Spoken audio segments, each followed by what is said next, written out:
as to go ahead and join as a member of Kailasa's HDH Nithyananda Paramashivam YouTube channel. So as Devi revealed, this is one of the easiest ways to connect with her and to ensure that you are constantly staying connected, protected, and in the high state of enriching with Swami and with Devi's continuous blessings. So it's a very simple process, as we saw earlier. You can just go to Kailasa's SPH Nithyananda Paramashivam YouTube channel, and you can click the join button next to the membership button, next to the subscribe button. And once you've done that, you can choose whichever level of e-Kailasan you would like to be, and you can go ahead and join as a member.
So the next method revealed by Devi Parashakti, sorry for the technical glitch.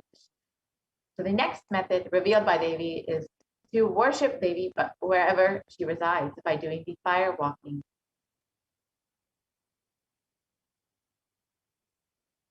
So fire walking is an alchemy process, and our rishis and munis have been adept and master in every field, in the words of the Supreme Concept of Buddhism himself, whether health or keeping the society safe, and every field. So all the vratams, the pujas, the spiritual techniques, the religious rituals, anything they design is highly scientific and directly useful to the life.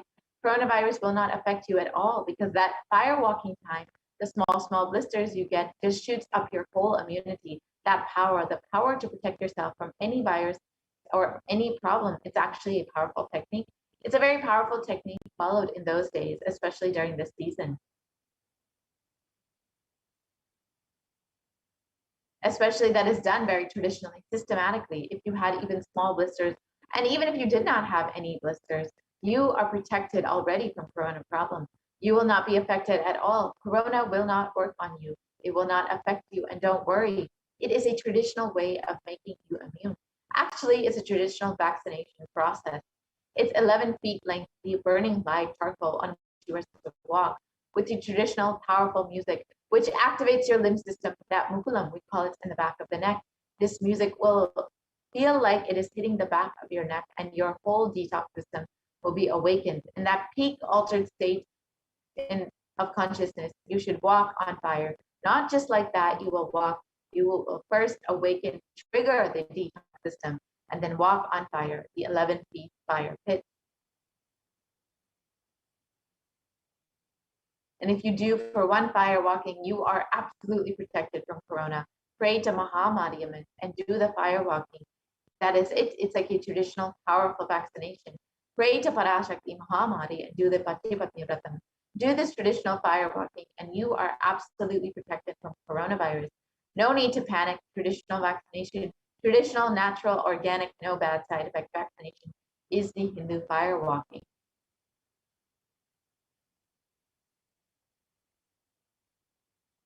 So now let us understand the science behind fire walking as revealed by the Supreme Concept of Hinduism.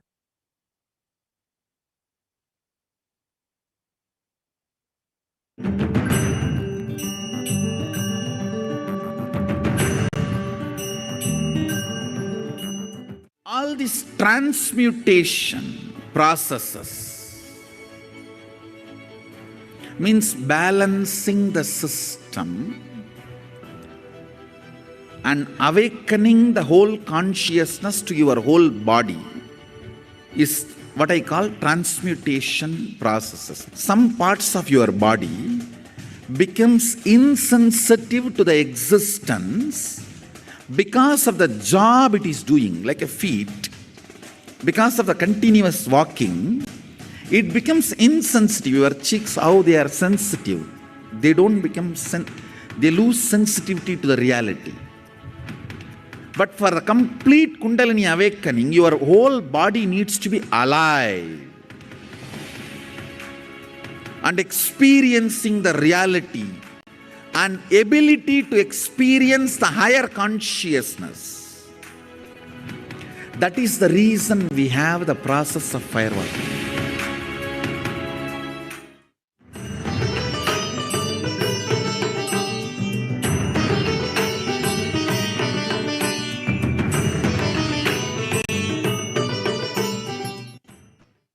About fire walking now that we've understood what Supreme Concept of Hinduism has revealed.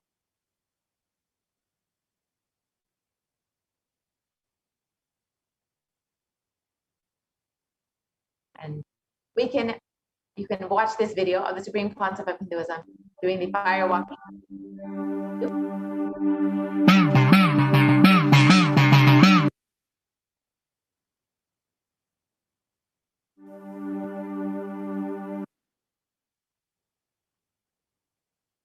So a study conducted by the U.S. National Study of Medicine, the National Institute of Health, regarding the various effects and benefits of fire walking has established how fire walking actually increases the levels of happiness and lowers levels of fatigue in those who participated in fire walking. versus those who did not.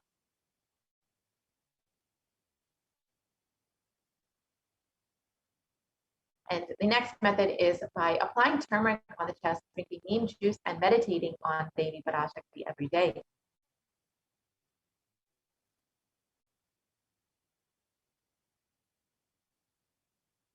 So you can actually understand the various benefits of neem juice as revealed by the Supreme Concept of Buddhism. You can watch this video on YouTube when you have a moment.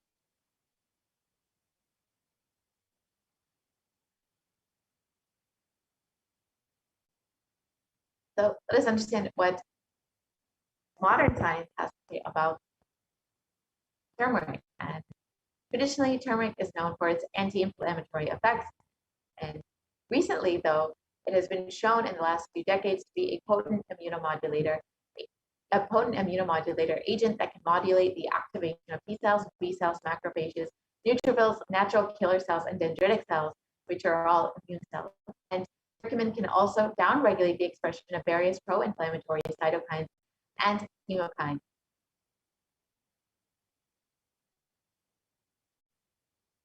This research from the U.S. National Center for Biotechnology Information shows that turmeric can modulate the activation of various immune cells as well as enhance the body's antibody response.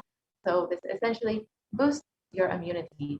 And with a strengthened immune system, you will be much more likely to stay healthy and protected from COVID-19.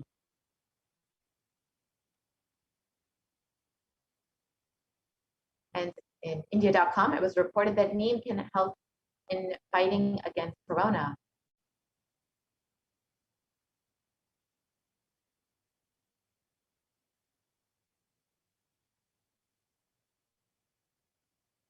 And turmeric and neem are effective also against coronavirus, according to a KGM study. And the next method is revealed by Devi Parashakti is with complete mind, applying banana peel and onion in the heels and going to sleep.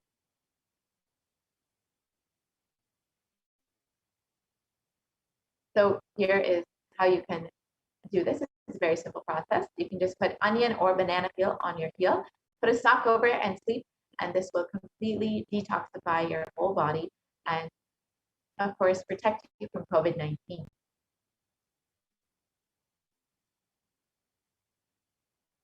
And Medical Daily has published about the detoxifying effects of onion. And it states that onion contains a high amount of sulfur compounds, which not only give onion a recognizable smell, but are also powerful detoxifying agents. And with more than 100 sulfur-containing compounds, which are what cause the eyes to tear, onions can help prevent and treat ailments from diabetes to heart disease.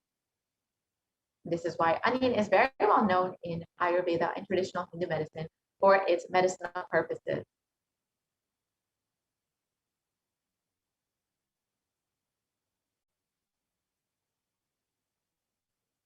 And a review in the Journal of Phytotherapy on the detoxifying effects of onion has stated that compounds from onion have been reported to have a range of health benefits, which includes anti-carcinogenic properties, anti-platelet activity, anti-thrombotic activity, anti-asthmatic, and antibiotic effects.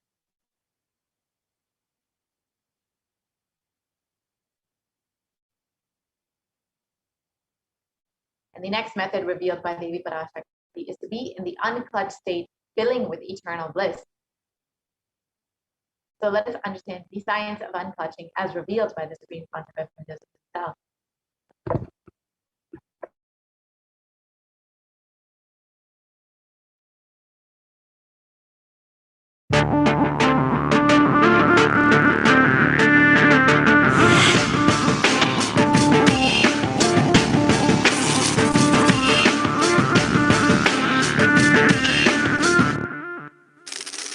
The brain is the organ which controls our whole physical being. Once our brain has been imbalanced, it will then transmit that imbalance throughout the whole body. Thought forms are pure energy that have the ability to influence people and everyday events in life. According to science, our brains generate an electromagnetic field which may be measured by such instruments as an encephalograph. This electromagnetic field is generated by the brain every time we think, and as our mind is never still, we may be compared to perpetual power generators. Fear produces nervous disorders. Anger produces headaches and violence. Confused thoughts produce congestion and ill health. Depression causes cancer, tumors, mental diseases, and lowering of the immune system, causing death through own willpower. Our thoughts generate intricate energy patterns which can be detected by sensitive equipment and seen by clairvoyant individuals. These energy patterns are known as thought forms. Surprisingly, thought forms are shaped by the thoughts themselves. Each of us creates hundreds of thought forms every hour and release them into the environment. Although we cannot see them, the thought forms have as real an existence as any other form of energy. Most people can sense others' thought forms, and a continuous energetic exchange happens between people about which we are usually unaware. This also explains why we sometimes take a sudden liking or dislike to a certain person directly on meeting them. We just catch their vibes. Unclutching is a guide for equanimity and enlightenment. Thoughts are like bubbles in a fish tank.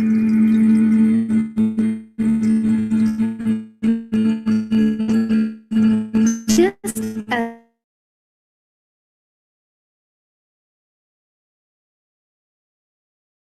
bubbles in a fish tank, right bubble comes and reaches the surface of the water. The next bubble starts and the third bubble starts. Because the bubbles are rising at high speed, there is a state of pure consciousness, the state of God. Since the gap or the neutral space between two thoughts is too small, we think all thoughts are connected and form a shaft. But there is always a gap between two thoughts. In the forest of northern India, the hunters trap the birds using a trap. They tie a rope between two trees. The rope is the shaft that we create by connecting two thoughts. In the middle of the rope, they secure a wooden stick. The stick is our mind. The rope is tied at the midpoint of the stick. When a bird comes and sits on the stick, the bird's own weight turns the whole stick upside down. It turns topsy-turvy. The moment it turns upside down and loses its sense of balance, it feels totally shaken and tightens its grip on the stick. It simply holds onto the stick as if its life depends on it. Similarly, we connect thoughts and form a shaft out of it and live in the fear that if we drop our mind, we might be lost. We might lose our identity. Because it is hanging upside down, it thinks, if I unclutch from this stick, I will fall and die. Is similar to the fear that if we start trusting that we are unconnected, unclutched, independent and illogical thoughts, we might be lost. If the bird lets go and relaxes, it may flutter to balance for a moment or two.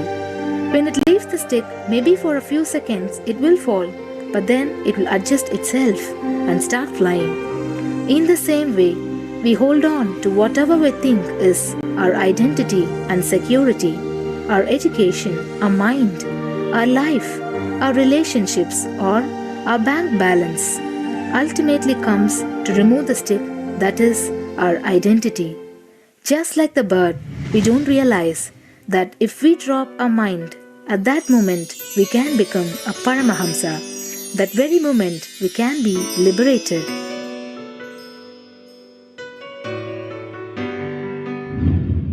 In Mundaka Upanishad, there is a story which explains, there is a huge tall tree, and in the tallest branch of the tree, there is a golden bird sitting unclutched from everything in bliss, like Dakshinamurti. In the lower level branch, there is a small bird which jumps from here and there to various branches eating fruits.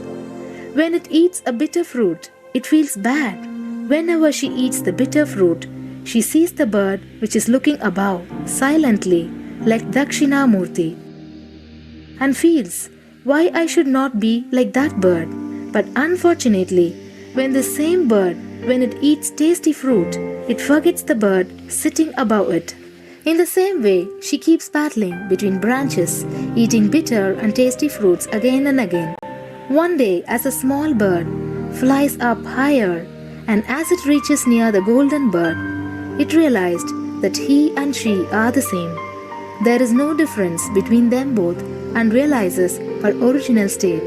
The small bird realizes that she also can be in the same state of the golden bird and become a Paramahamsa. This moment, trust yourself. Don't bother about losing your identity. Just trust yourself and let go of your identity.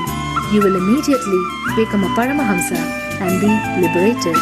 All you need to do is to trust that you're unclutched. Dropping the conclusions you can't be transformed is unclutching.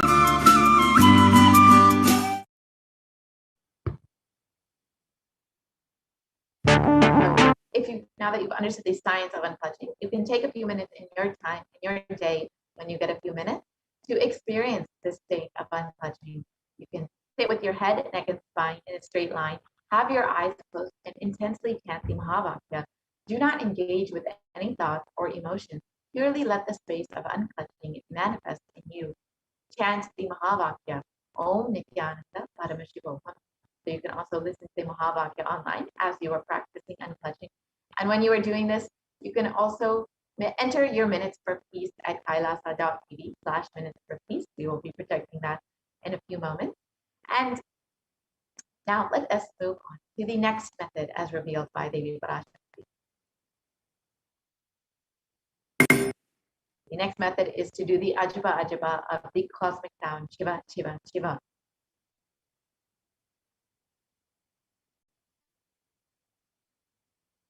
And a study conducted by the U.S. National Library of Medicine on the benefits of chanting clearly establishes how doing the Ajaba Ajaba, the chanting, has a direct and positive benefit for the physical health as well as the mental well-being.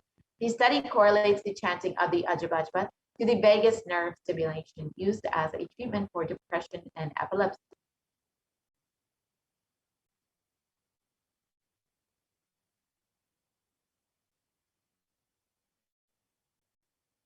Here you can see the rest of the study.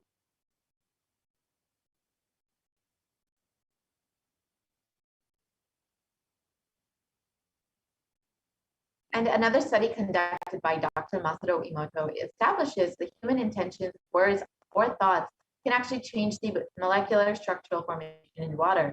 This interesting research particularly depicts that how when water is being exposed to positive sound vibrations, the molecular formation in the water changes to a pleasant formation, whereas any negative sound vibrations or words can disfigure or distort the water molecular formation.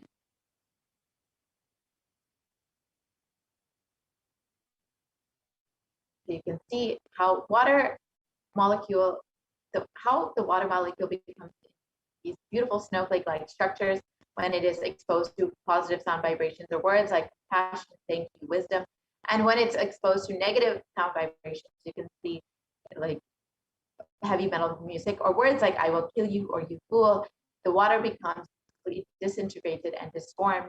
And you can imagine what happens inside of your body, which is composed of up to 60% water when you are chanting the Ajaba Ajaba, powerful sacred mantra.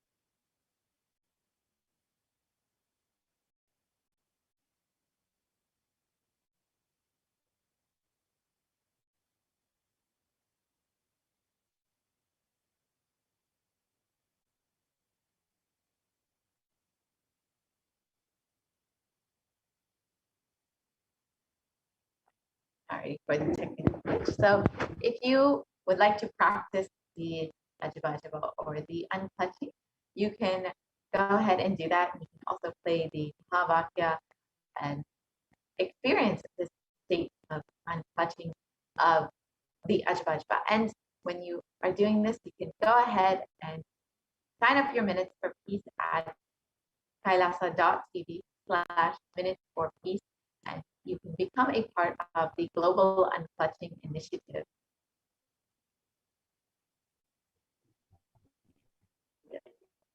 We have the slide projected where you can see where you can go ahead and sign up at kailasa.tv/minutes for peace. You can go ahead and sign up to be a part of the Global Unclutching Initiative. And the Supreme Pontiff of Hinduism has revealed that if 10,000 people can do this just for 3 months, we can have such a powerful superconscious breakthrough to the whole of humanity, because all of us are interconnected. We are not all islands. These are all fundamental truths. When you start unclutching Kailasa, it starts experiencing the joy, the bliss of you unclutching. Nothing goes to waste in this cosmos. So now we can look at the next method as revealed by Devi Parashakti, the 8th method.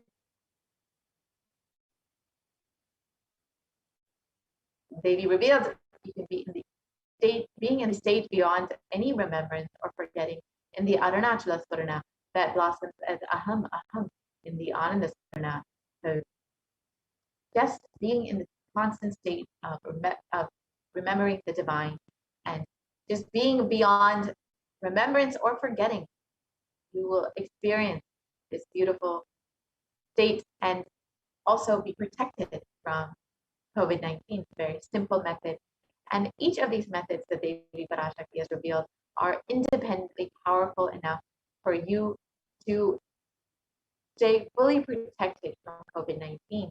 And one of the first methods that Devi Parashakti has revealed is that you can pray and meditate on Devi in order to protect yourself from COVID-19. And in the next segment, we will be understanding how exactly we can connect Devi, how we can pray to her and meditate upon her and receive her blessings and grace. We'll be entering into the offerings segment very shortly, understanding how we can connect with Devi Parashakti.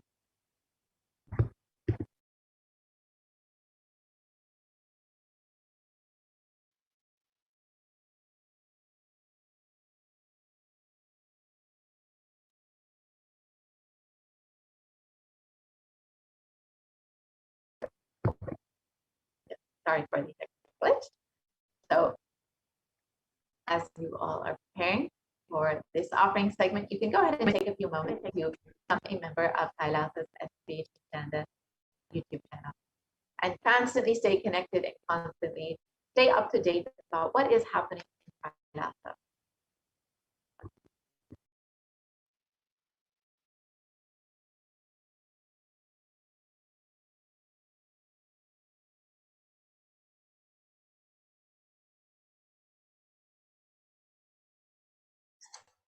Nithyananda, and welcome back to this segment where we'll be learning more about the various offerings, the traditional offerings we can make to Devi Parashakti today as we get ready to receive her darshan and blessings.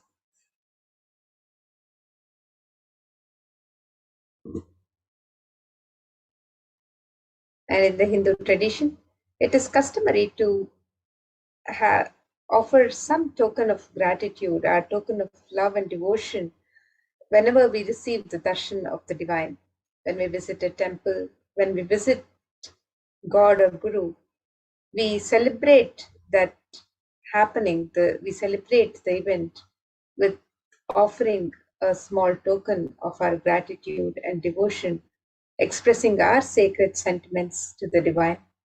And this offering to the divine is a pure gift of love, devotion, and oneness. And when the divine accepts what one offers, the offering becomes complete. Offerings are not made out of fear and greed, but as a pure expression of our sacred sentiments for the divine. And when an avatar lands, the offerings are purely a part of the grand Leela played out only for the purpose of enlightenment.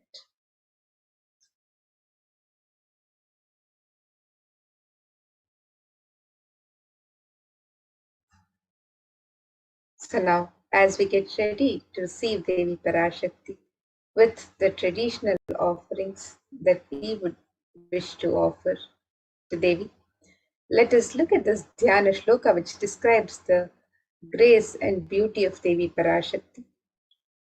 And this Dhyana Shloka is from the Mula Agama, Manonmani Dhyana, and it describes Devi. Indunibhavedakaravarninayanam syat pankajavarapayajapaksharasarayuktam angahimabhushana vichitravasanam syat tungamakutojvala swarupam. The translation for this verse: moon-like face holding Veda books on hand, fire in eyes, with lotus flower gracing in blessing hands and one hand with Japamala. Beautifully decorated with jeweled ornaments in wonderful clothes and shining crown. Her name is Manonmani.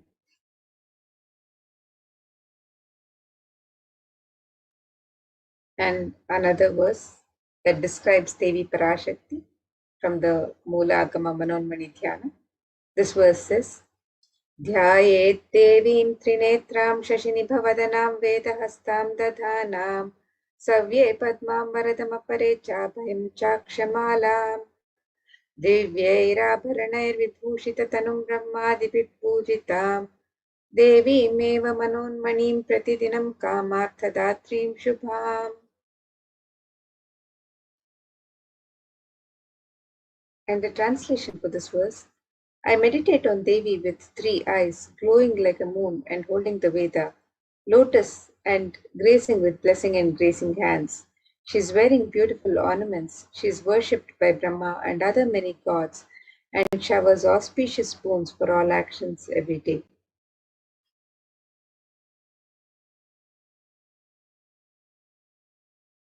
And in the Hindu tradition, the divine element of gold is used in the various traditional worship, the ornaments and the offerings to the divine, the temple rituals. It is used in abundance in all of the worship and rituals. So let us look at the significance of the divine element of gold as described in this verse from the Atharva Veda. And this verse says, त्रेधाजुतं जन्मनेदं हिरण्यम् अग्निरेकं प्रियतमां बभूव सोमस्यैक्यम् इंसितस्य परपतता आपमेकं वेद संरेत अहुतत्ते हिरण्यं त्रिविधस्त्वैविषे. The translation for this verse: triply born by birth is this gold. From the atoms of Agni is one. It becomes dearest to Agni. One fell away from the Soma when it was heard. One they call the seed of virtuous and powerful Apa, the watery molecules. Let that triple gold be for your long life. Gold is a divine element in the Hindu tradition. It purifies anything it touches. It is an element of great spiritual significance and spiritual power, of healing and enlightening.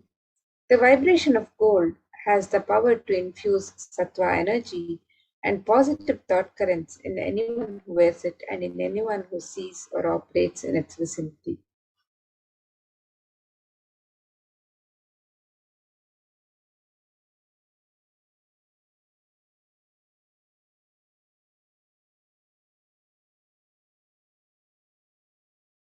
Gold is present in all the Hindu scriptures, the Agamas, Vedas, Shrutis, Smritis, Itihasas, Puranas, that gold is the most auspicious and purest manifestation. Everything was built in gold, exchanged in gold. Ritual fees were offered in gold bricks. When one was to be saved from life-threatening illnesses, gold was offered as a ritual fee. Gold was in abundance and used for weighing equivalent amounts of commodities, including cows. Kingdoms were built with huge doors of gold. The streets would have huge columns and huge archways made of gold. The horses and cows were dressed in gold. And the Hindu civilization thrived on the banks of rivers of gold. The river was called Hiranmaya, the river of gold in Rig Veda. The river Saraswati was called Hiranyavartini in Atharva Veda. Gold is the supreme element for offering in gold. Deities are made in gold and meant energy for thousands of years, and it lasts. And now let us look at the way today. As we get ready to receive traditional offerings can be made on the website www.kailasamailer.com/sevas. So first we have the e-hundi offerings, which is similar to the hundi offerings in any temple, where you can offer any amount, any offering of your choice, and you can also offer in multiple currencies. You can make the e-hundi offering in multiple currencies and in any amount of your choice. And this is a pure expression of your love and devotion to Devi Parashakti. So let us look at this verse which describes Devi's love for true devotion. It says, Bhakti Priya Bhakti Gamya Bhakti Vashya Bhayapaha Shambhavi Sharadaratya Sharvani Sharmadaini. The translation of this verse, it says Devi is fond of true devotion and is realized through true devotion. She can be won over through true devotion, and she removes all fear. And if there's any fear in the minds of the devotee, Devi is sure to remove that fear. It is stated that Devi likes to be worshipped in autumn. Here it is meant the autumn of our lives. When thoughts turn more and more inwards, the role of the divine is known and understood clearly. The need for Devi worship then becomes stronger. Shambhavi is the consort of Shambhu, Lord Shiva. Sharada Radhya is the one who is worshipped by Devi Sharada, Devi Saraswati herself. Sharvani is the wife of Lord Shiva. The Linga Purana says Lord Shiva is called Sharva in his earth form. Sharmadaini is Devi who bestows happiness on devotees. And you can make your offering of gratitude and devotion to Devi Parashakti through the e-hundi offerings as your kanika, your token of gratitude. And Devi showers you with her blessings and compassion. So you can make this e-hundi offering on the website www.kailasamailer.com/sevas.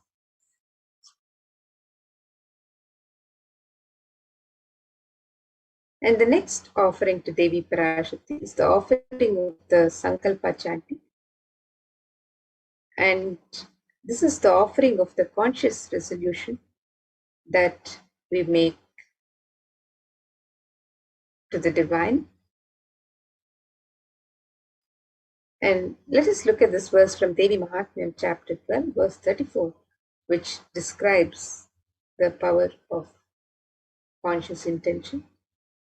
And in this verse, it describes Tayai tanmohyate vishwam shaiva vishwam prasuyate saya chittaja vijanam tushtaruthim prayaschati. The translation for this verse, the goddess enchants this universe and she herself gives birth to this universe. That goddess being prayed without interest in anything gives that knowledge that leads to salvation and gives wealth in the materialistic sense. And you can make this offering of the Sankalpa, the conscious resolution, and be blessed with the fruition of all the desires and wishes that you yearn for. And you can sign up for this, for the Sankalpa chanting, the conscious resolution, on the website www.kailasamailer.com/sevas. And the next offering to Devi Parashakti is the offering of the Sahasranama Swarnakasu. This is the offering of the pure gold coin inscribed with one of the 1008 sacred names of Devi Parashakti. Devi is described as Nama Parayana Prita in the Lalita Sahasranama. It means she who likes repetition of her various names. And this offering of the Sahasranama Swarnakasu, the pure gold coin inscribed with one of the 1008 sacred names of Devi Parashakti. Each coin is inscribed with one of the sacred names of Devi Parashakti. This is a very special and unique archana offered to the Mahameru of Devi Parashakti. And you can make this offering of the Sahasranama Swarnakasu, the pure gold coin inscribed with the sacred name of Devi Parashakti. You can make this offering in any of 3 different denominations, and you can offer any number of coins as you would wish to.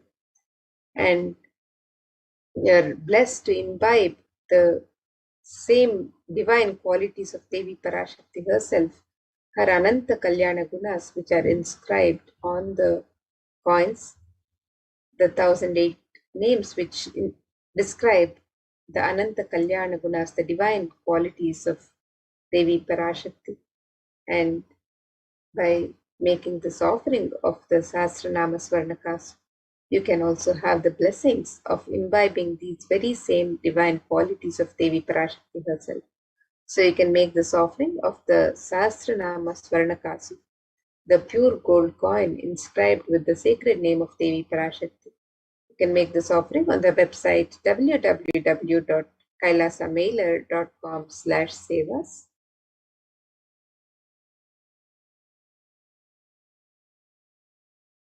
And the next offering to Devi Parashakti is the offering of the Mukta Anguti, the gold finger ring embedded with pearl.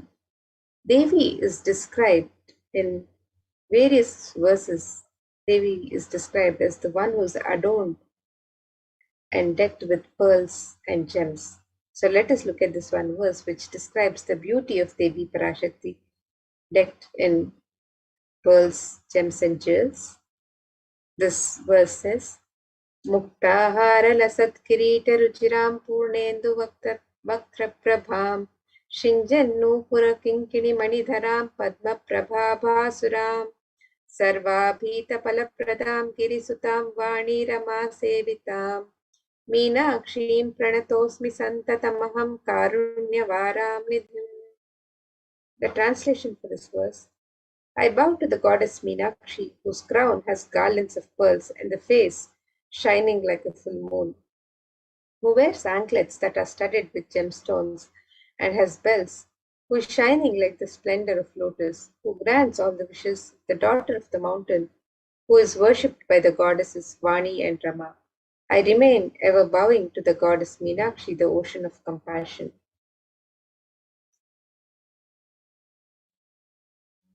And you can make this offering of the pearl finger ring, the gold finger ring embedded with pearl, and to be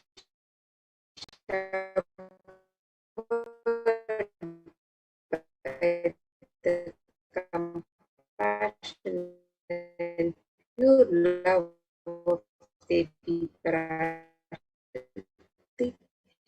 in all of your business. You can make this offering of the Mukta Anguti, the gold finger.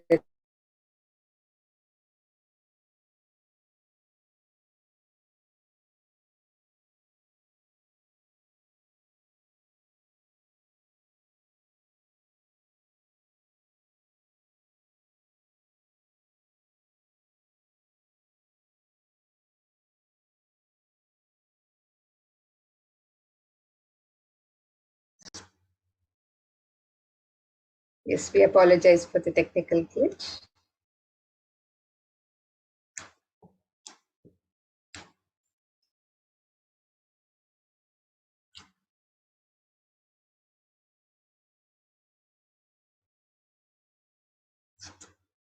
So the next offering to Devi Parashakti is the offering of the Swarna Padma Pushpa, the gold lotus flower. And there are various scriptural references in the Hindu scriptures which describe the significance of the gold lotus in the worship of the divine. So let us look at this one verse from the Kamika Agama, which describes one of the many significance of the gold lotus flower. And this verse says, Ashtavidyeshwaropeta kumbhavarana samyutam sarve sasutra vastraadya hema pankaja bhushitaha Sapidana Sat Gurachascha Pakva Bilva Palaprabha Snapanadhyaya Samsiddha Pramanena Samanvitaha. The translation of this verse, it says, all the kalashas should be wound around with suitable thread and covered with a new cloth. They should be adorned with the lotus flower made of gold.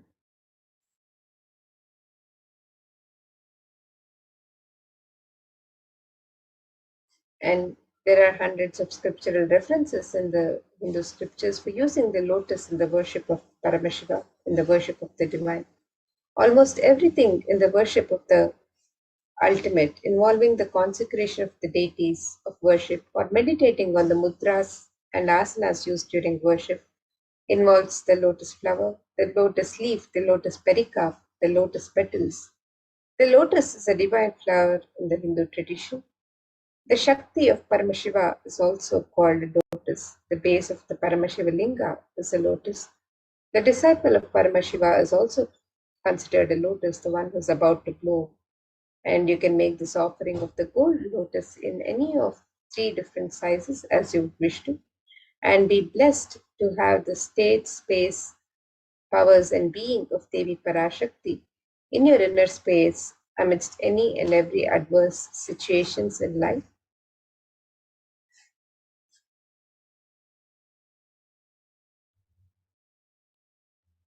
And the next offering to Devi Parashakti is the offering of the Swarna Metti, the gold toe ring to adorn the sacred lotus feet of Devi Parashakti. And these verses from the Saundarya Lahari describe the beauty of the sacred lotus feet of Devi Parashakti.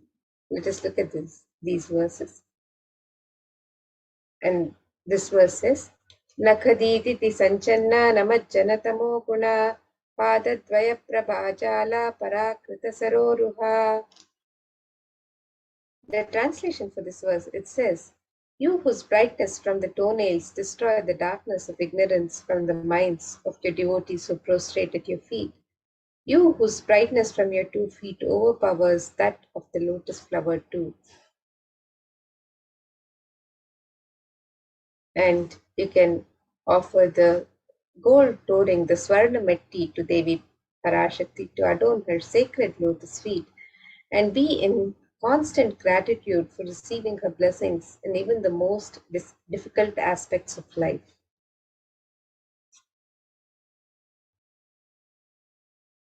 And the next offering to Devi Parashakti is the offering of the Swarna Mangtika, the gold hairline jewelry. And Devi is described as Sudha Sharabhi Vashini, she who makes the nectar flow in all our nerves from the Sahasrara, she who gives the very pleasant experience of the ultimate.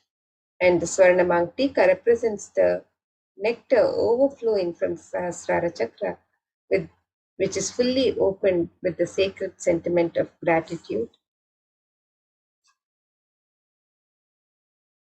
And you can offer the Swarna Mangtika to Devi Parashakti and receive the blessings of achieving the blissful state of overflowing gratitude and the space of complete completion.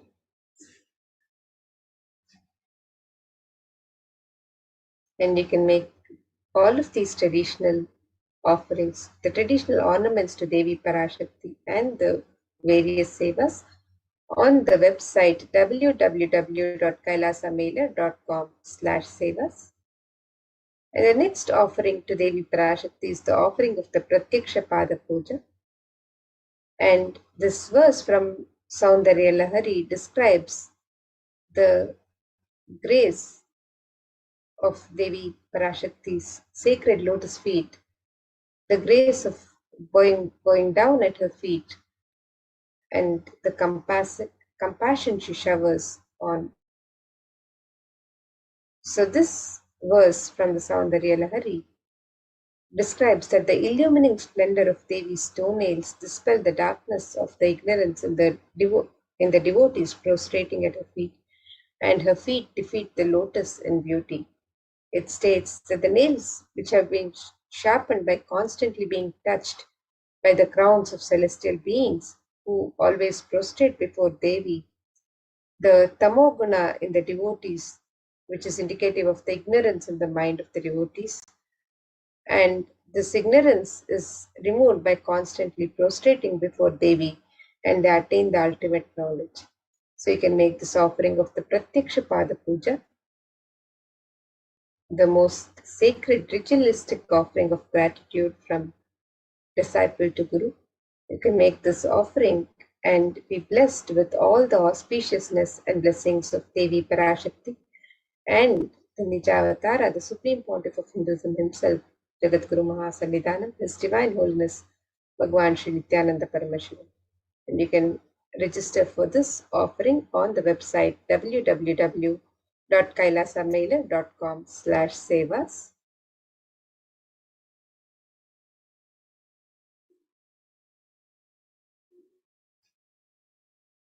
And the next offering to Devi Parashakti is the offering of the Vastra Seva, the offering of the sacred cloth. And this is a traditional offering made to the divine as a token of gratitude for the protection of the divine during all difficult aspects of life. So you can make this offering of the Vastra Seva, the sacred cloth, to Devi Parashakti, and be blessed with all the auspiciousness and blessings of Devi Parashakti and of the Supreme Pontiff of Hinduism, Jagadguru Mahasannidhanam, His Divine Holiness, Bhagwan Sri Nithyananda Paramashivam.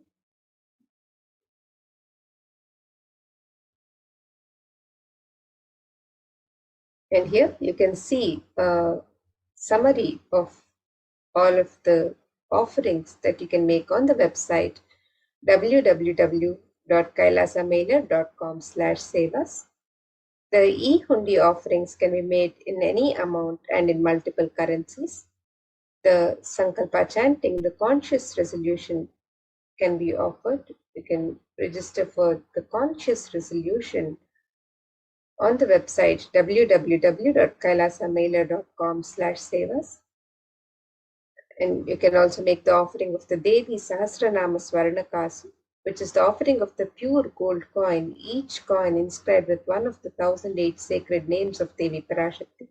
And you can make this offering in 3 different denominations and as many coins as you would wish to offer. You can also make the offering of the Mukta Anguti, the gold finger ring embedded with pearl, and this offering can be made in 3 different sizes. The Swarna Padma Pushpa, the gold lotus flower, the offering of the gold lotus flower can be made in 3 different sizes. Also on the website www.kailasamailer.com/sevas. You can make the offering of the Swarna Metti, the gold toe ring to adorn the sacred lotus feet of Devi Parashakti. You can make the offering of the Swarna Mangtika, the gold hairline jewelry, which represents the overflowing nectar from the Sahasrara Chakra, and the offering of the Pratyaksha Pada Puja, which is the most sacred ritualistic offering of gratitude from disciple to Guru, and the offering of the Vastra Seva, the sacred cloth offering to Devi Parashakti. All of these offerings are available on the website www.kailasamailer.com/sevas, and you can register for any of these offerings as your token of gratitude, your expression of the sacred sentiments to Devi Parashakti today, as you get ready to receive her darshan and blessings. And now let us take a look at the website where you can make all of these traditional offerings.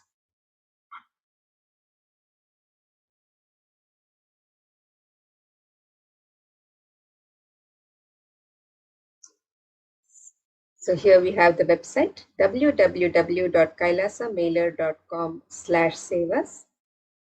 And as we get ready to receive Devi Parashakti's darshan and blessings today, you can make the offerings, the traditional offerings of ornaments and sevas. You can register for any of these offerings on the website on the links on step 2.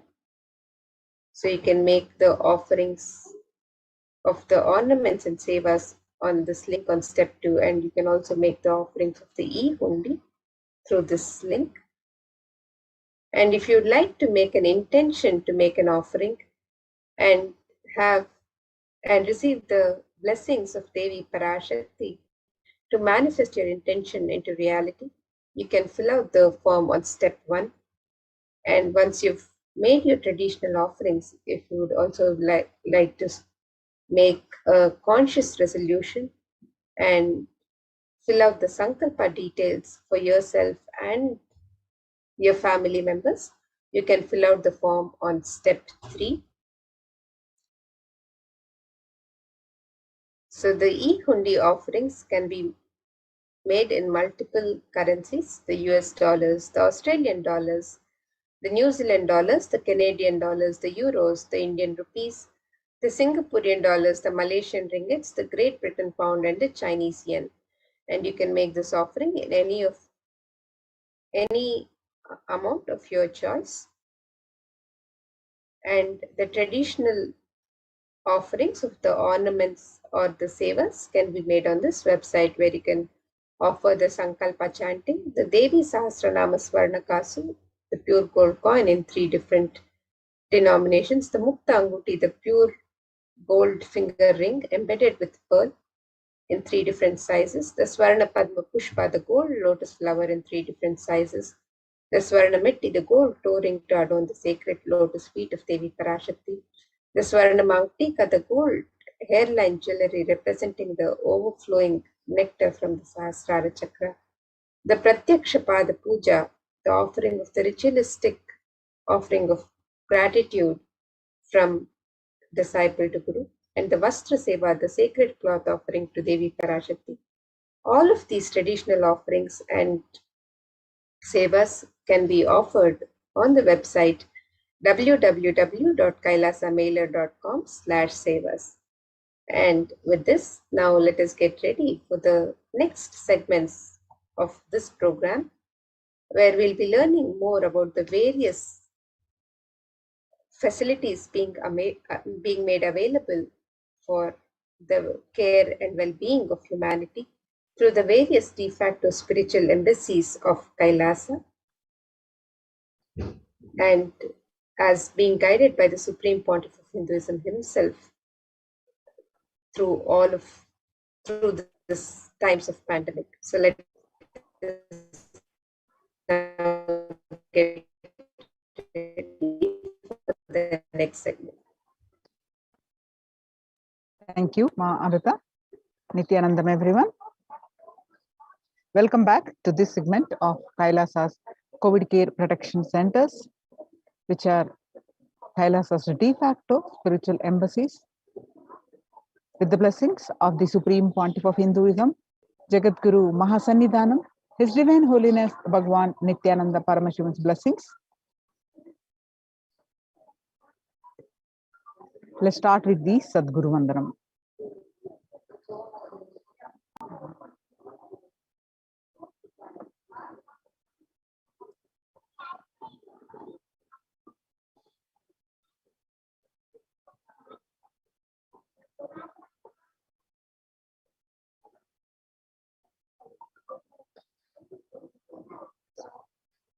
So what we learn from this segment today, so Nithyanandam Paramasugadam Kevalam Jnanamurtim Dvandvatitam Gagana Sadusham Tattvamasya Ekam Nityam Vimalamachalam Sarvadi Sakshibhutam Bhavatitam Triguna Sadgurum Tam Namami.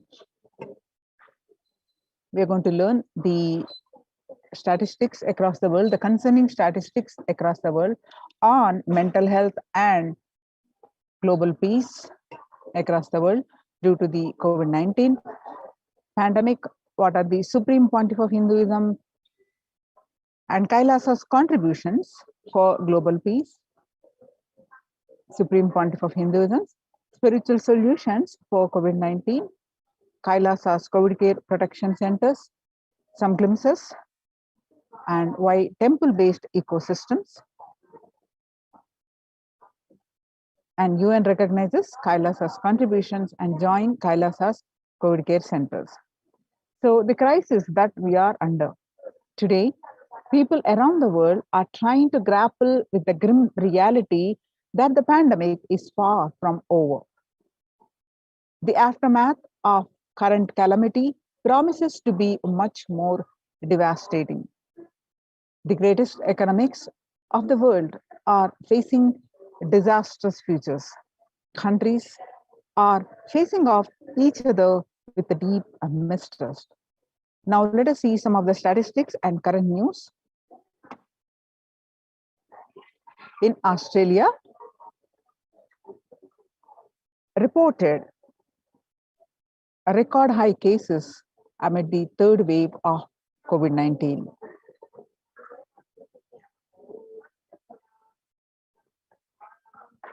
And in US, COVID-19 has killed more Americans than the influenza pandemic of 1918 to 19.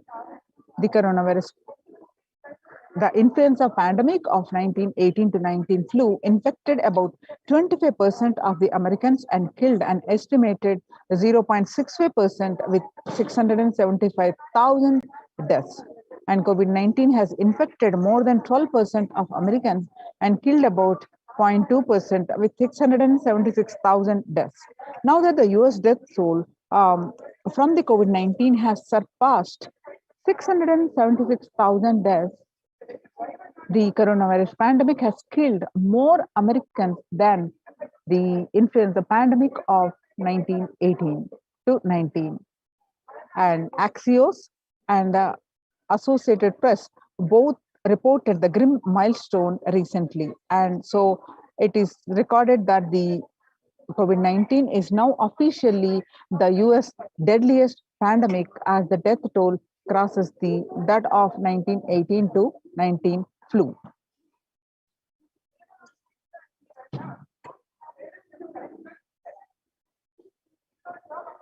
People infected with alpha variant exhales 100 times more virus into the air than the original COVID strain. 6 feet distance may not be enough to prevent viral transmission indoors, according to a study in Washington.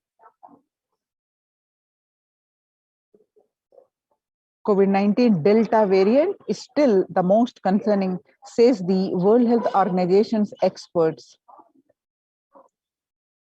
In US, the COVID-19 pandemic is nowhere under control in the United States, says the Chief Medical Advisor, Anthony Fauci.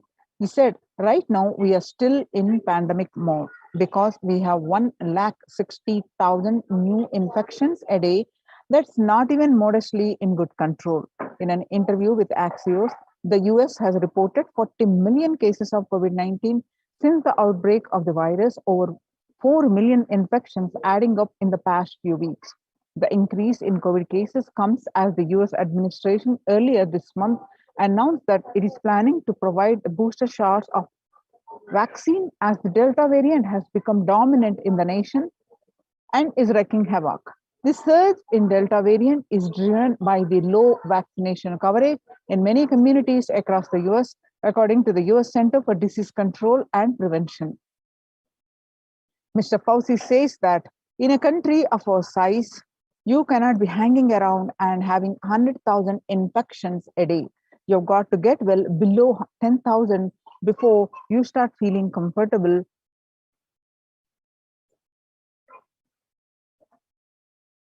According to a report of World Economic Forum, the COVID-19 made the world less peaceful,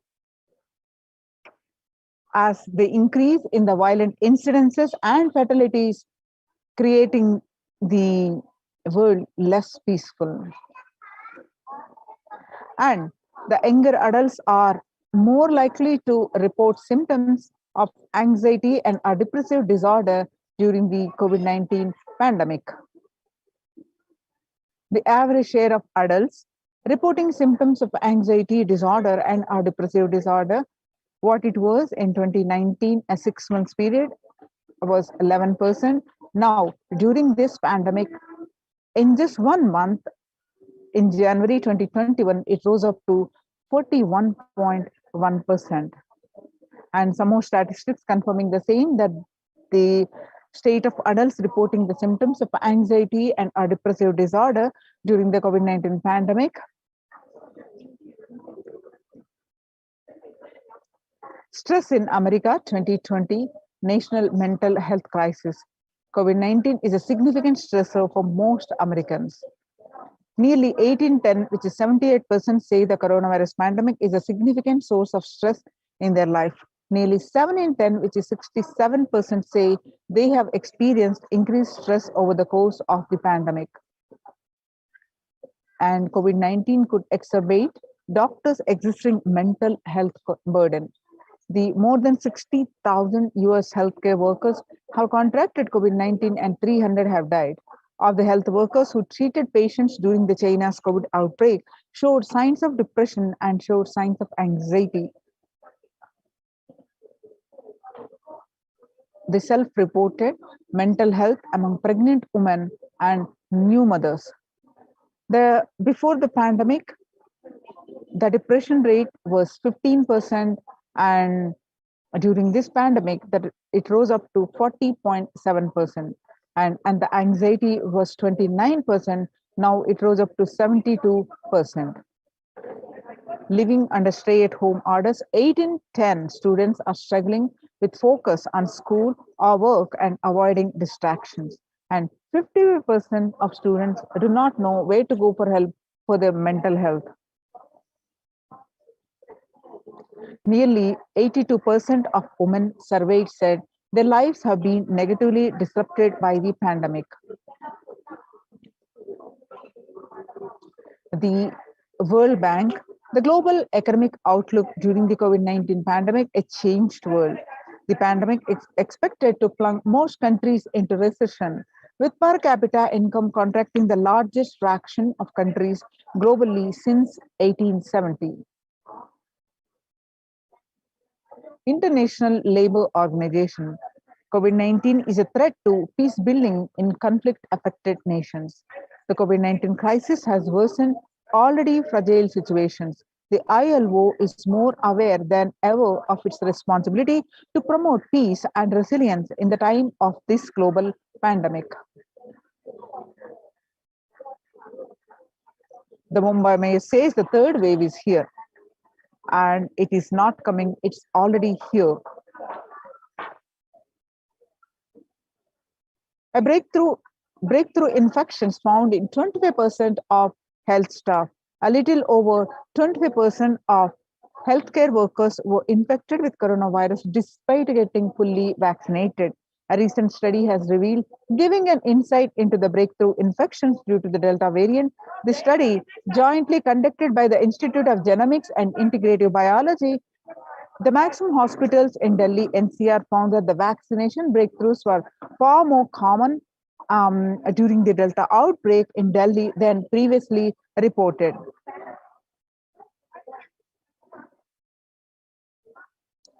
Then, now that we have seen the statistics across the world, the virus is now vaccine resistant and it is airborne, and it is not only causing the physical health fatalities, it's causing the mental concerns, mental health concerns, especially in the younger adults, and it's leading to the global peace. So how do we cope up with the current COVID-19 pandemic?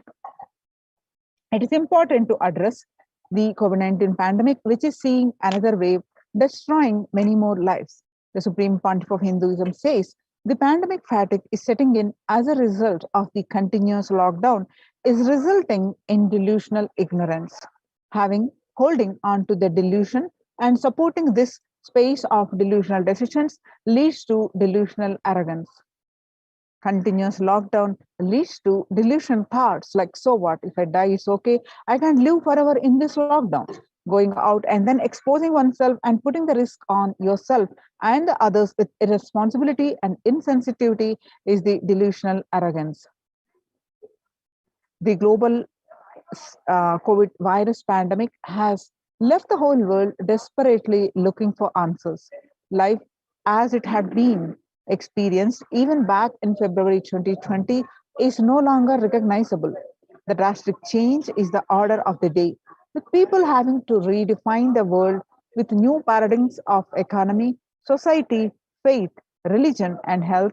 Blessed are those who have had the greatest fortune to be with the incarnation of Paramashiva, the supreme pontiff of Hinduism, in their lives to carry them through this crisis. Join the Kailasa COVID Care Protection Center with the link https://kailasa.org/Kailasa care.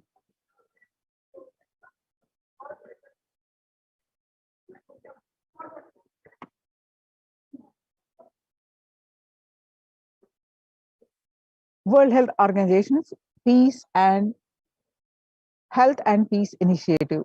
Health and peace are interrelated. In the words of the Director General of the World Health Organization, Dr. Tedros, there cannot be a health without peace, and there cannot be a peace without health. If individuals and groups enjoy equitable access to health services, fulfilling their rights to physical and mental health, and health actors design neutral health interventions that promote trust and dialogue, and communities are empowered to cope with a violent conflict, then health coverage is most universal. More universal grievances can be heard and addressed to generate trust around the health emergency concerns. Affected communities are more likely to make meaningful contributions to peace and reconciliation and to resist incitement to violence. Sustainable developmental goals.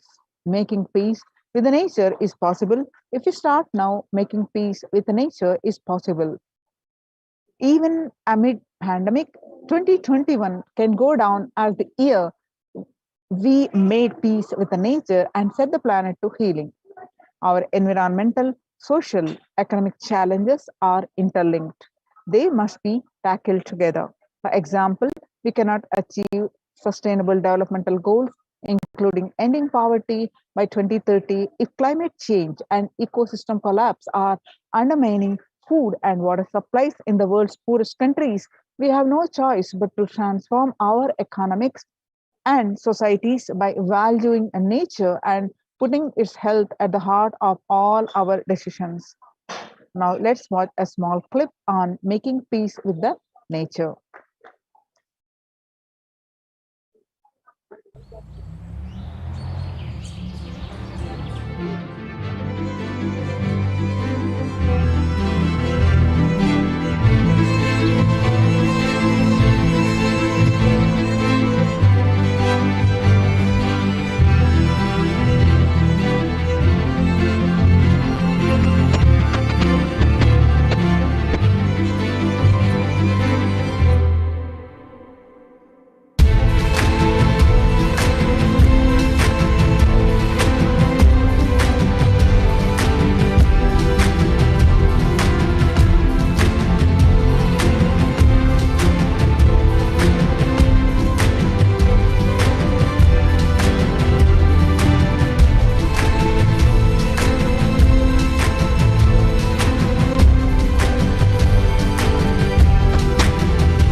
United States Institute of Peace. Amid COVID, we need enhanced international coordination to build peace. Tackling the pandemic and building resilience in fragile states requires concerted international action at local, national, and global levels. As the humanitarian and economic toll of the COVID-19 pandemic continues to grow,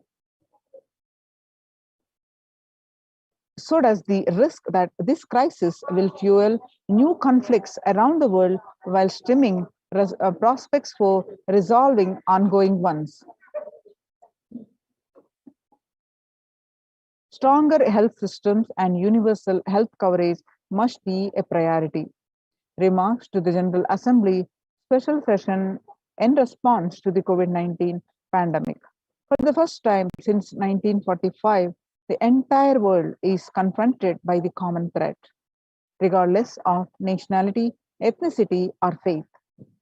A new social contract between people, governments, and the private sector, civil society, and more can tackle the roots of inequality with fair taxation on income and wealth, universal benefits, and opportunities for all. Now let us see the Supreme Pontiff of Hinduism and Kailasa's contribution for the global peace. Vedic civilization beautifully describes Yastu Sarvani Bhutani Atmani Ivanu Pushyati Sarva Bhuteshu Chatmanam Tadona Vigavupshate. Ishavasya Upanishad, verse 6. The global peace is the byproduct of individual bliss. Whenever an individual goes through a spiritual bliss, he manifests a beautiful, peaceful life for him and everyone around him. If he is powerful enough, he moves the whole city and manifests peace. He is more powerful, he moves the whole village, whole country. If he is powerful enough, like incarnations, he can move the whole world and manifest peace for them. So, global peace is the byproduct of the individual peace. So, how to achieve that individual peace?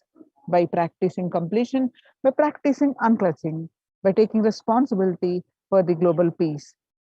So, let's listen from the Supreme Pontiff of Hinduism explaining about the completion, how we practice completion, and to get the individual peace, which leads to global peace. Consciousness embodied in many bodies.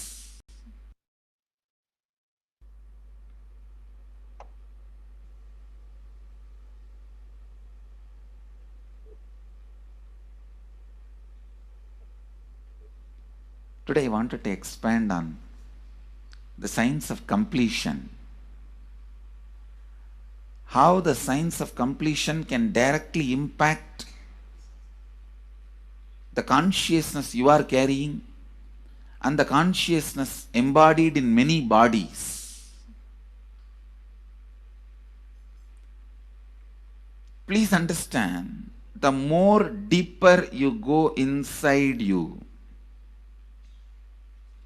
means more deeper space you go inside you, more expanded you become, more one with everything, more oneness you experience. Because the more deeper you go, the more you experience the unified field of consciousness. Various words are used.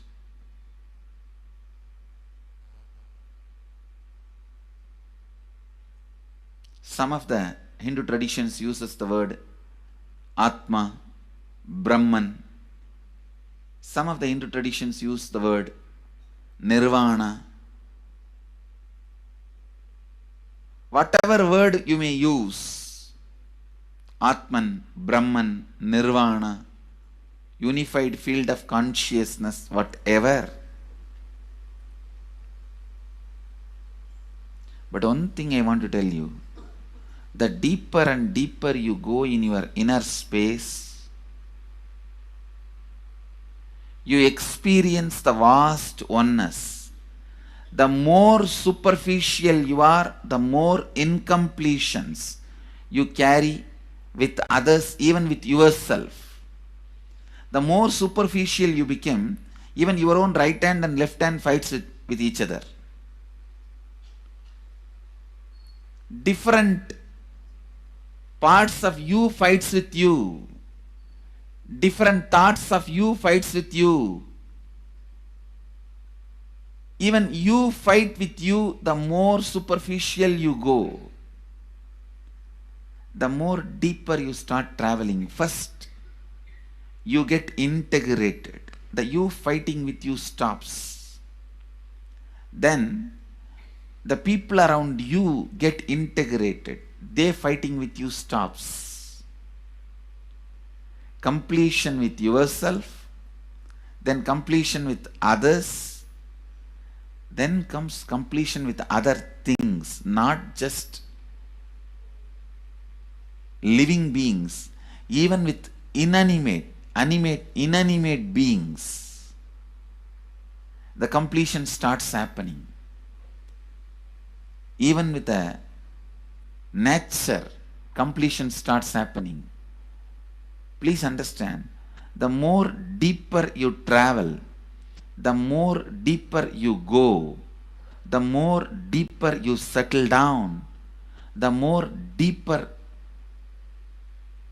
you start living.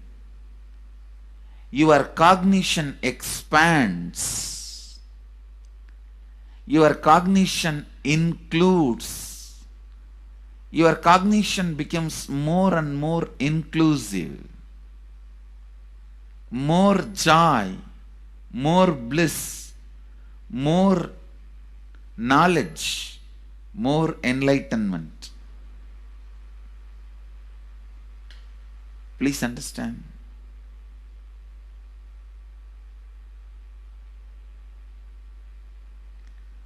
The more and more completion happens in you, you will see everyone around you feels complete with you. That is why I am saying, whether they have body or they are disembodied, in the deepest corners of your being, deepermost layers of your being, deepest parts of your being, you experience such powerful awareness, such joy.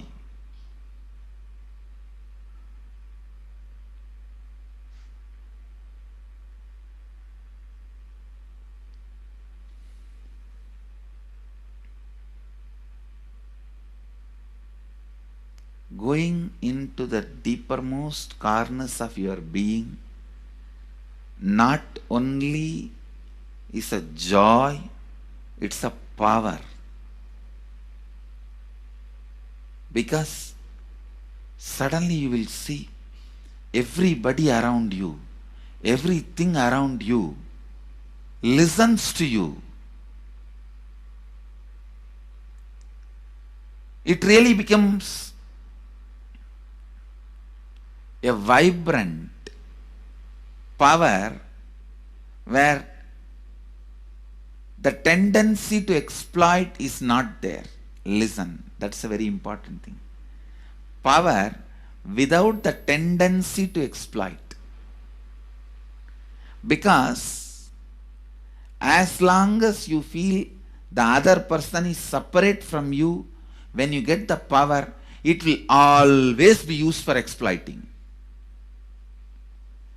Because the other person is separate from you, then naturally what you will feel? Let me suck all the possible energy, intelligence, time, talent, treasure. But when you feel the other person is your own extension, you will see, you will be showering so much, enriching so much. The power you have will not be exploiting it will be enriching. I tell you, even if death comes at this moment, I can tell you very clearly, I can face the death directly and tell the death, I have enriched every human being more than what I received from anybody. I have given to every human being whom I met in my life more than what I received from them. My accounts is clear. I am ready. Come on, let's go. My accounts is clear. I don't have debt. No credit card money to be paid, loans to be paid, no debit card, no credit card. My accounts is clear. Understand, when you feel everyone is your extension, the power given to you, the power you gain, see, any living is power. Powerful way. Even in that, you will become powerful. So any lifestyle you choose, you will get power in that field.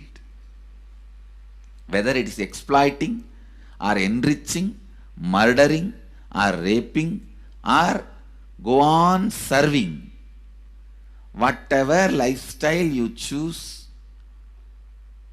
living is power. When you go into the deepermost core of your being and start living based on completion, I tell you,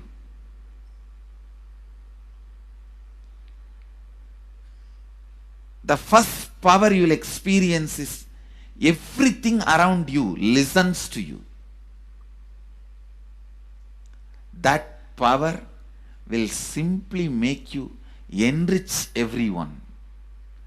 The best power you can have through living is power of enriching. Whatever you do, as I said, whether you live the life of enriching or exploiting, you will become powerful. I tell you, the power of exploiting brings more and more conflict within and without. And those conflicts naturally bring suffering. And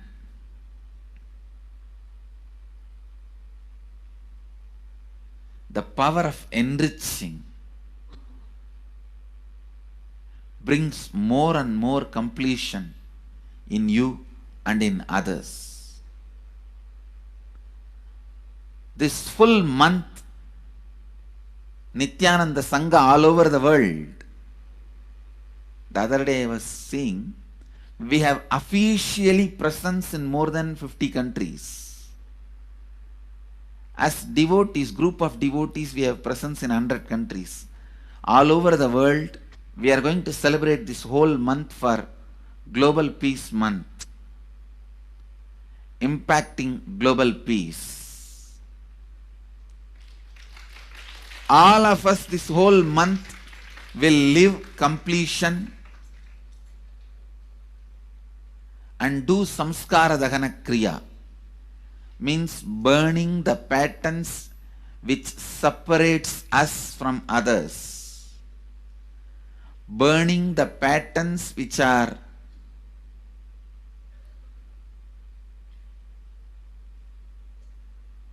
constantly keeping us in a superficial level. All over the world, we will be doing samskara dahana kriya, burning our patterns and leading us to more and more completion. And we also have special 3 Nitya Dhyana Yoga program teaching people science of completion and facilitating samskara dahana kriya. This month, 20th, 21st and 22nd,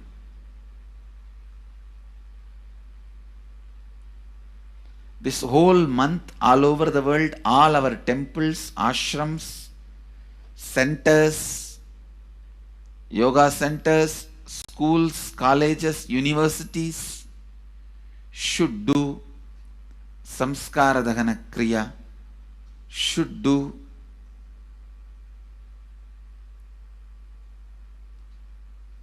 the practice of burning all the incompletions and patterns which leads to conflicts, bringing more and more peace inside us and outside us, spreading peace. This whole month, let's impact global peace. Let us really contribute to the global peace, not just talking about it. Let's do it. Let's do it. Not just talking about it. Let's do it.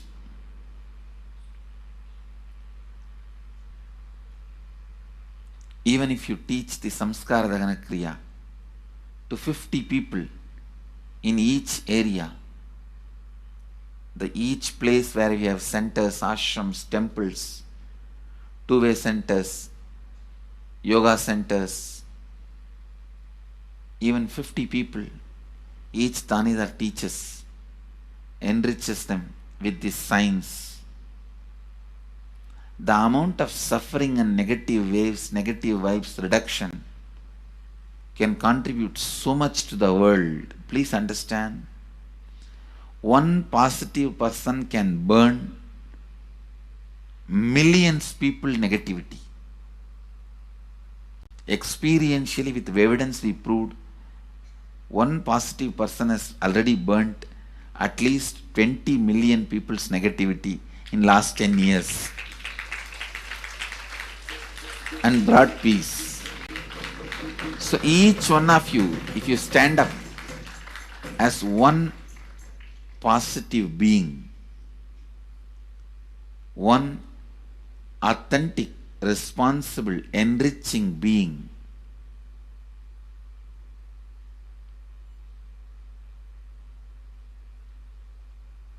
I tell you,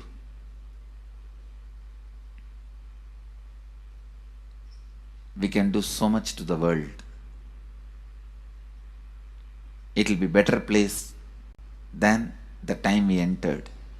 When we leave, it should be better place. That's all. When we leave the earth, it should be better place. So understand, inner peace is your birthright. Go to the depths of your being. Bring more and more completion into you. Completion with others. And start living Advaita. Today in the Inner Awakening session, it's all about completion with others.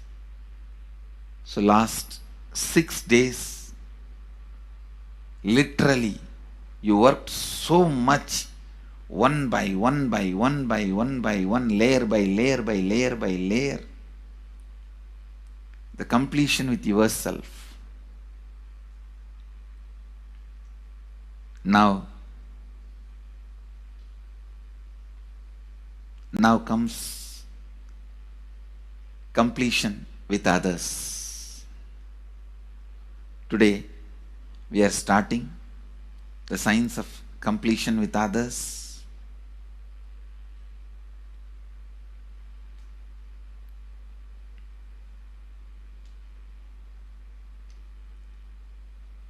It's one of the most powerful science. Does so much to human beings, not just healing their relationships, even inside their consciousness, this inner space, so much of good is done, so much of awakening is done.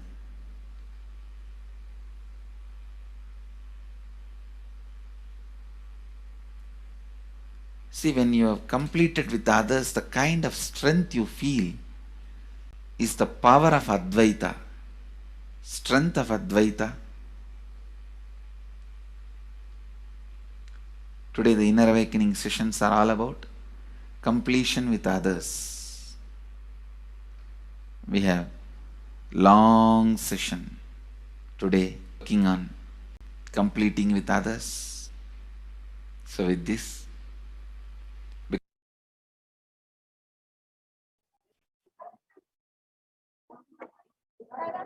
because today we have a long session,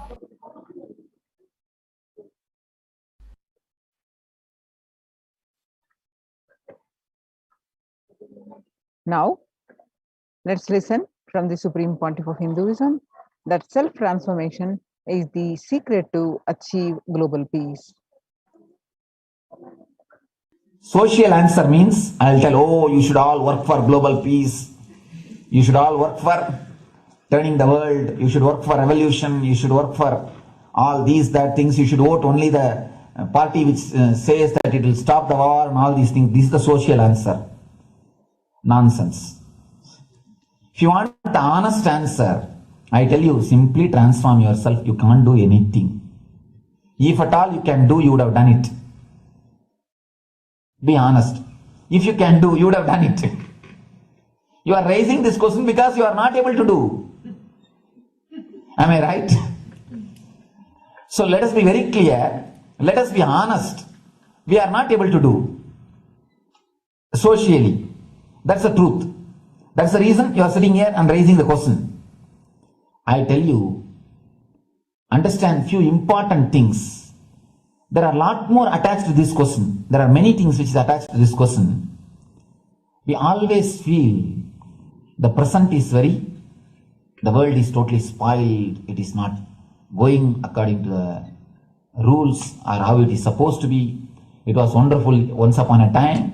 In ancient time, things were going properly. Everything was well and great. And I tell you, 10,000 years ago, they found some writings on stone in Harappa Mohenjo-daro culture. Some stone writings have been discovered. The other day I read a beautiful book about that stone writings. That writings, it says, oh, nowadays the society is not as it should be. So much of war. There is no peace. In the early times, there was so much of peace. Society was really great. Things were as it should be.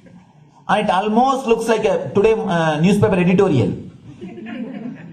10,000 years ago, the same thing carved on a stone. Then understand, there was no such time as only good prevailed. It is just a fantasy. Hinduism, they call it Satya Yuga, the age of truth. There was a time only truth prevailed. And every religion, Christianity, they say the Garden of Adam and Eve. There was a time everything was wonderful. Every religion has got the fantasy. The past was great. There was golden past. Always the idea of golden past exists only in the past. The more you go back, again you say the past was great. And I tell you one thing, it is a wonderful way of postponing accepting the reality. Otherwise, I can be sure the world was same as it is today. Whether it is 5,000 years ago or 10,000 years ago. Maybe one thing, there was no CNN channel that time. So the news did not reach you so quickly. That's all. The news did not reach you so quickly. That may be the only difference. But otherwise I can be sure the good and the bad was equal. Good and the bad was equal. The same amount of wars were there. All the other things were there. If you read the Puranas, the mythological stories of India, you see enough of things. Enough of dirty things. I think sometimes I find a little more. And if you read completely the Puranas or the Hindu scriptures, there are a lot of things much worse than modern day. The criminal activities or bad things or negative things, whatever you say, all this stuff. And never think only present day is corrupted or violent. In the ancient days also, all these things were there. Only one thing was not there, CNN news or the internet. So the news did not reach you. But otherwise I can tell you, enough the good and bad was there. It always will exist. It will exist. All you can do is, if you awaken yourself, if you reach the enlightenment state, you can go beyond it. And I tell you, enlightenment is the only service you can do to the society. Just become enlightened so that you will reduce the negativity. Now, as of now, you are also the part of negative group. Naturally, we will be a negative group. As long as we are unenlightened, we will be the part of collective negative consciousness. So if you become enlightened, at least you will reduce your weight. That's the only thing we can do. Nothing else can be done. So all I request you to do is just become enlightened. Realize that you are a lion. That's the only way to help yourself and the society. Otherwise, all revolutions, you see, all revolution again end up as one more tradition. In last 2000 years, 3000 wars have happened in the humanity. In 2000 years, 3000 wars. Human beings have not done anything except doing wars, except fighting. Everybody claims he wants to do revolution. He wants to spread peace. You see, every country claims their army is a defensive army. Then who is offending? Tell me. Every country says defensive army. Then who is offending? These are all just, games. The idea of peace is a pure game. Everybody wants to spread the peace according to them, not according to the other person. They want peace according to them. The other day I was in one interreligious gathering. One guy is preaching, let all of you convert to my religion so that we will not have fight. He wants peace the way in which he wanted, not the way in which. And there's a beautiful saying, the sword of Muhammad, it is written, peace alone should survive, something like that. He has written some statement about the peace on the sword. We all take sword to spread the peace. So no revolution is going to help. Because in the last 2000 years, 3000 revolutions have happened. But still world is same, I think much worse. So no revolution is going to help. Only individual evolution is going to help. So be very clear. Instead of working in the outer world, start working in the inner world. That will help you and society some way.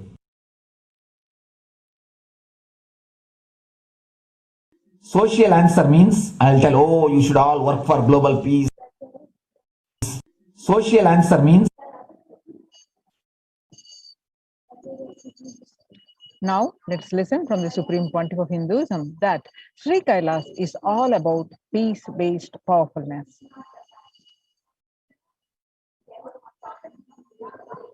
Listen carefully. The space of Shanti,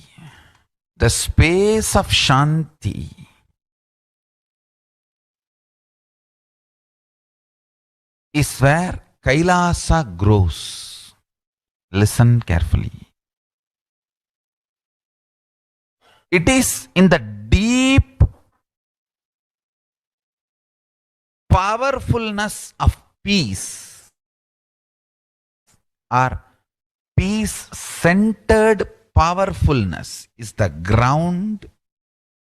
breeding ground for Paramashivatva to manifest.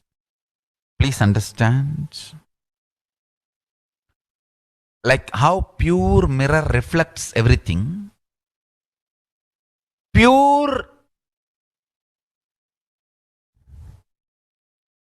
Shanti-based Shakti, peace-based powerfulness reflects Paramashiva. Paramashiva manifests in peace-based powerfulness. Please understand. Neither violence nor powerlessness. Powerlessness is weakness.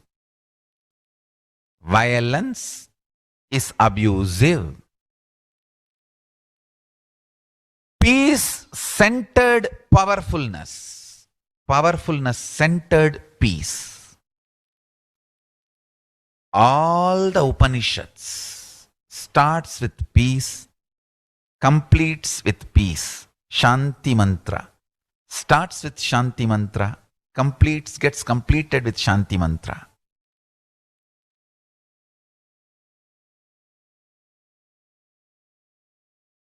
Peace-based powerfulness is a fundamental requirement for Paramashivatva to manifest. That is why people who don't want us to manifest Paramashivatva or power manifestation do not want to allow the peace in our life or do not want peace in our campus. Understand? But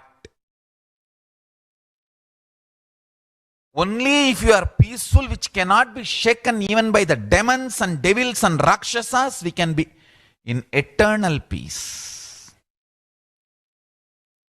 So, remember this very clearly.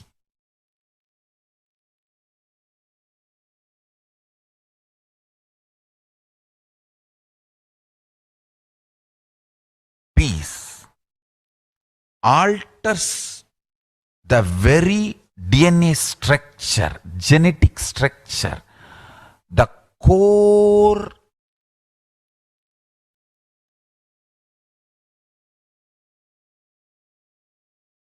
Anu Mahat structure. Understand? Anoraniyan Mahato Mahiyan. The consciousness in you is atom inside the atom, Mahat, more than Mahat. That Anoraniyan Mahato Mahiyan. That consciousness starts growing in you with more and more peace-based powerfulness developing in you. Nothing can be compared to unclutching.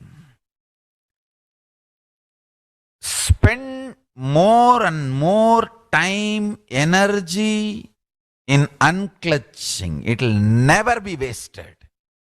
Time spent on unclutching is the most productive time for you in your life, because unclutching completely makes you altogether a different material. Understand? It makes your very biomemory, muscle memory, core structure, molecular structure, genetic structure, DNA structure, everything. All the 8 energy flow circuits, 7 energy flows, 1 the pure conscious explosion. So totally 8 energy flow circuits exist in you. All the 8 explodes when you unclutch. Understand? Unclutching is the space of Sri Kailasa.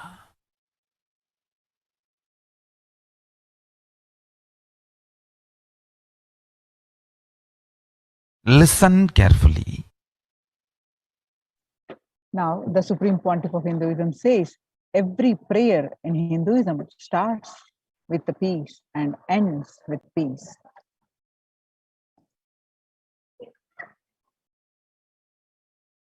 Every chanting, every prayer in Hinduism ends with Shanti, Shanti, Shanti 3 times.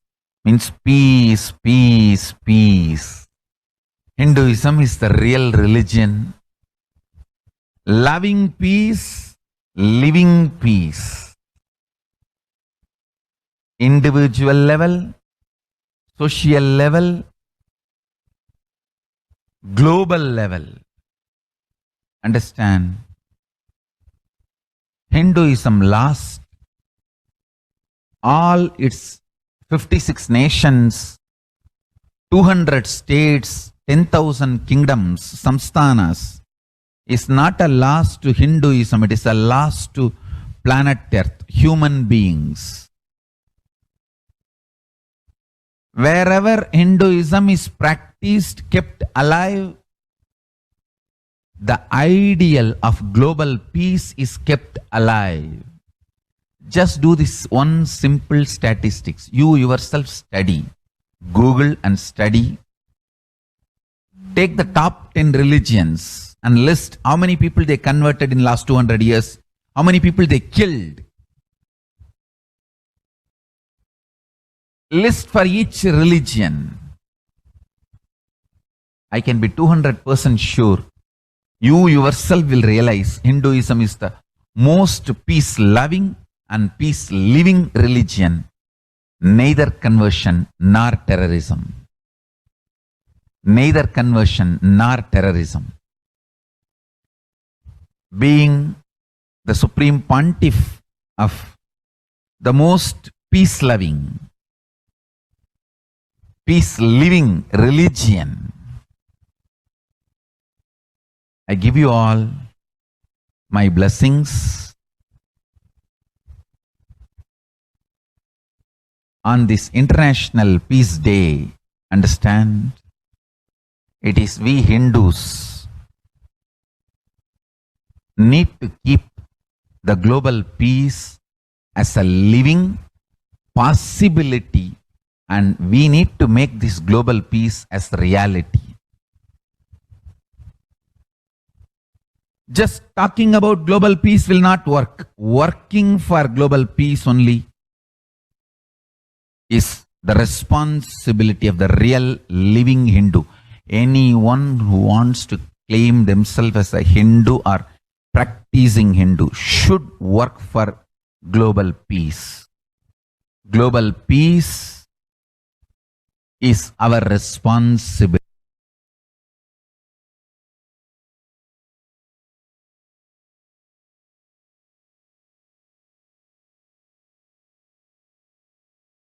Hindus have the responsibility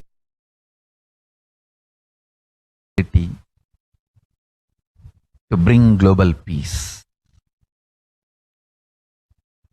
So you can also throw a challenge. See, if you are making a Hindu micronation, you can throw this challenge to each one, your friends, family, 10 people.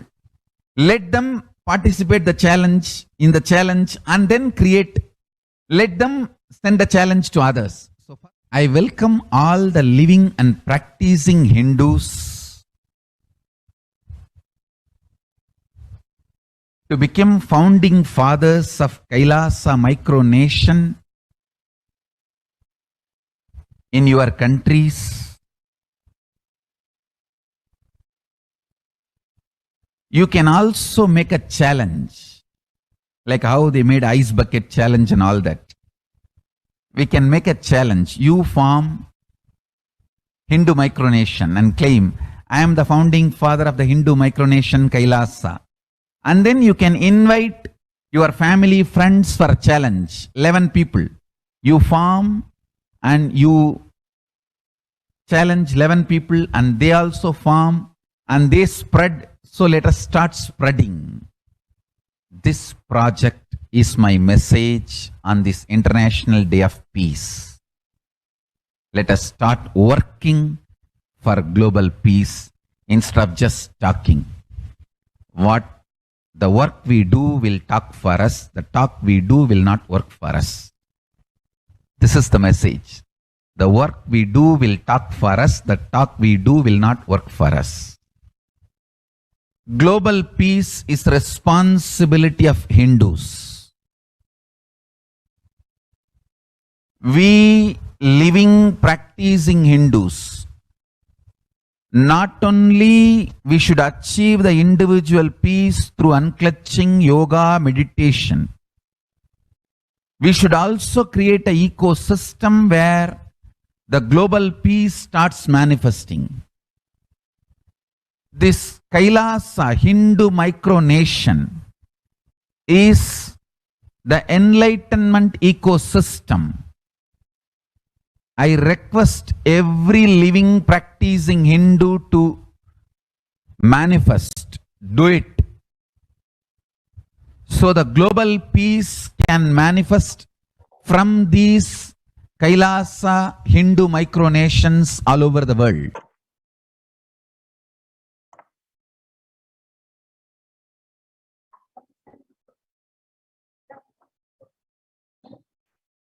Now, let us understand the Supreme Pontiff of Hinduism contributions for the global peace.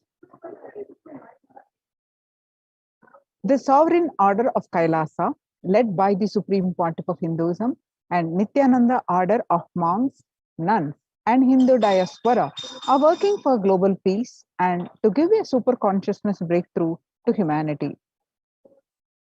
It is the Supreme Pontiff of Hinduism's mission to revive a conscious world where the global issues at climate, economic, social, health, and humanitarian levels cease to exist from their very root, turning the problems of poverty, hunger, violence, discrimination into powerful living through the experience of oneness.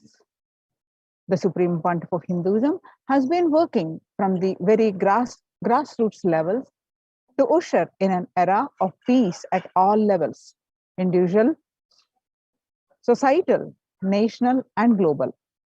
His deep insights into the workings of the human mind, body, emotions have enabled him to powerfully and directly address various social and emotional problems facing humanity today. Some of the ways the Supreme Pontiff of Hinduism provides spiritual solutions to combat the pandemic and other issues. Since the beginning of the global lockdown, the amount of contribution and activism Kailasa has increased multifold through the Paramashivoham program, which is an online program and free via Zoom sessions anywhere. If you are anywhere from the world, can attend, and following the Vedic calendar, every full moon and every new moon, Paurnami and Amavasya, new batch starts, and it's bi-weekly program which gives you conscious breakthrough, experiencing Paramashivoham, that I am Paramashiva. So join any one of the batch, at even as a single day program. Every day is a single day program also. So we can attend any single day and experience the Paramashivoham for yourself. You can join by paramashivoham.org/join. I repeat, paramashivoham.org/join. So through this Paramashivoham program, bringing the super consciousness, the breakthrough to the whole humanity. The Paramashivoham program has successfully completed 38 seasons. It started since March 2020, and not every single day this program successfully running for 16 hours a day. So join if you have not yet attended. Join this program and experience for yourself. The next is by starting the Akhanda Nirvikalpa Samadhi Jnana Yajna by contributing almost 3 million minutes now. And next is Paramashiva Sankalpa chanting, that is sacred Sanskrit mantra chanting 24/7 to heal the conflict problems each one facing via the Zoom sessions. And spiritual healing available to one and all 24/7, helping humanity to cope up with insecurity, fear, disease by empowering individuals to heal themselves learn to cope up emotions like depression and tough situations in relationships, providing alternative solutions to worldly problems through power manifestation, initiating thousands every day into manifesting innate superhuman capabilities into the Kailasa courtyard sessions, providing healthy solutions like a technique to clear stomach with the Ayurveda solution, which ultimately brings clarity out to the spiritual truths and give a conscious breakthrough. In the long term, establishing self-sufficient communities, continuing and intensifying the service of the Annadan, that is free food, in Nithyananda Annalayas around the world, including Tirunamalai and Los Angeles, paving way to the New World Order, starting the agriculture-based communities in Adi Kailas and several other locations. Peacekeepers of Kailasa offering various life solutions from the teachings of the Supreme Pontiff of Hinduism. Hinduism prescribes various methods for global healing. One such is Maheshwara Puja, nullifying the collective negativity simply through the presence of the avatar and his order of monks, offering Maheshwara Puja to the natural calamities hit victims. Maheshwara Puja, everyone can offer on every Paurnami and every Amavasya, that is every new moon and every full moon. And Bhava Samadhi Darshan to raise the individual conscious breakthrough. Devi Parashakti Akashic reading, that is cosmic revelations.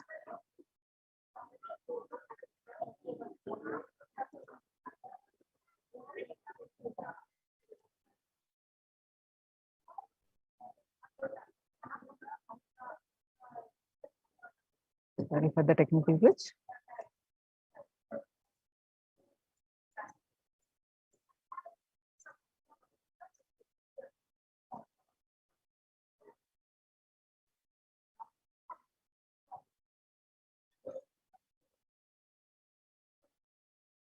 Supreme Pontiff of Hinduism, spiritual solution for COVID-19.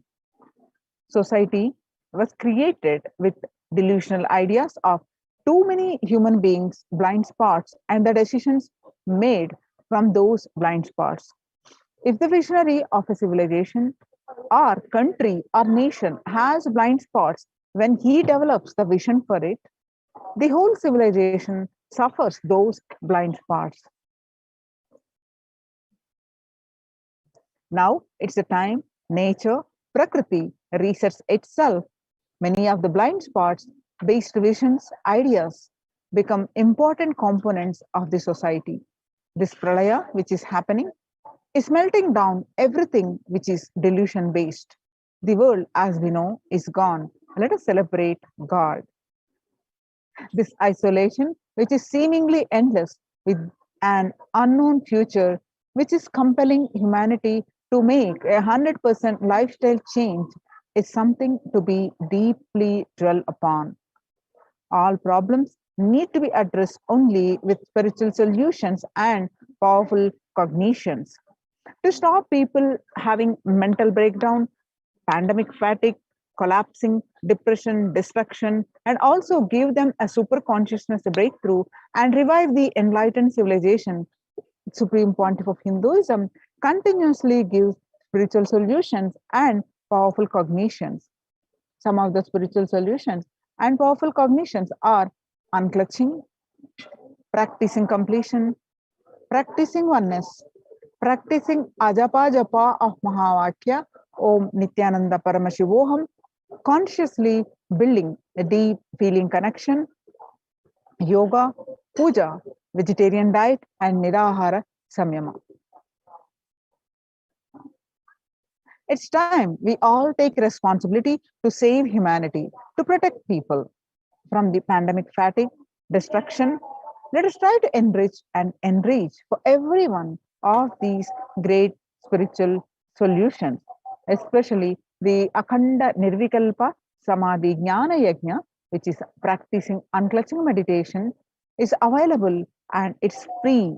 Many of the solutions are free, available everyone on the planet Earth, and open for all, and take just few minutes to join in Zoom sessions and get the benefit from it.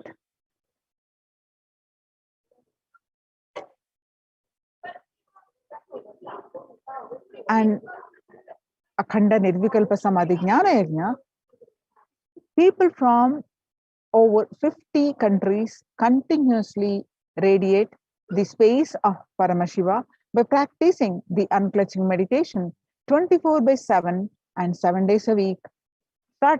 It started from 13th May, Indian Standard Time, and at any given point of time, there are 4 to 8 zones actively unclutching around the world. You can join this movement by at joining this link at http://kailasa.tv/minutes4peace.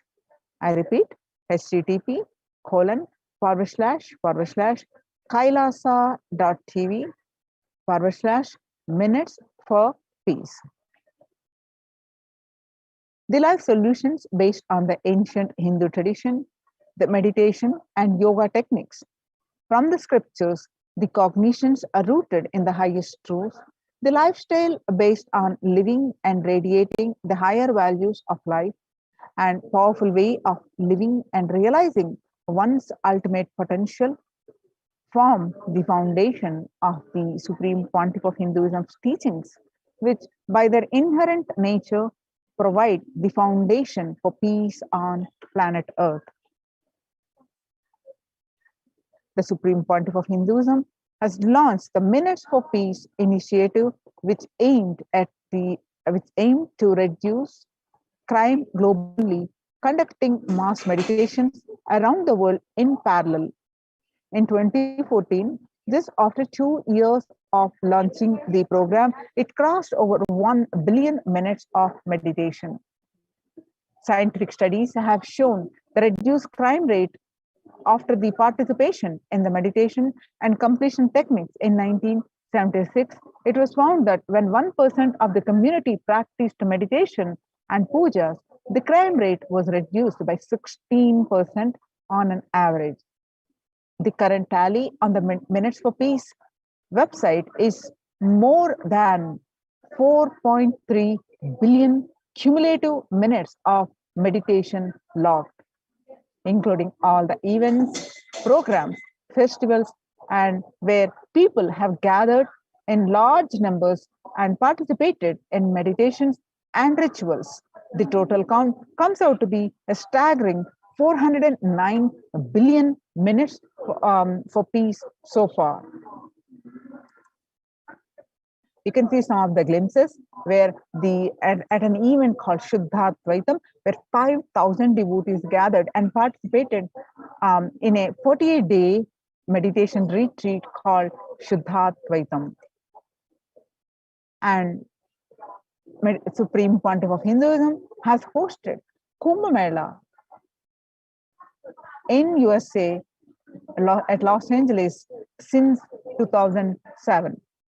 Nithyananda Sangha is entrusted as the only organization to host Kumbh Mela outside India by the Akhila Bharatiya Akhada Parishad. In September 2006, the Supreme Pontiff of Hinduism has organized the first confluence for world peace to honor the memory of those who lost their lives saving others on September 11, 2001 at Irvine, California, United States. The second confluence for the peace was held in Los Angeles in 2007 in collaboration with Vedanta Society, BAPS, ISKCON, Siddha Yoga, and other organizations. The Kumbh Mela festival spread fast to other countries, including Australia, Canada, etc. In 2009, Supreme Pontiff of Hinduism has organized a month-long peace walk covering 1,000 kilometers and 1,000 villages to bring together in harmony from all walks of life to promote feeling connection and oneness among people. During the walk, health camps were conducted in villages along its path. Supreme Pontiff of Hinduism has conducted large-scale collective meditations and on September 21st, International Peace Day, to raise the collective consciousness. One of the greatest contributions that the Supreme Pontiff of Hinduism contributing is initiating thousands into sannyas. Sannyas is our social responsibility. Let us save Hinduism and humanity. The Supreme Pontiff of Hinduism has revitalized the monastic tradition of sannyas by initiating hundreds and thousands of people into Nithyananda monastic order. The all-renouncing monks contribute the best things to human civilization, living their life with the cognition that life is for others. These monks and nuns act as the beginners of peace and empowerment for the human society distraught with violence, depression, and other forms of life negativity. Supreme Pontiff of Hinduism has also revived the ancient practice of embarking on pilgrimages, that is, spiritual journeys, taking spiritual aspirants to high energy sacred spots such as the Himalayas, Kailasa, Varanasi, Angkor Wat, and various powerful temples of India. Even though prevalent in India, this practice is rapidly losing its original context, turning into a recreational family vacation. Reviving the original spiritual context, the Supreme Pontiff of Hinduism has made it possible for modern day human beings to benefit from the spiritual energy present at these centers and accelerate their journey of spiritual evolution, hence ensuring individuals and collective peace as a natural consequence. Food systems hold key to ending the world hunger. Effect of the COVID-19 pandemic, the UN has noted a dramatic increase in the world hunger. According to the state of food security and nutrition in the world, 1/10 of global population, as many as 811 million people, were undernourished in 2020, an increase of 118 million from 2019, according to the Eat, Lands and Commission. Moving towards the diet with the diversity of plant-based foods, low amounts of animal source foods, unsaturated rather than saturated fats, and limited amounts of refined grains, highly processed foods, and added sugars could prevent from 19 to 24% of all adult deaths each year. Under the Red Om project, which is a no hunger project, at the Kailasa's de facto spiritual embassies through Annalayas, at these Kailasa's de facto spiritual embassies established by the Supreme Pontiff of Hinduism have served over 5 billion meals, organic, sattvic, vegetarian meals so far. Giving free food to all the citizens is the economic policy of Kailasa, deriving the reference from Vedas and Agamas.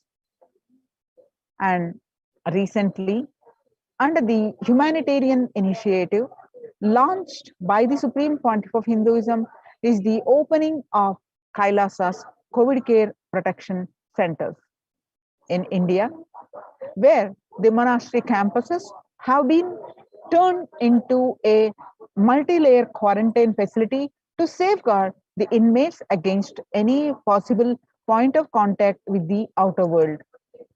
The Supreme Pontiff of Hinduism has opened this service free to all people, regardless of any differences in age, gender, caste, creed, ethnicity, color, or socio-economic status.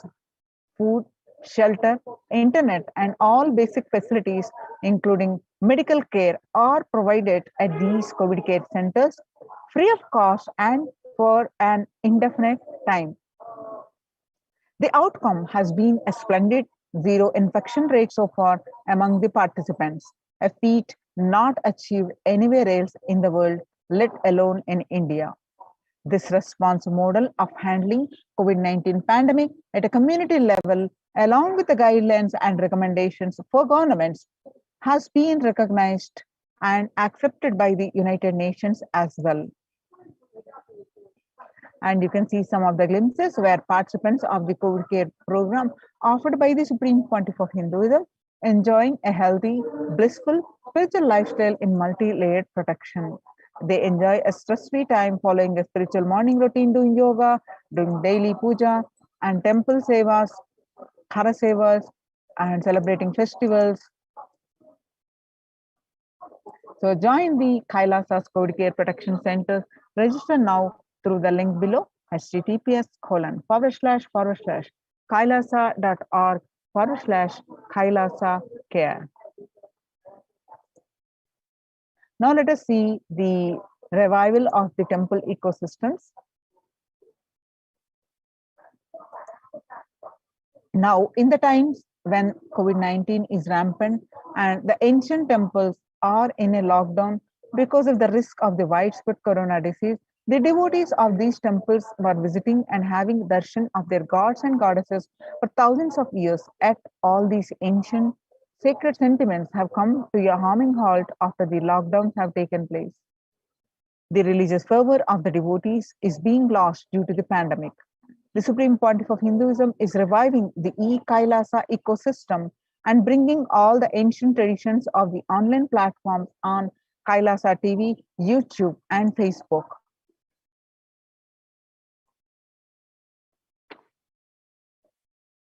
Now, on various occasions, Devi Parashakti has revealed about the significance and importance to join the Adi Kailas, especially if you are in India, how important it is to go to Adi Kailasa during this pandemic. On 14th May 2021, Devi revealed that whoever comes to Adi Kailasa and does the good work of saving people from deadly corona, I myself will do all their good work. This is the commitment Paramashakti is giving you all. Parameshwari, I will do what I say.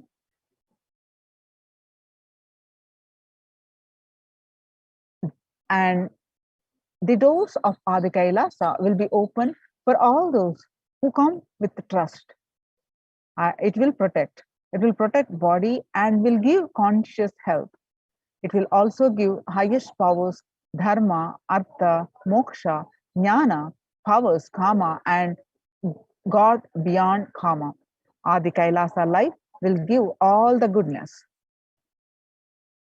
And on 31st May 2021, Devi revealed that the hell of Krimi Bhojanam mentioned by Vyasa in the Garuda Puranam has opened and is directly falling on India as a thunder. Running to Adi Kailasa and preventing it is the only way. I have opened Adi Kailasa for those who want to save their lives. All of you run to Adi Kailasa. So when the first world countries closed their borders during a massive global emergency, Kailasa has opened its doors to all without exception. And the various centers across India are Adi Kailas in Bidadi, Bangalore, Salem, Tiruvannamalai, Rajapalam, Pattanam, Srirangapadi, Madurai, Avatipalam, Huzur, all from Tamil Nadu, and Baroda Adinam in Gujarat, and Sripuram Adinam in Hyderabad, and Puduvai Adinam in Pondicherry. Kailasa rushes to aid India as India finds itself on the verge of COVID-19 third wave. Multiple free COVID care centers opened across India.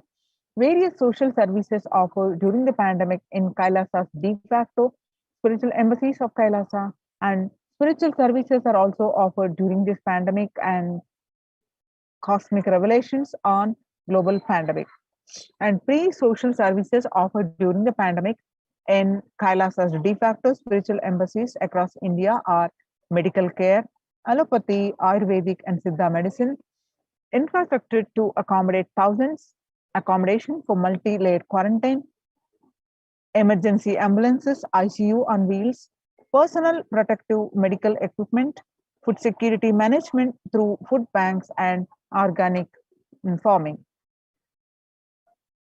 Join the Kailasa's COVID Care Protection Centers. Register now through the link below https colon forward slash kailasa.org forward slash Kailasa Care. I repeat, https colon forward slash kailasa.org kailasa kailasa.org forward slash Kailasa Care KAILASACARE. With this, we are going to move on to the next part of our program after a very short break. Thank you, Nithyanandam.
mean by the word Kailasa?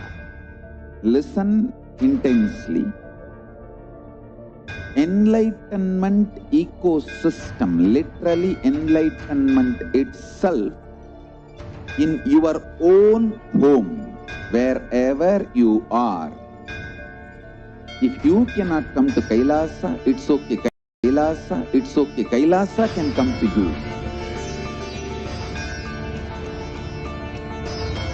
Kailasa coming to you is Kailasa.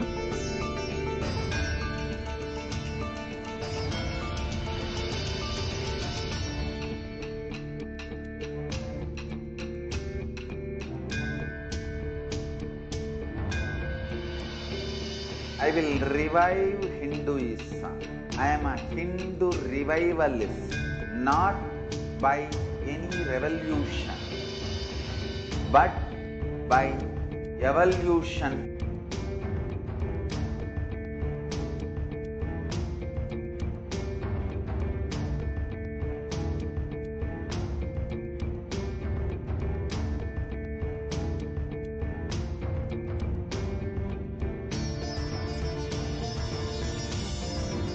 And setting model community.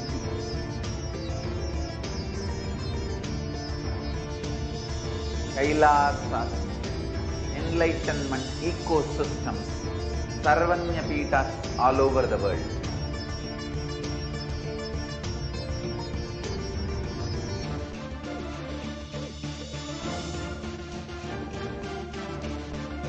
All powerful cognition, knowledge, only when you live, power manifestation and possibilities manifestation happens. This is a fundamental truth.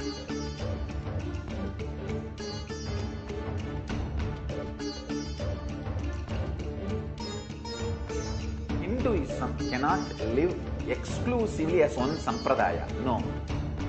All sampradayas of Hinduism is an ecosystem.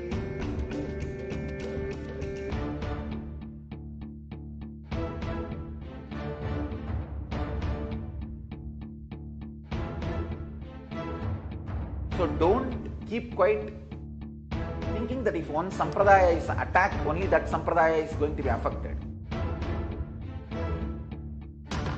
All of us are ecosystems.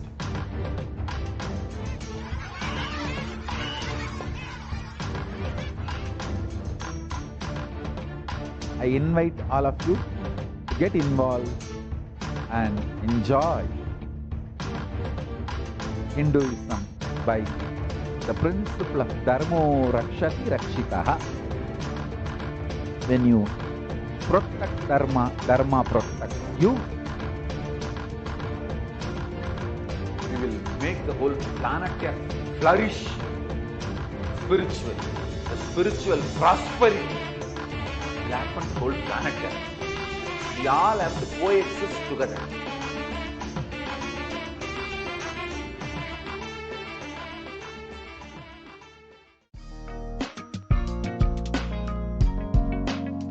We get you health. We get you ability to build beautiful relationships in your life. We get you direct spiritual support, and we make sure you become wealthy.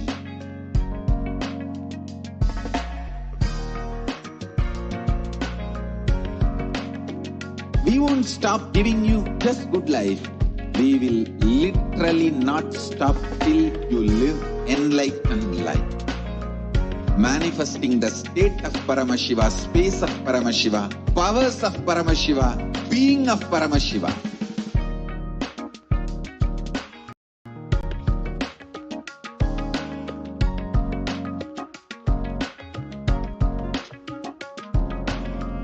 Whole world should become Kailasians. I want the whole world to know Hindus have something great to contribute to the world.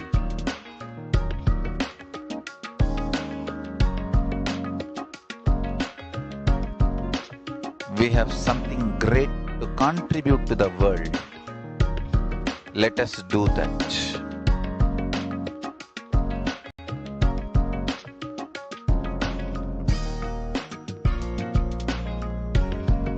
Kailasa is proper customized spiritual service helping you to identify your root patterns of suffering. We have perfected the science of helping every individual from every cultural, religious, nationality background.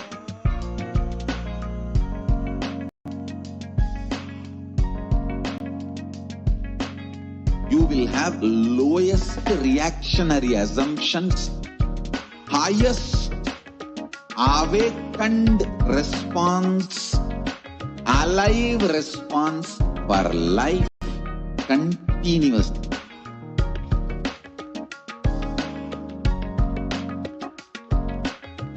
Kailasa is enlightenment ecosystem, literally enlightenment itself in your own home, wherever you are.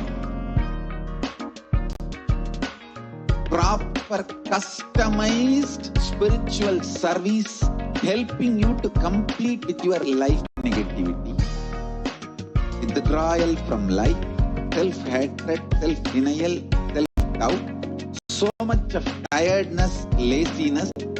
We can support you, aligning your diet, your attitude, your aptitude, your understanding about life. We can help you with everything.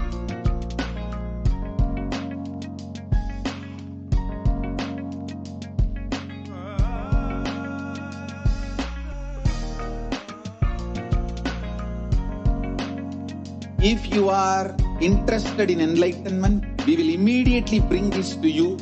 If you are not interested, we will explain the whole science, inspire you and make you interested in enlightenment time. We need to cater this enlightenment science to the whole world wherever they are, because enlightenment is the birthright of all human beings. Kailasa is responsible to provide that to all human beings.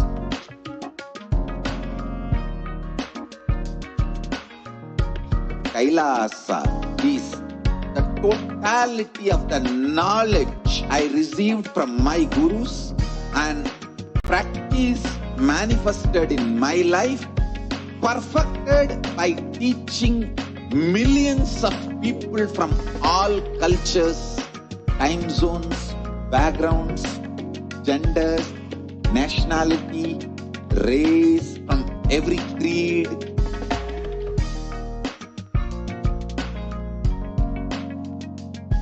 So this absolutely perfected knowledge available to you, served to you in your home without even you moving out of your couch, free of cost. Just be alive for next 3 years. Don't die within next 3 years.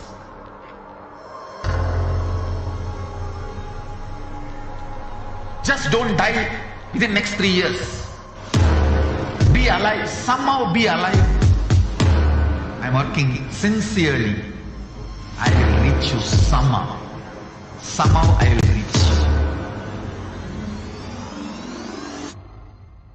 It's my commitment to humanity.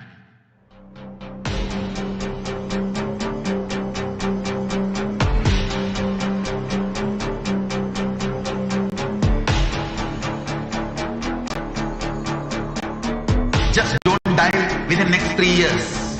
I will reach you wherever you are, whichever corner of the world you may be. I will reach you with enlightenment. You manifesting the space, state, powers, being Paramashivoham. It is possible, and it is possible for you.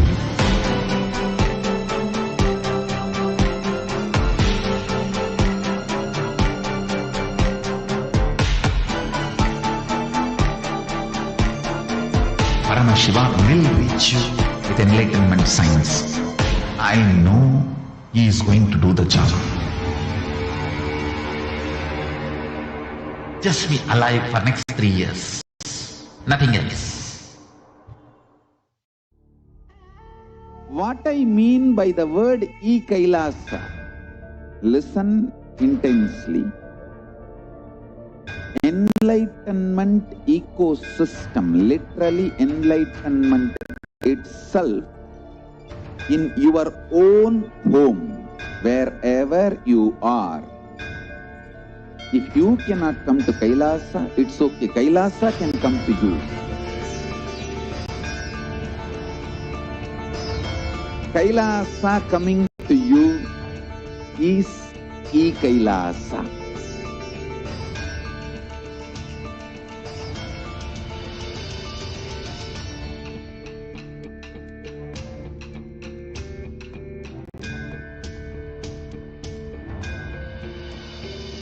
I will revive Hinduism. I am a Hindu revivalist, not by any revolution, but by evolution.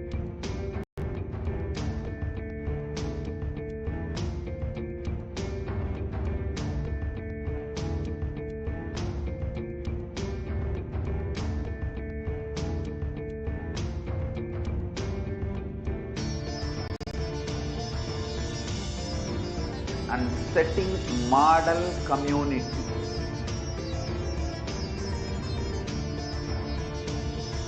Kailasa, enlightenment ecosystem, Sarvanya Pitas all over the world.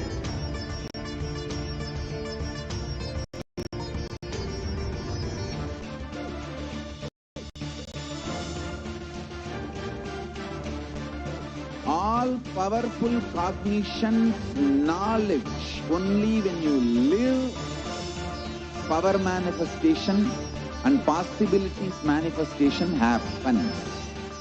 It's a fundamental truth.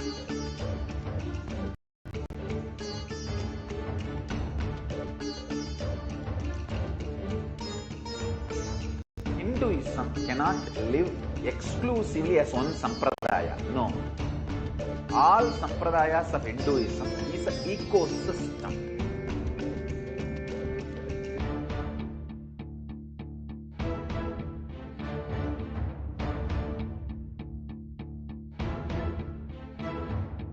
So don't keep quiet thinking that if one sampradaya is attacked, only that sampradaya is going to be affected.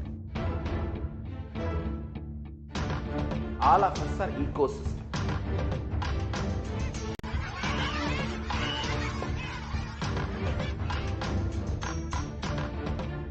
I invite all of you to get involved and enjoy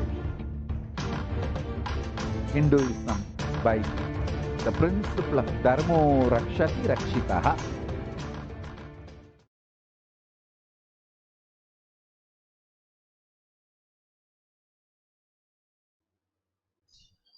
Nithyananda, and welcome back to this segment where we'll be learning more about the various revelations of Devi Parashakti, about the responsibilities of Hindus, and as we prepare to receive the live darshan, let us learn more about these various sacred revelations by Devi Parashakti. So now, let's watch a video where Devi Parashakti revealed the sacred secret of Hindu birth, and this is from the 31st of May 2021.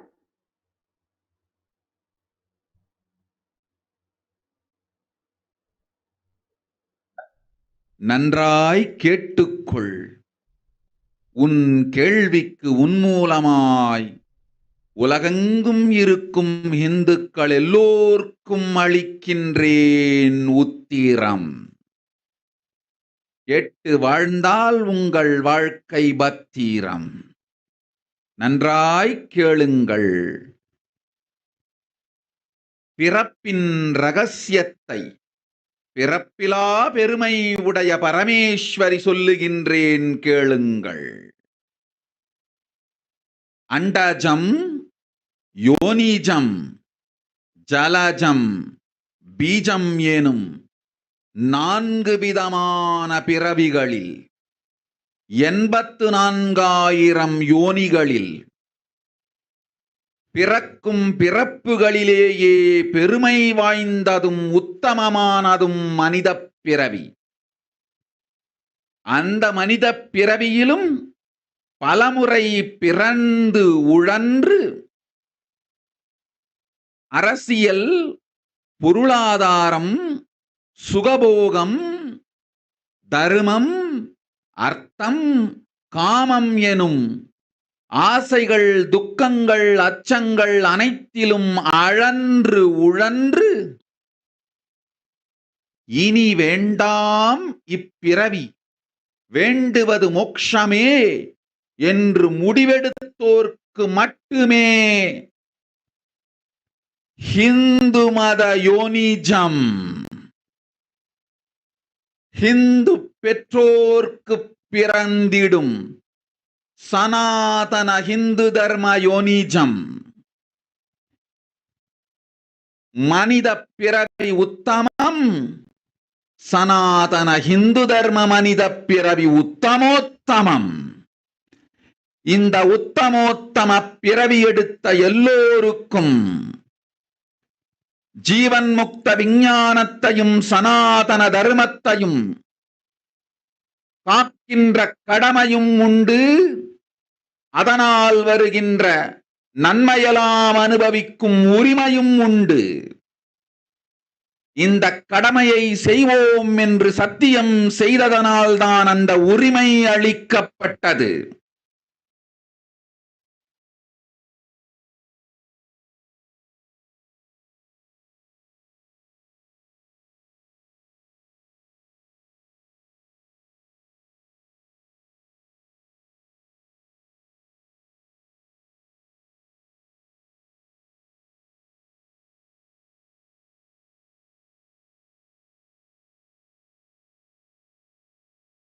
மயங்கி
Nithyananda, we apologize for the technical glitch.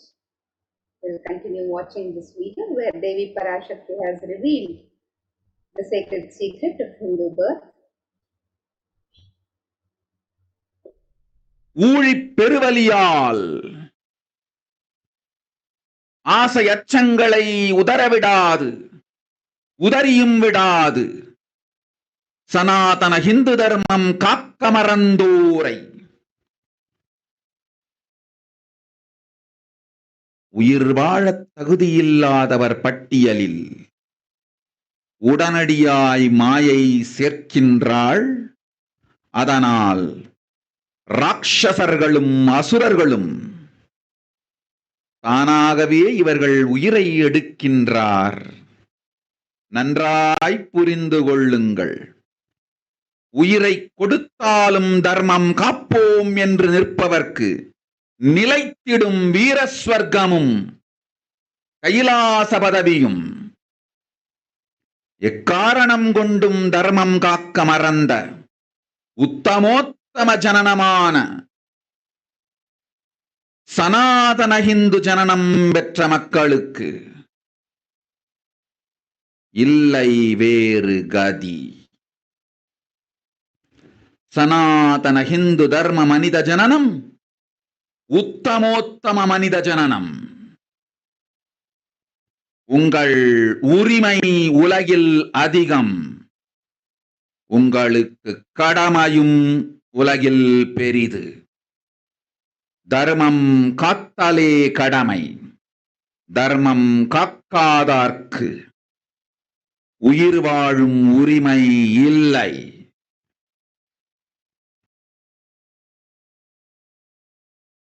நன்றாய் புரிந்து கொள்ளுங்கள்.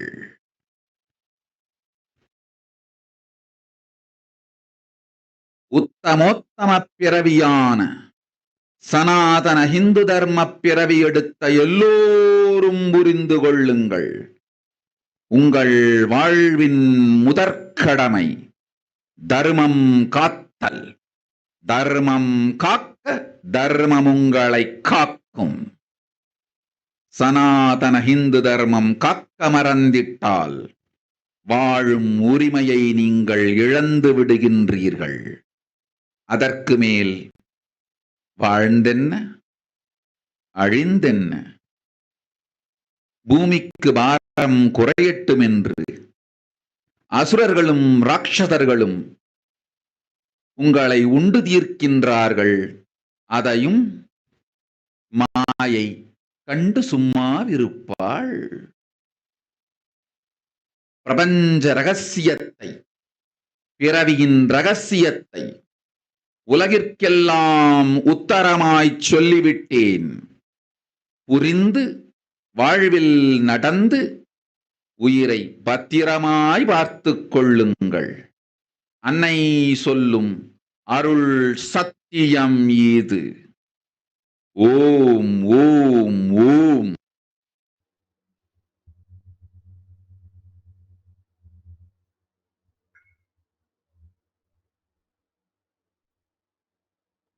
Yes, now let us look at the revelations mapped, Devi's words mapped into English.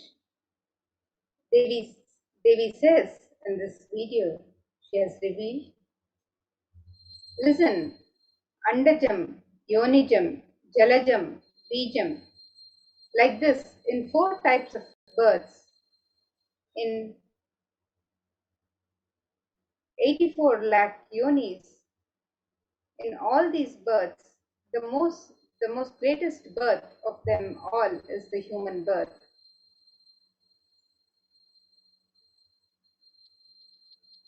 Even in that human birth, being born and toiled many times, after getting burnt and toiled in politics, in finance, in luxuries, in dharma, artha, kama,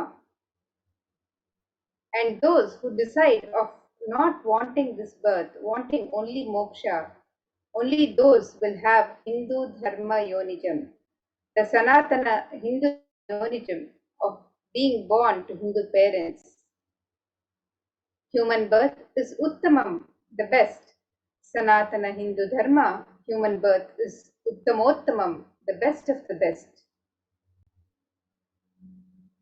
Everyone who took this Uttamottama birth has the responsibility of protecting the signs of living enlightenment and Sanatana Dharma. And also they have the right of experiencing its benefits. This right was given to them because of their commitment given by them to do this responsibility. After coming to Bhuloka, by getting mentally deluded and forgetting the dharma of protecting Sanatana Dharma, Maya, she is taking away all their soul.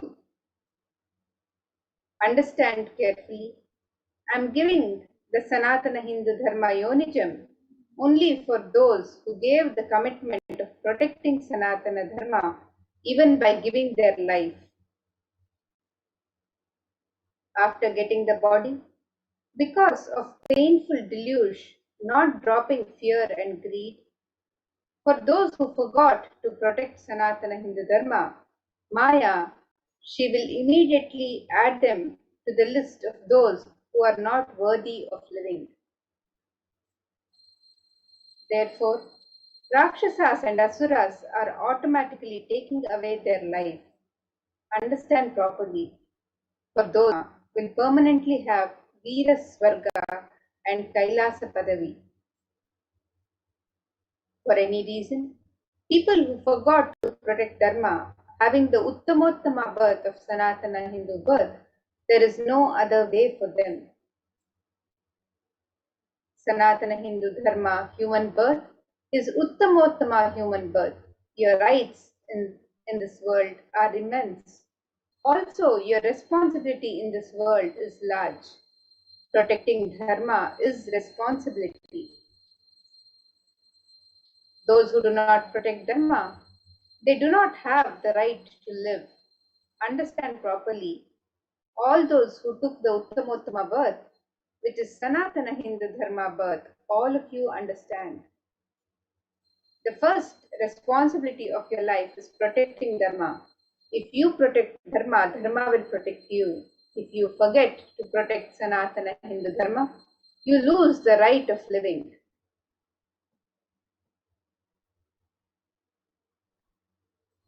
After that, what bothers whether you live or get destroyed? Asuras and Rakshasas will eat you, so that the burden on earth is reduced. Seeing that, Maya, she will keep quiet.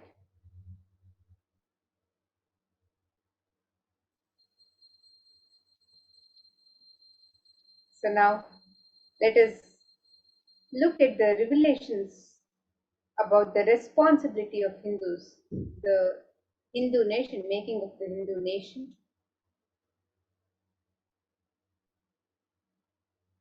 Hinduism represents the world's most ancient yet progressive indigenous spiritual tradition. It is an open framework model of civilization that stands for global peace, vegetarianism, non-violence, yoga, worship of nature, temple-based living, manifesting spiritual powers and inherent divinity of every being.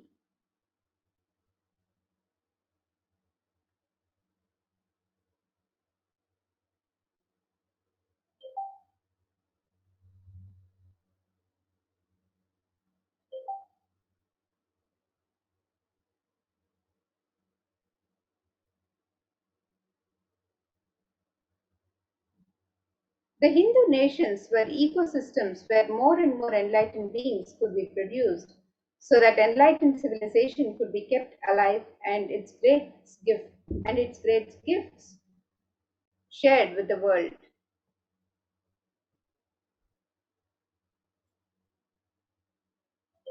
Let us look at some references of the Hindu nations from Hindu scriptures.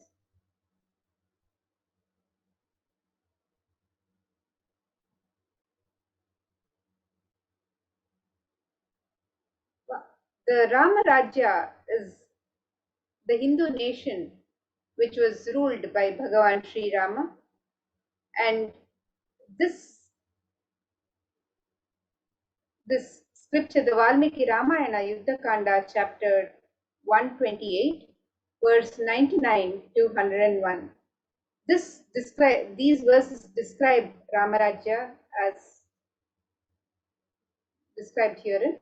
It says, there were no widows to lament, nor there was any danger from wild animals, nor any fear born of diseases. The world was bereft of thieves and robbers and robberies. No one felt worthless, nor did old people perform obsequies concerning youngsters. Every creature felt pleased. Everyone was intent on virtue, turning their eyes towards Rama alone. Creatures did not kill one another.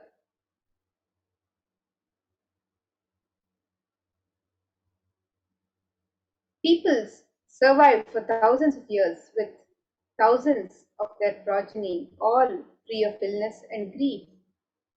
The trees there were bearing flowers and fruits regularly without any injury by pests and insects. The clouds were raining in time, and the wind was delightful to the touch.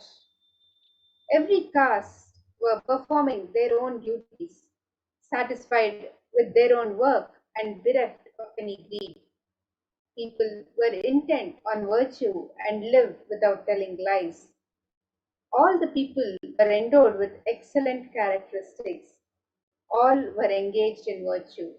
And this is a description of the Rama Rajya from Valmiki Ramayana Yuddha Kanda, chapter 128, verses 99 to 101. And we also have the descriptions of the Hastinapur kingdom as it was ruled by Yudhishthira. And this description from Srimad Mahabharata, Ashwamedhika Parva 14, chapter 15. And here, sage Vaishampayana, the narrator of Mahabharata, speaks to King Janamejaya, the grandson of the Pandavas.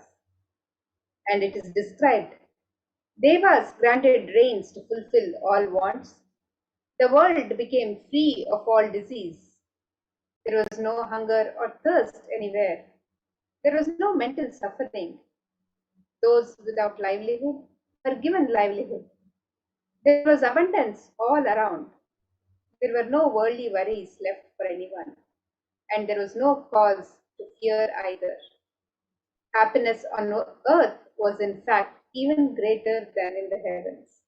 And this is the description of the Hastinapur kingdom under Yudhishthira.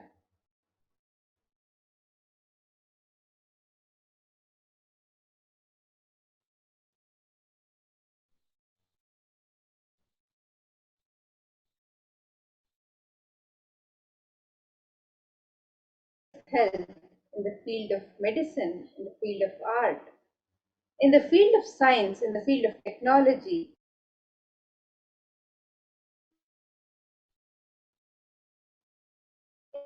In the field of aviation, in the field of dance and music, in the field of clothes and jewelry, in the field of judicial field, the Hindu nations have.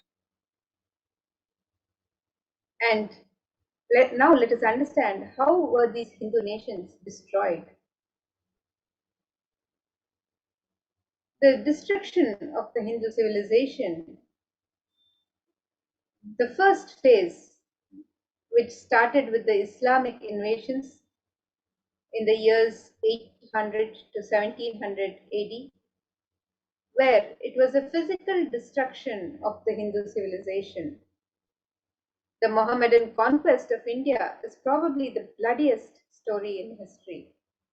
The Islamic historians and scholars have recorded with great glee and pride the slaughters of Hindus, forced conversions, abduction of Hindu women and children to slave markets, and the destruction of temples carried out by the warriors of Islam during 800 AD to the 1700 AD. And millions of Hindus were converted to Islam by sword during this period.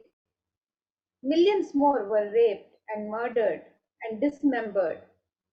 And this is from the story of this passage is from the Story of Civilization, Our Oriental Heritage, written in 1935 by Will Durant. So Will Durant says that millions were raped and murdered and dismembered.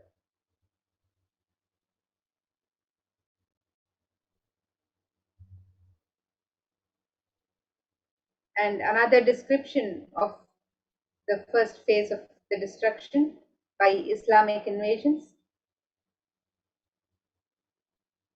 This description from Abdullah Wasaf in the Tazkiyat-ul-Amsar, which describes the Islamic law prescribed for Hindus as conveyed to Alauddin Khilji by his Qazi or legal advisor. And in this it is described, Hindus are like the mud. If silver is demanded from them, they must with the greatest humility offer gold. If a Mohammedan desires to spit into a Hindu's mouth, the Hindu should open it wide for the purpose. God created the Hindus to be slaves of the Mohammedans. The Prophet has ordained that if the Hindus do not accept Islam, they should be imprisoned, tortured, and finally put to death, and their property confiscated. To keep the Hindus in abasement is especially a religious duty because they are the most inveterate enemies of the Prophet. And this is again from a description from Tazkiyat ul Amsar, written by Abdullah Wasaf in 1606. And here you can see the picture of Hindu women being forced to wear garlands made from the bodies of butchered children.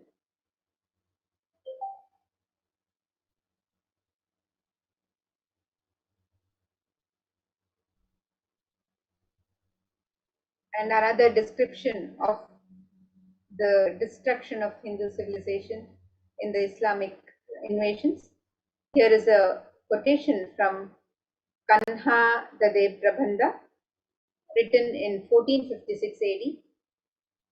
And this description says the conquering armies burnt villages, devastated the land, plundered people's wealth, took Brahmins and children and women of all classes captive, flogged with thongs of raw hide, carried a moving prison with them, and converted the prisoners into obsequious Turks. And here are some of the statistics. The statistics show that over 200 million Hindus were slaughtered by Muslim invaders.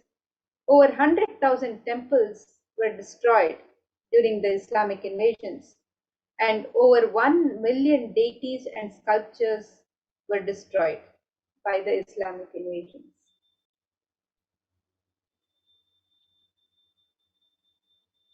And the second phase of the destruction of Hindu civilization continued with the British occupation from 1700 to 1947 AD. And this phase was the economic and psychological destruction of the Hindu civilization. And let us look at this quote from Will Durant, a celebrated historian who commented on the British rule in India. And this quote is from his works in 1930. And Will Durant says, I have seen a great people starving to death before my eyes, and I am convinced that this exhaustion and starvation are due not, as their beneficiaries claim, to overpopulation and superstition, but to the most sordid and criminal exploitation of one nation by another in all recorded history.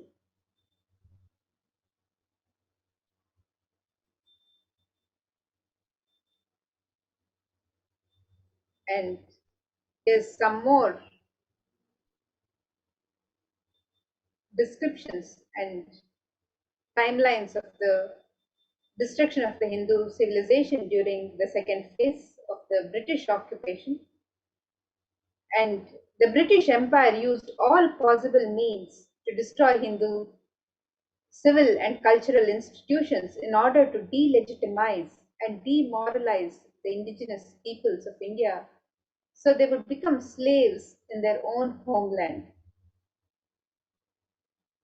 The first way of delegitimizing and demoralizing the civilization was to have discriminatory laws to instill feelings of racial inferiority.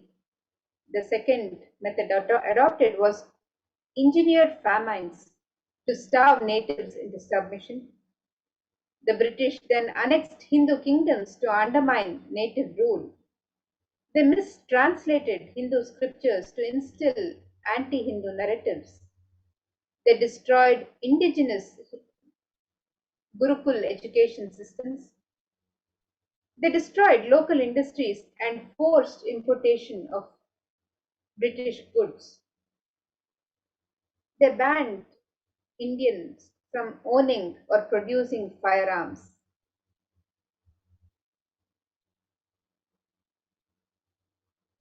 And during the British occupation, Shashi Tharoor, a member of Indian Parliament, has said the British came to one of the richest countries of the world. Over 200 years of exploitation, looting, and destruction reduced it to a poster child of third world poverty. So this is a quote from Shashi Tharoor, who was a member of the Indian Parliament, and the statistics show that over 45 trillion US dollars was looted from India over the 200 years, and over 45 million Hindus were dead due to famines and poverty imposed by British policies and reprisal killings for from the 1857 mutiny, and over 680 native kingdoms were usurped by the British Raj. And the third phase of the destruction of the Hindu civilization,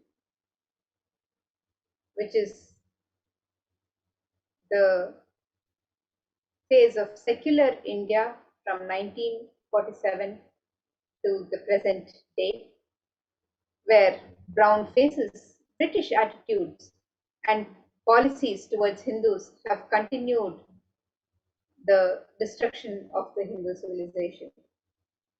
And this quotation from the first Prime Minister of India, Jawaharlal Nehru, has said in his prison diaries in 1935.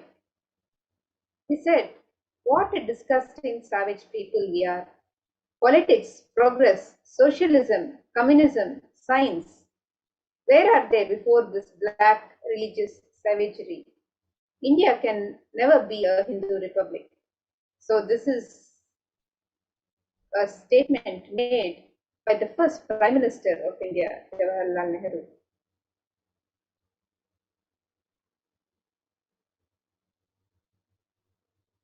And the destruction of the Hindu civilization continued with other leaders of secular India. And B.R. Ambedkar, India's first law minister and principal architect of the Indian Constitution, has said in the Pakistan or the partition of India in 1940, he said, "If Hindu Raj does become a fact, it will no doubt be the greatest calamity for this country. No matter what the Hindus say, Hinduism is a menace to liberty, equality, and fraternity.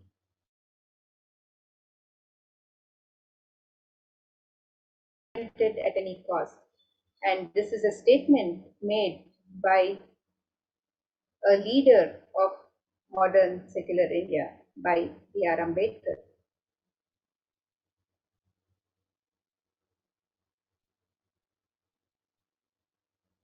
And further destruction continues with the various governmental policies and the legal system in secular India. The modern Indian legal system, academia, and media all systematically undermine, suppress, and delegitimize Hindu institutions and culture. India's constitution established government control and taxation over Hindu temples, schools, etc., while other religions are free from interference. Articles 26 to 30 of India's constitution discriminate against Hindus by giving special rights and benefits to non-Hindus, government benefits, scholarships, etc. Hindu kingdoms and self-governance were abolished. Anti-superstition laws were passed to criminalize Hindu practices. Mainstream Indian academics describe Hindus as sexist, racist, backwards, and oppressors. Negative media portrayals of Hindus in Bollywood and on TV abound. So you can see some statistics here where some questions from a survey. It says, are places of worship controlled by state governments for Hindus? Yes. Muslims? No. Christians? No. Sikhs? No. Can more places of worship be brought under government control? For Hindus? Yes. For Muslims? No. Christians? No. Sikhs? No. Does government manage place of worship's finances? For Hindus? Yes. For Muslims, Christians, and Sikhs? No. Does the government manage place of worship administration, including religious rituals? For Hindus? Yes. For Muslims, Christians, and Sikhs? No. Can government dispose or sell place of worship assets? For Hindus? Yes. For Muslims, Christians, and Sikhs? No. Is the place of worship income taxed? For Hindus? Yes. For Christians, Muslims, and Sikhs? No. Can government use place of worship income for other purposes? For Hindus? Yes. For Christians, Muslims, and Sikhs? No. Do practitioners have a say in the management of place of worship affairs? For Hindus? No. For Christians, Muslims, and Sikhs? Yes.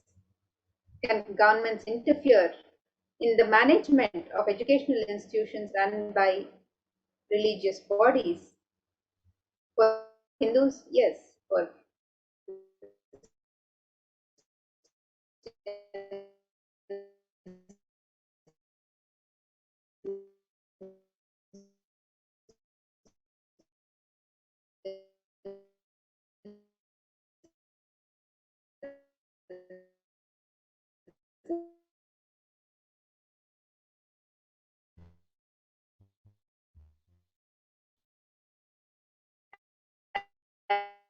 and this is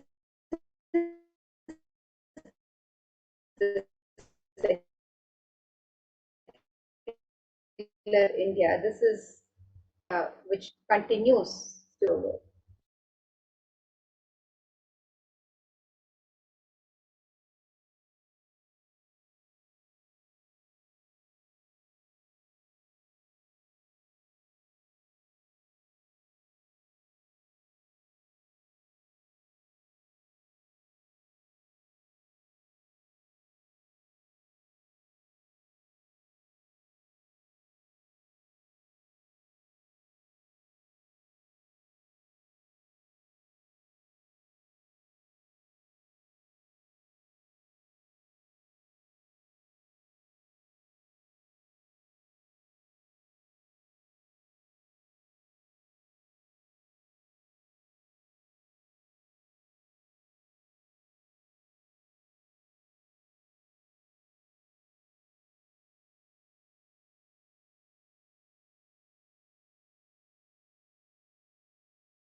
Nithyananda. I apologize for the technical glitch.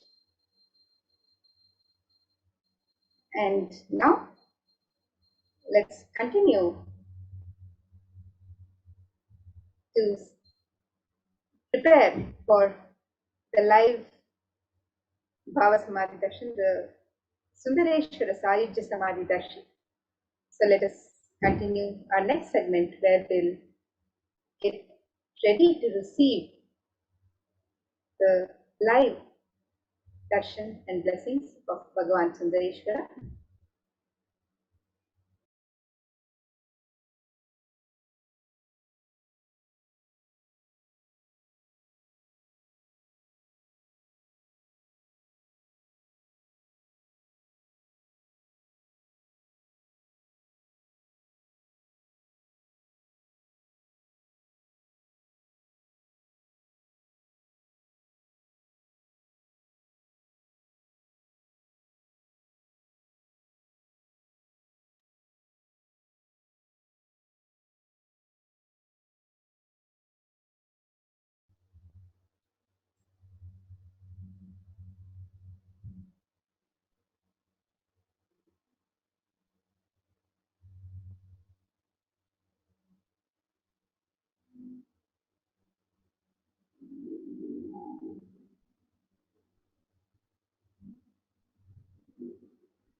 Welcome back to this segment where we'll be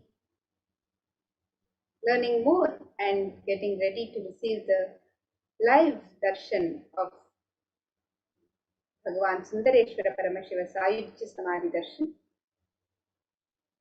And let us manifest the super conscious experience of the Shiva Sayujya Samadhi through the darshan of Irayanar Bhagavan Sundareshwara Paramashivam.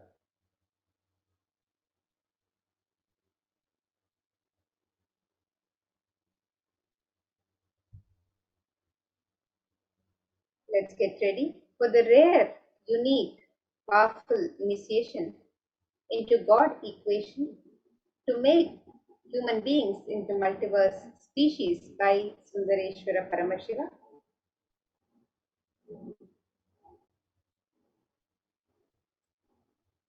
So what is Sundareshwara Paramashiva Sayujya Samadhi Darshan? Let us watch a video where Sundareshwara himself describes this beautiful darshan.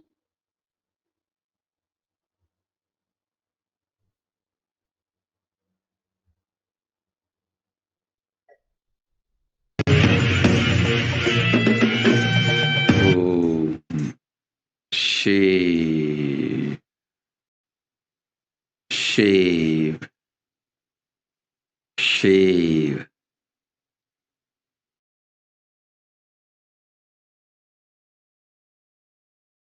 Paramashiva, I will manifest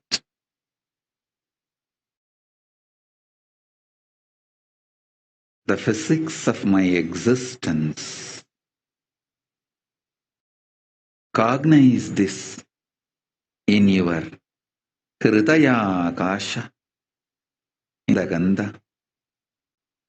You will experience my existence. Sundareshwara Paramashiva.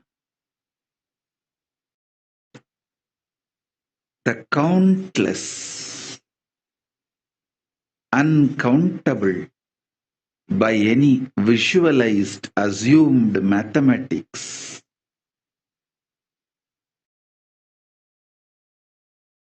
Brahmandas manifest in me, exist in me, get rejuvenated in me, get deluded inside me, gets liberated inside me. For all the countless Brahmandas to exist,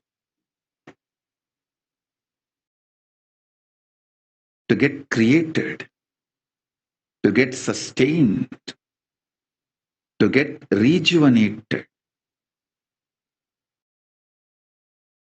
to get deluded, to get liberated, I am the space.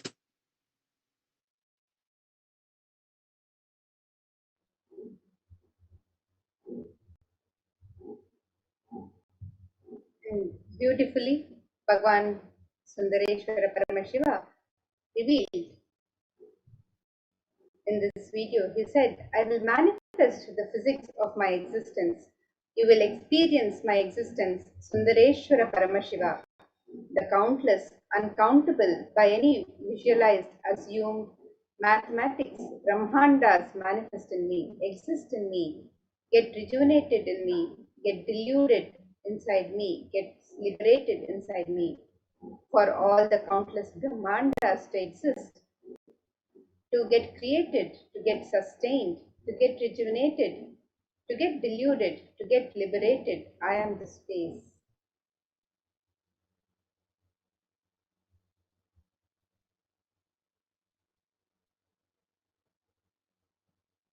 And let us now take a look at our world today, the current situation of the world, the risks, the environmental risks and the environmental situation that our world faces today. According to the United Nations, a new scientific report from the Intergovernmental Panel on Climate Change, IPCC, warns that we are on a crash course towards catastrophe if global temperatures are allowed to rise. The window to slow or even halt some of these worsening impacts is rapidly closing, and the message is clear: we must take action now. And we can see from this chart how the extreme weather, where it has led to a 170% increase in flood risk, in the existence of species, 18% of insects, 16% of plants, and 8% of vertebrates will be affected. 410 million urban residents are exposed to severe drought by 2100. And Arctic sea ice-free summers in the Arctic, at least every once in 10 years. The scientists foresee that Arctic may have ice-free summers once in every 10 years. And 28% of the world's population, or 2 billion people, will be exposed to extreme heat waves at least once every 20 years. 49 million people will be impacted by sea level rise of 56 centimeters by the year 2100, and lower economic growth at 2 degrees Celsius than at 1.5 degrees Celsius for many countries, particularly in the low-income countries, and lower risks to marine biodiversity, ecosystems, and their ecological functions and services at 1.5 degrees Celsius compared to 2 degrees Celsius increase in the global warming, and coral bleaching. Virtually all coral reefs are lost by 2100. If we have a 2 degree Celsius increase in global warming, the scientists expect that virtually all coral reefs will be lost by 2100. And the food, with every half degree of global warming, will consistently lead to lower yields and lower nutritional content in the tropical regions. So these are the various impacts of global warming as reported by the United Nations in their scientific report. And let us now look at this video by the United Nations about the state of our world today.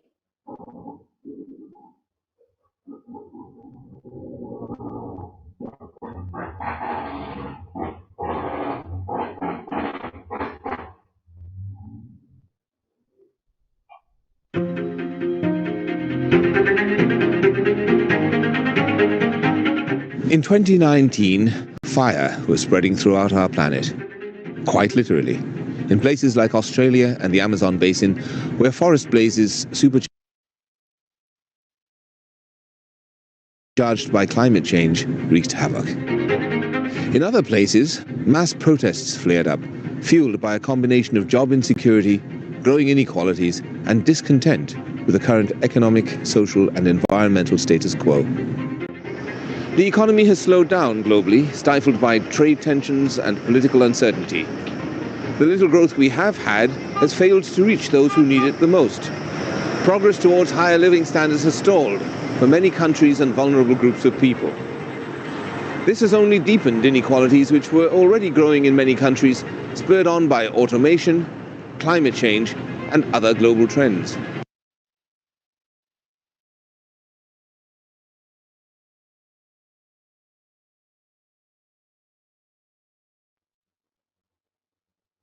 And here we can see some more pictures of the current conditions in our world today.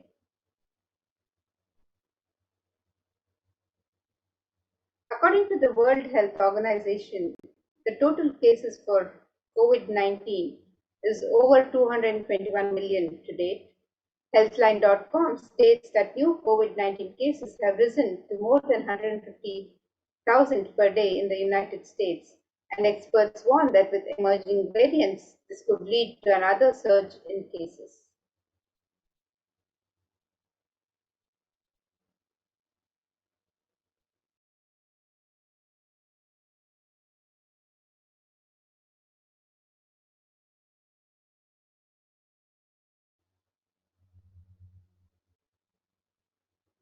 And it is at this time of crisis that Bhagavan Sundareshwara has come down to heal the world. In this time of crisis, Bhagavan Sundareshwara has come down to earth with such extreme compassion for humanity. He states, "O bound souls, listen intensely. Your impossibility and irresponsibility made you surrender yourself to the delusion. Cognize the ultimate truth. Sundareshwara Paramashiva, I exist. Sundareshwara Paramashiva, I exist. The moment you remember me, call me, I am here for you."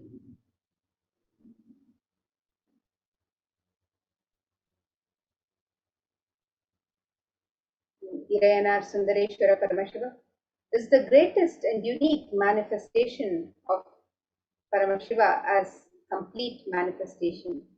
He assumes physical, subtle, light bodies as and when he wants, plays with all the physical reality and corrects, alters, intervenes, influences, changes, adds, removes, deletes anything in this physical plane as he likes without even a reason, just for fun.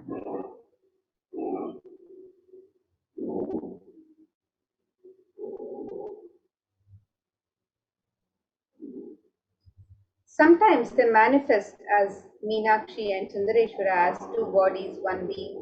Sometimes as both in one body. That's the reason all his manifestations and plays are called Tiruvilayadal or Leela.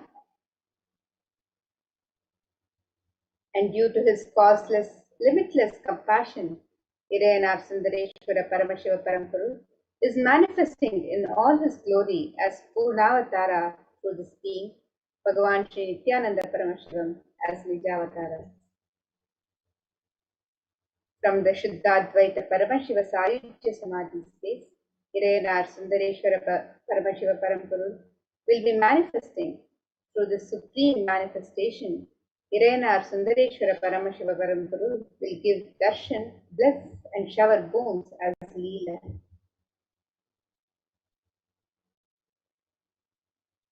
Sundareshwara Paramashiva himself has come down again in the form of the Supreme Pontificalism, Jagat Guru Mahasannidhanam, His Divine Holiness Bhagavan Sri Nithyananda Paramashivam as Swamiji, just to continue his legacy and Leela. To continue being available to all of us, playing his divine Leela, performing miracles in the lives of his devotees, attending to our prayers, and continuing the legacy as ruler of the whole of Madurai. Shamala Pita Sarvagnya Peetham as the 293rd Jagadguru Mahasannidhanam and as the Supreme Pontiff of Hinduism, guiding the whole of humanity. And when you witness the Bhava Samadhi Darshan, your neurons mirror that of the avatar. Mirror neurons activate and process all the observed movements or information of the avatar just by seeing. That is, our entire body, silently and without movement, recreates what is happening in distances far away and experiencing the superconscious energy radiated by the avatar. As an effect of the mirroring neurons, all the powerful cognitions and powers of Bhagavan Sundareshwara are mirrored in you.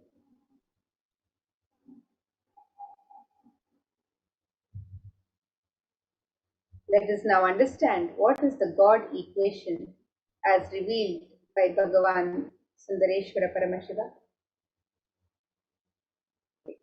Sundareshwara Paramashiva has revealed.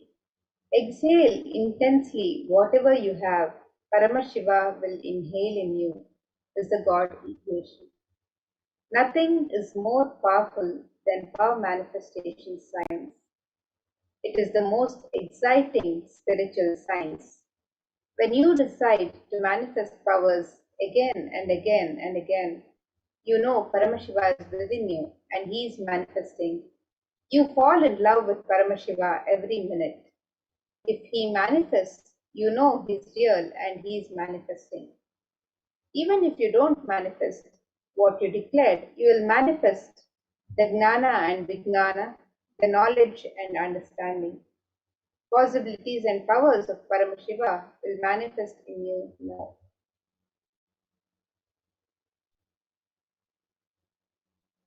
And let us now understand and learn more about the Supreme Pontiff of Hinduism, who is giving us this beautiful and powerful science of power manifestation and guiding humanity to this superconscious breakthrough.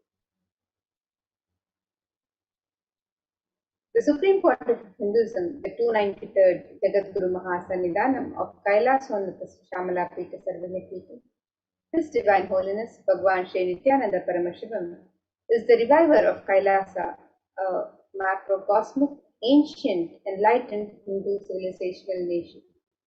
The Supreme Pontiff of Hinduism is the 1008th incarnation of Paramashiva as per Hinduism, recognized by his predecessors who are enlightened masters and adepts.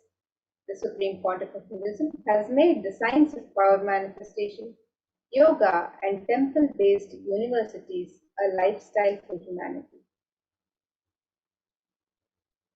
The Supreme Pontiff of Hinduism is ordained as the 233rd Guru Mahasannidhanam, the Pontiff of Kanchi Kailasa Sarvagnya Peetham, which is the Tondai Mandala Adinam.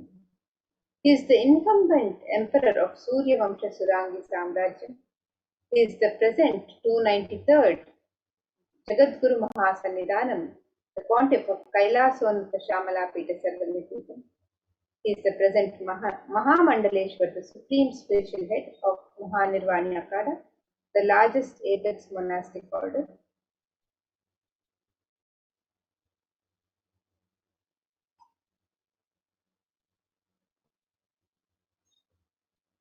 So here you can see some pictures of the Supreme Pontiff of Hinduism, ordained as the 233rd Guru Mahasannidhanam, the Pontiff of Kanchi Kailasa Sarvagnya Peetham, which is the Tondai Mandala Adinam. And here you can see some pictures of the Supreme Pontiff of Hinduism performing various rituals as the incumbent emperor of Surya Vamsha Surangi Samrajyam. And here you can see some pictures of the Supreme Pontiff of Hinduism, the coronation and celebrations of the Supreme Pontiff of Hinduism as the incumbent emperor of Surya Vamsha Surangi Samrajyam.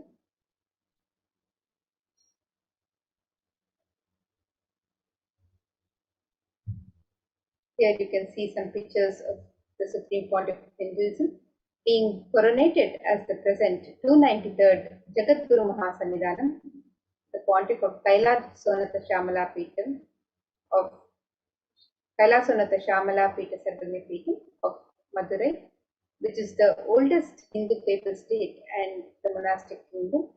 And the Supreme Pontiff of Hinduism was coronated at the age of 34 in the year 2012. And the Supreme Pontiff of Hinduism was coronated and assumed the responsibilities as the 293rd Guru Mahasannidhanam of Madurai in the year 2012 at the age of 34. So you can see more pictures here where he is assumed the responsibilities and performing the duties and rituals as the 293rd Jagadguru Mahasannidhanam.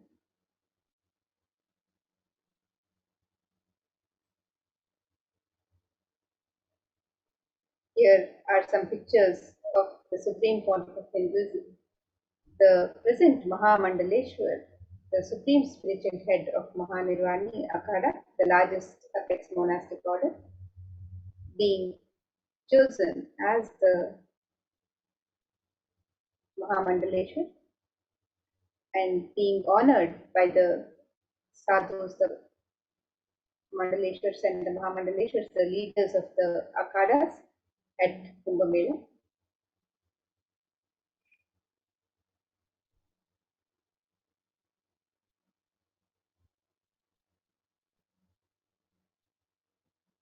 And the Supreme Pontiff of Hinduism is the 1008th Acharya Mahamandaleshwar, the head of all spiritual leaders of Atal Akhada, which is the ancient apex body of Hinduism.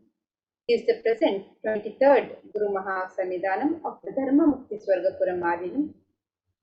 He is elected as the Supreme Pontiff of Hinduism by a congregation of over 1000 Hindu leaders, the pontiffs.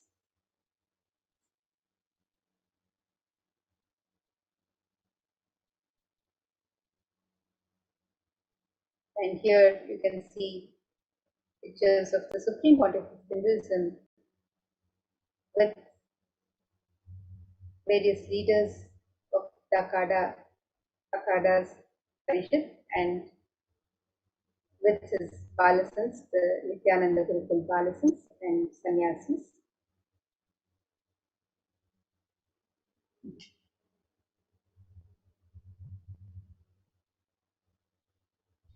The Supreme Pontiff of Hinduism is also honored as the leader of Hinduism, the most awarded, internationally recognized Hindu leader,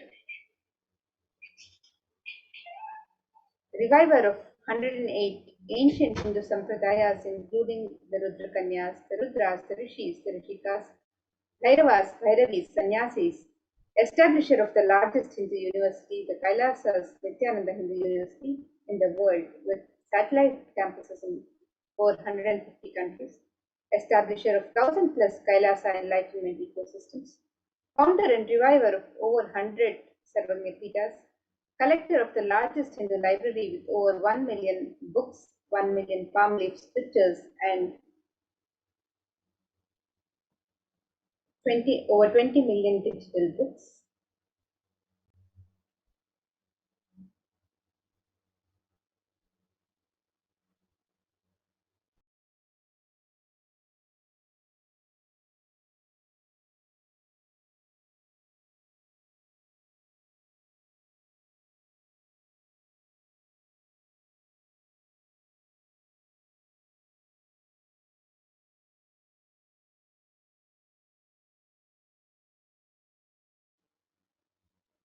And here you can see the various spiritual de facto embassies of Kailasa established by the Supreme Pontiff of Hinduism, over 22 Hindu universities, more than 38 temple monastic complexes, 19 kingdoms or Sarvagya Peethams, 120 temples, 34 satsang temples, 186 extended campuses of Nithyananda Hindu University,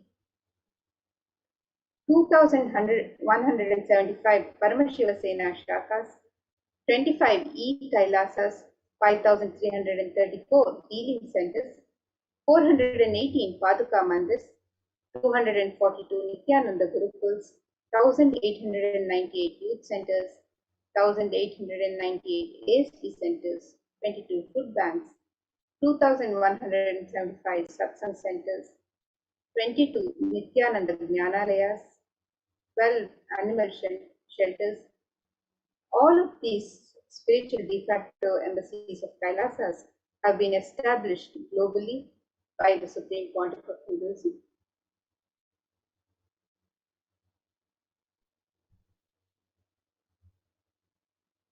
And here you can see a pictorial representation of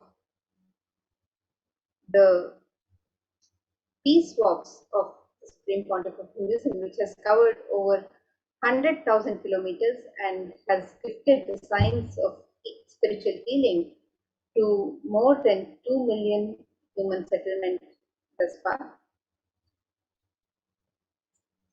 So here you can see from the year 2000, the various Padayatras and the world tours, the various yatras undertaken by the Supreme Pontiff of Hinduism, the peace walks, where millions have benefited from the science of spiritual healing.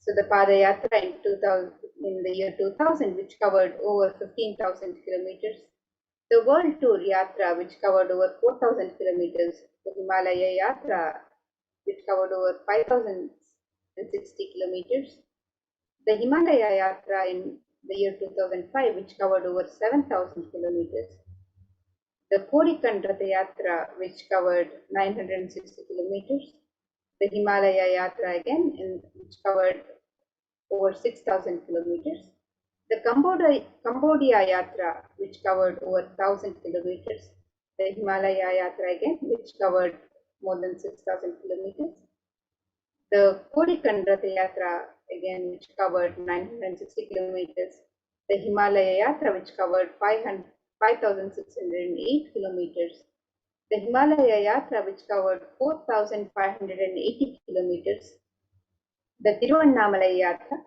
which covered 300 kilometers after the year 2010, the Kailasa Yatra, which covered 600 kilometers, the India Tour Yatra, which covered over 5,000 kilometers, the Bali Yatra, which covered over 1,000 kilometers, and the Vijaya Yatra, which covered over 300 kilometers.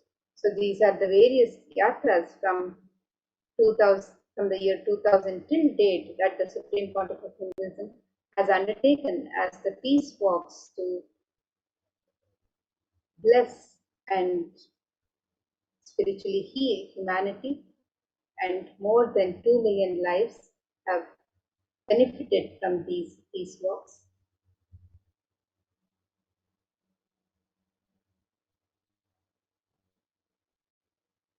And Irayanar Sundareshwara Paramashiva Parampuru is the manifestation of the beauty of the cosmos in flesh and bones.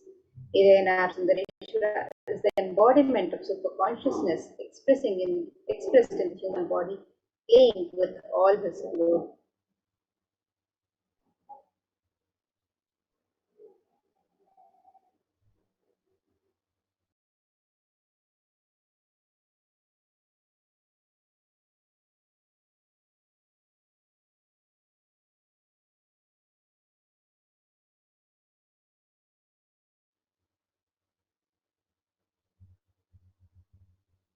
And the Supreme Pontiff of Hinduism has revealed Irayanar Sundareshwara Paramashiva Parampuru as the complete manifestation of Paramashiva, assumes physical, subtle, light bodies as and when he wants as his divine manifestation.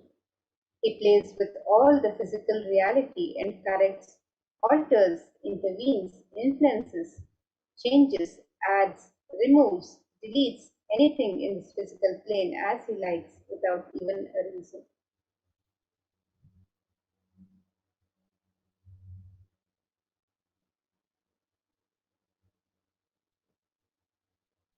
Irayanar Sundareshwara Paramashiva Paramburu, is the greatest, unique, and complete manifestation of Paramashiva.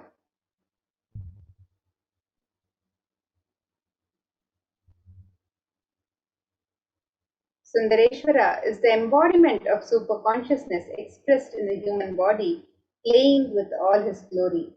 He came down as the most handsome form to marry Devi Meenakshi and administer the city of Madurai. The kingdom of Madurai, known as Kailasa Shamala Pita Sarvagna Pitam, the oldest Hindu papal state and enlightenment ecosystem, was established by Paramashiva.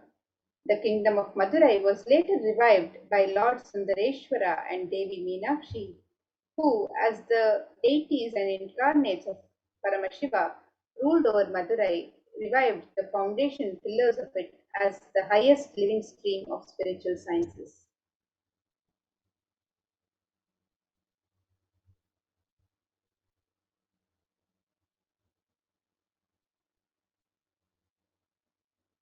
And to ensure this tradition continues to elevate humanity for millennia, they enthroned their direct representatives and their divine energies in the form of the continuing lineage of living masters, the Guru Mahasannidhanams, with the responsibility to train and groom the kings in administration, constitution, and governance, acting as regents.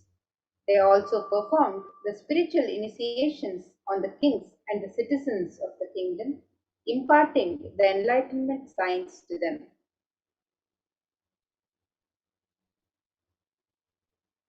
And here you can see the pictures of Devi Meenakshi and Bhagwan Sundareshwara and their enthroned direct representative Tirughyana Sambandha.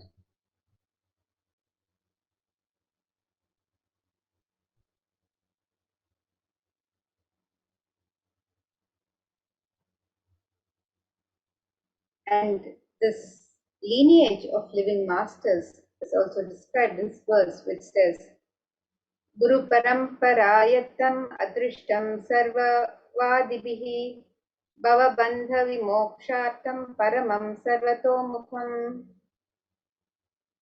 And this supreme discipline of Adi Shaiva tradition has been coming down through the continuous lineage of the Guru disciple, the Adi Shaiva Guru Parampara, from time immemorial. This has been formulated for the attainment of complete liberation from the repeated phenomenon of birth and death. This is supreme in its kind and concerned with the ultimate benefit of all the souls. And here you can see the pictures of the lineage of Guru Mahasannidhanams of the Kailasa Shamala Pita Sarvagna Pita. So here we have the pictures of the 288 Guru Mahasannidhanam of Kailasa Shamala Pita Sarvagna Pita Srila Shri Arumugha Shri Jnana Sambandha Deshika Paramacharya Swamigal, and the 289th Guru Mahasannidhanam of Kailasa Shamala Pita Sarvagna Pita Rao Bahadur Srila Shri Swaminatha Shri Jnana Sambandha Deshika Paramacharya Swamigal, and the 290th Guru Mahasannidhanam of Kailasa Shamala Pita Sarvagna Pita Srila Shri Swaminatha Shri Jnana Sambandha Deshika Paramacharya Swamigal, and the 291st Guru Mahasannidhanam of Kailasa Shamala Pita Sarvagna Pita Srila Shri Somasundara Shri Jnana Sambandha Deshika Paramacharya Swamigal.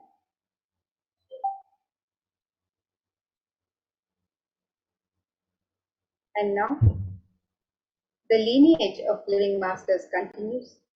Kailasa Shamala Pita Sarvagna Pitam's rare and sacred lineage of pontiffs has been systematically carried over in an unbroken progression from ages.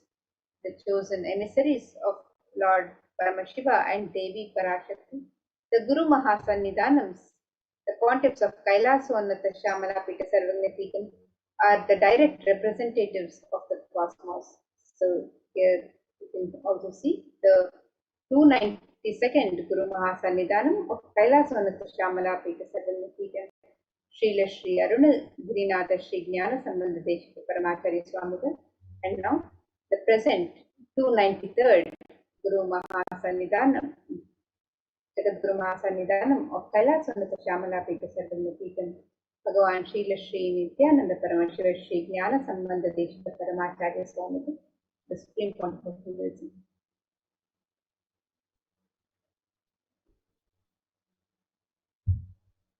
On the 27th of April 2012, Srila Sri Nithyananda Sri Jnana Sambandha Deshika Paramacharya Swamigal was formally appointed as the 293rd Guru Mahasannidhanam of Kailasa Shamala Pita Sarvajna Pita, and is the lawful successor, descendant and inheritor invested with all the powers, duties, obligations to perform the rituals, spiritual, religious and customary rites vested in the Kailasa Shamala Pita Sarvajna Pita, has been reviving its spiritual, religious and linguistic epicenters to its original glory.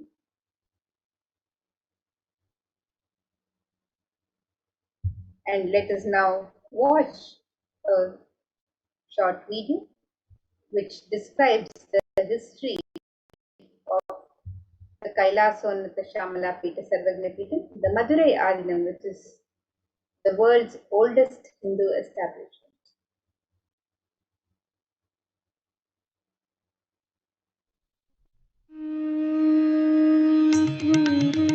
The ancient temple town of Madurai in southern India boasts of a 2,500-year-old history of spirituality.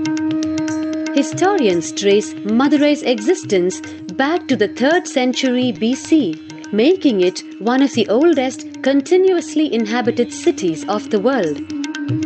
Legend says that Madurai was established by the Cosmic Mother herself, who incarnated as Princess Meenakshi, daughter of the pious king Malayadwaja Pandian.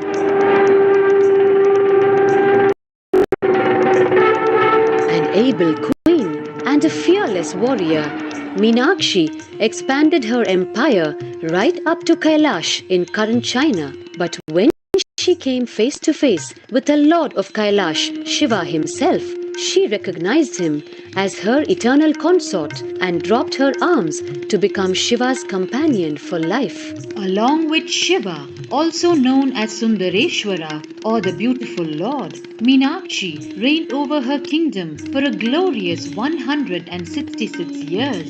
In course of time, with the rise of Jainism as a religious force, Madurai too fell to its powerful influence, and Shaivism all but vanished from the sacred kingdom where Shiva himself had once walked the earth.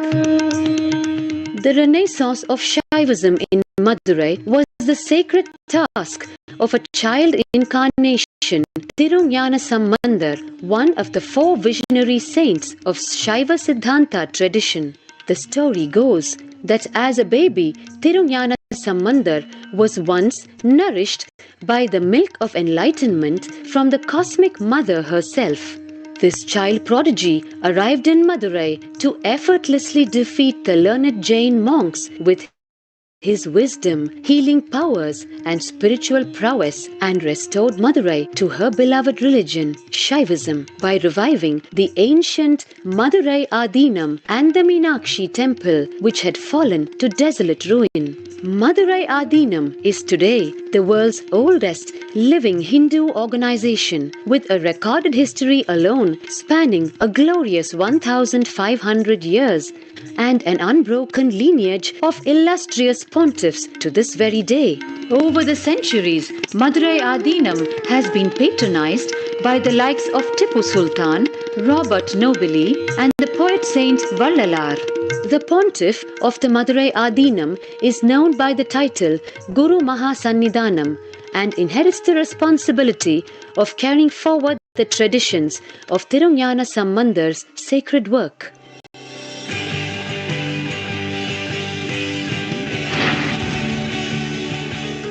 On 27th April 2012, a new era began in the history of Madurai Adinam. The 292nd Pontiff, Srila Sri Arunagirinatha Jnana Sambandha Desika Paramacharya Swamigal, guided by intuition and inducement by Lord Shiva, coronated a charismatic young saint as the 293rd Pontiff of the Madurai Adinam. An accomplished yogi, a pragmatic social visionary, and an adept in mystical sciences. His Holiness Paramahamsa Nithyananda is revered as a divine incarnation by millions worldwide. Within weeks of his ascent to the sacred throne, he brought about sweeping changes to the Adinam, including the renovation of the ancient monastery, Annadan, free food for thousands every day, free medical camps, yoga classes, scriptural study, spiritual healing, and meditation programs.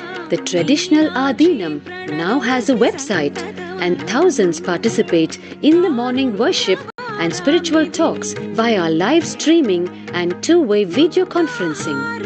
Vast properties belonging to the Adinam are being reclaimed from illegal encroachment. Its numerous temples are being restored to sanctity, and the neighboring villages are being adopted with basic amenities, education and medical care being provided for all.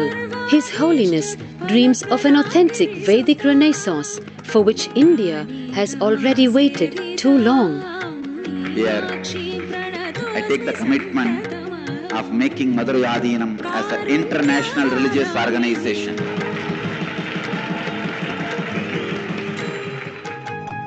We will fulfill all the responsibilities of Madurai Adinam, make Hindu tradition, Saiva tradition alive, revived, lived, celebrated all over the world.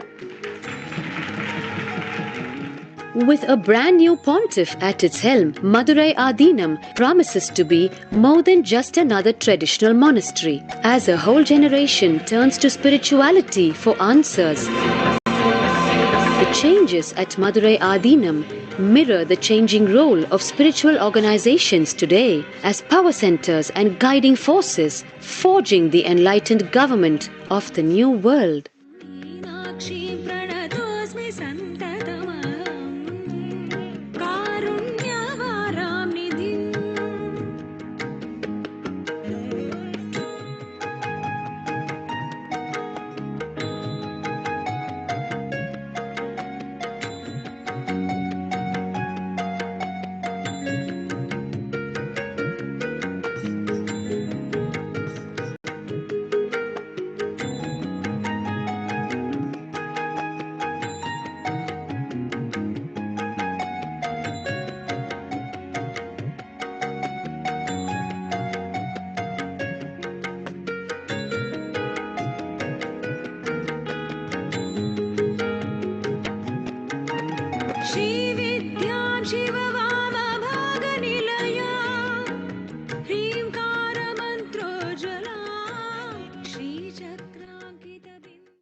The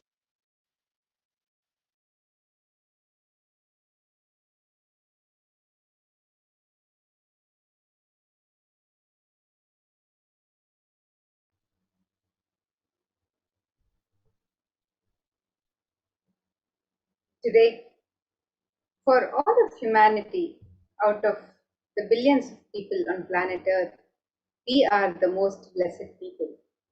For us, Sundareshwara is not a history, he's a happening.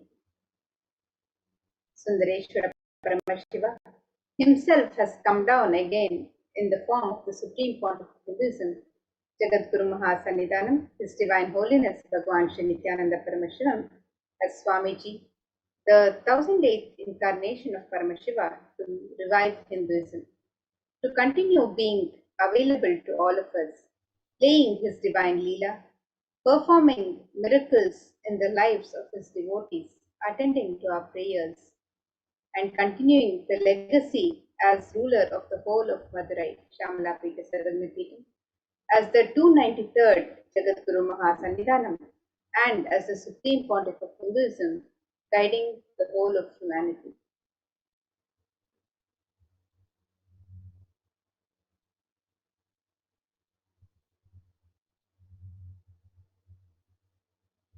Bhagavan Paramashiva assumed the physical body 11 times in Madurai just to perform his divine leelas. Each action the divine energy performs becomes an independent entity. And if you connect with that energy, he gives you the same blessing. Understand, Sundareshwara is the energy of Leela, playfulness. Let us now learn more about one of the Leelas of Bhagavan Sundareshwara. This is the Leela of healing the Pandyan king's fever. Pandyanukku Juram Teerthapadanam.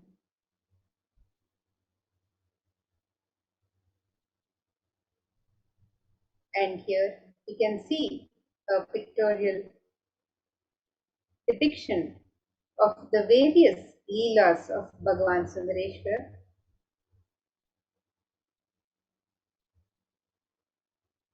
In the Tiruvilayadal Puranam, which is a collection of 64 16th century Shaivite devotional epic stories written by Paranjoti Munivar. The Tiruvilayadal Puranam described the actions of Bhagavan Paramashiva on earth in a number of disguises to test his devotees. So each of Sundareshwara's dimensions are recorded as his one Leela. And in the Vedic tradition, we have 64 different arts. Each leader, a complete being, has to master the 64 arts. In that, even horse riding is one, astrology, horse riding, the mastery in medicine, mastery in surgery, mastery in painting, mastery of dance. Each Leela of Sundareshwara proves his mastery on each art. There was never ever such an amazing imagination or visualization of the ultimate without reducing its Ananta Kalyana Gunas into human level.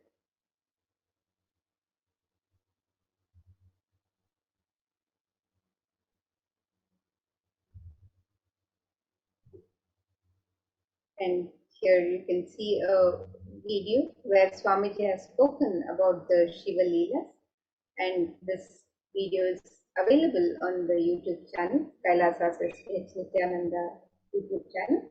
We invite each one of you to watch this beautiful narration of Shiva Leelas as narrated by Swamiji.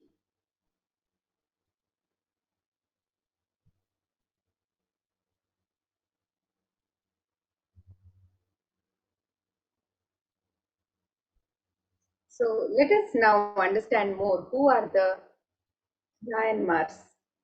The Nayanmars were a group of 63 saints living in Tamil Nadu during the third,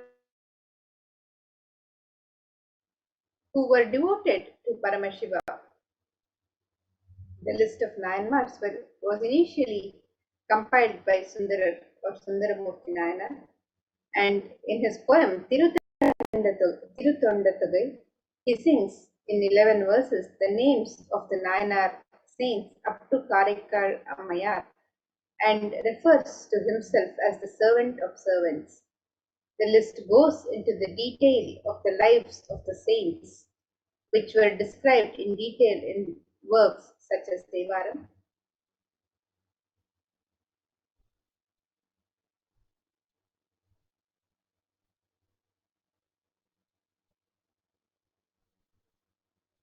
And Paramashiva assumed the physical body 11 times in Madurai just to perform his divine leelas. And each action the divine energy performs becomes an independent entity. If you connect with that energy, he gives you the same blessing. And understand, Sundareshwara is the Leela, is the energy of Leela, playfulness. The best way to connect with Bhagavan Sundareshwara Paramashiva is through Leela Dhyana, and today let us meditate on the 62nd Leela from the Shiva Leela Arnava, Pandyanakku Jwaram Tirtha Padanam, the Leela of healing the Pandyan king's fever.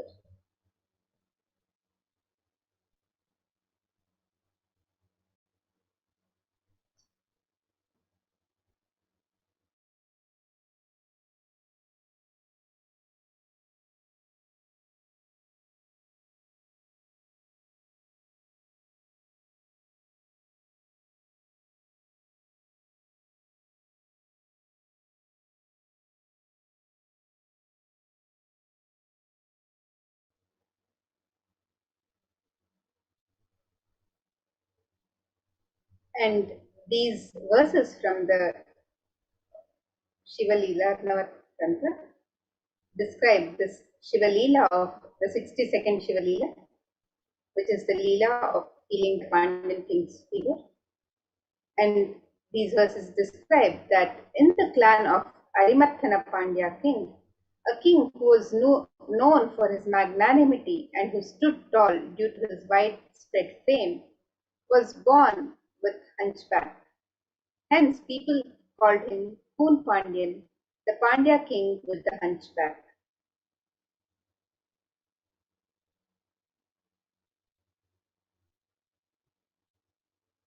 Though the king Poon Pandyan took birth in the Pandya clan, which had deep devotion for Paramashiva, due to the ill effect of his long association with the Samanar, the people who used misunderstood ideas of Jainism to spread violence, he had not only fallen in their trap, but had received the initiation too.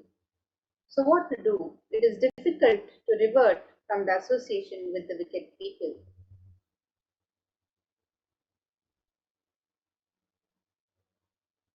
And in a clan consisting of great devotees of Paramashiva, which was quite sincere and integrated in observing the truths revealed in Vedas and performing the duties prescribed in the Vedas without any hindrance, a boy by name Jnana Sambandar was born.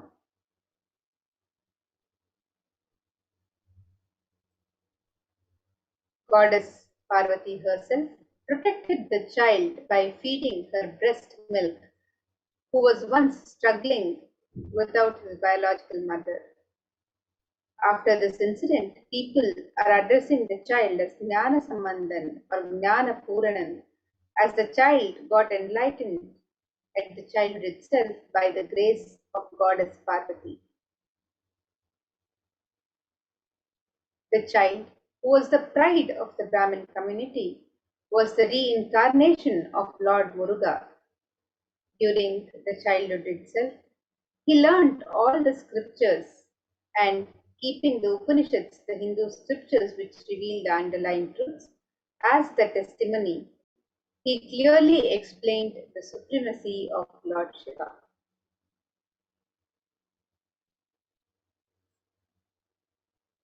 Jnana Sambandar, being the embodiment of tattvas like sacred ash, Rudraksha, and the Shadakshara mantra, the Sharavana Bhava of Lord Muruga, was considered as an enlightened being, and some people worshipped him as a result of their good deeds in the past births and won over the evil attacks of the Kali Yuga.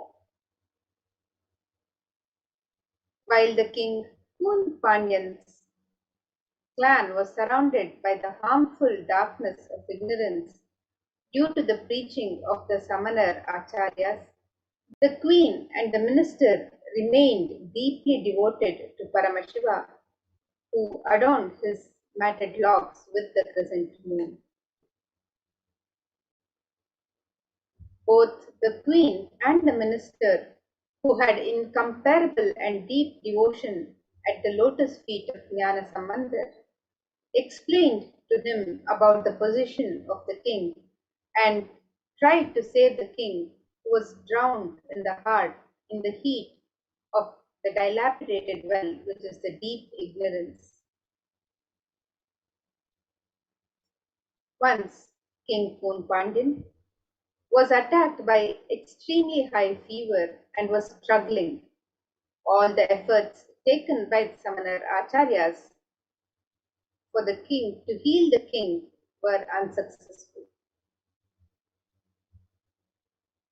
At that time, for the sake of the king's health, the queen herself very much pleaded with Jnana Sambandar, the enlightened master. The enlightened master, Jnana Sambandar, while entering the king's palace, remembered the form of Lord Shiva, who always remains cool due to the oozing out of the nectar from the crescent moon adorning his crown, and meditated upon the sacred truth, Shivoham, I am Shiva, in his inner space for a moment, and looked at the king who was affected by the heat of high fever. He showered his grace on the king through his eyes.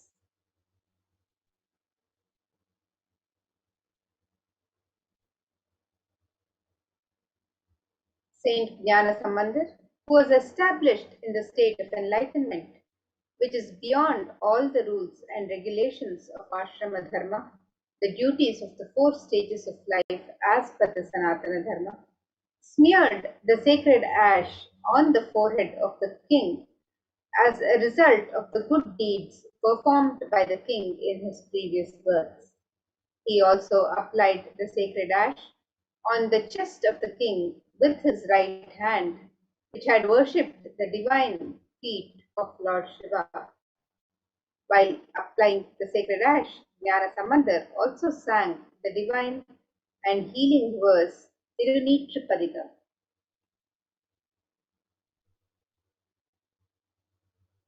On receiving the sacred touch of the divine hands of Jnana Sambandar, which is described in the Rudram, the Vedic chant of Lord Shiva, as the most auspicious, the most holy, and the healing medicine of the 3 worlds. The king got rid of the high fever instantly.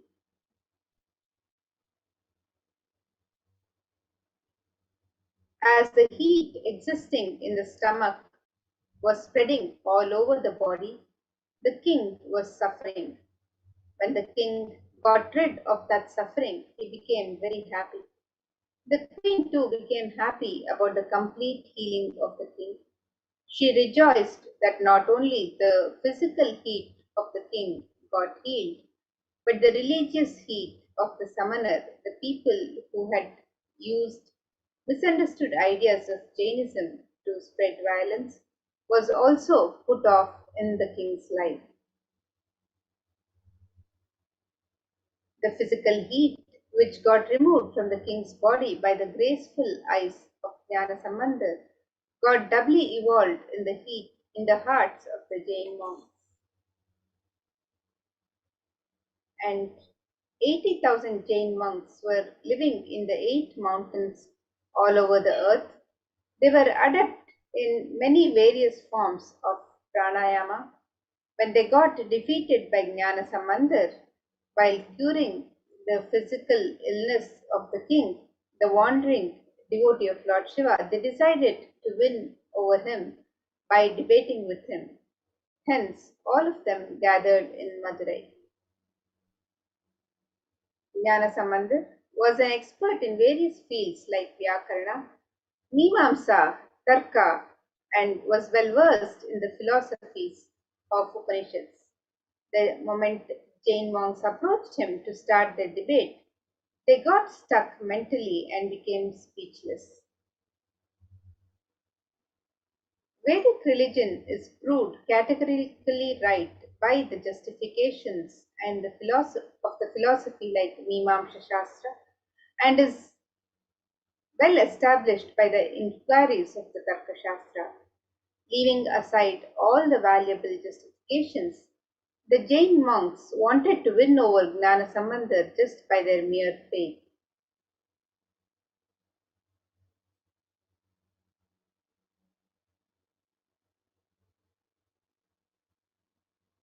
And let us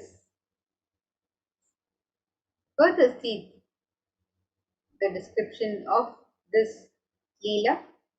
So Koon, or bent back in Tamil, Koon Pandyan was a great king conquering the Cheran and the Cholan. He married Mangayar Karasi, the daughter of the Cholan. Pandyan was deeply involved in the Jain religion and spoke low of Shaiva traditions. Mangayar Karasi, a great lady, a woman with the stature of a sage, was a Shaivite. During this period, people belonging to the Jain sect, the Samana Matam in Tamil, entered into Madurai and settled down there. King Nedumaran got attracted towards the Jain sect. He announced an order that all his citizens should follow the Jain sect. This gave a shock to his wife and the minister Kulachirayar, but they did not have the courage to talk to him on this matter with the great king, and the people were afraid to come to Meenakshi Amman temple in Madurai.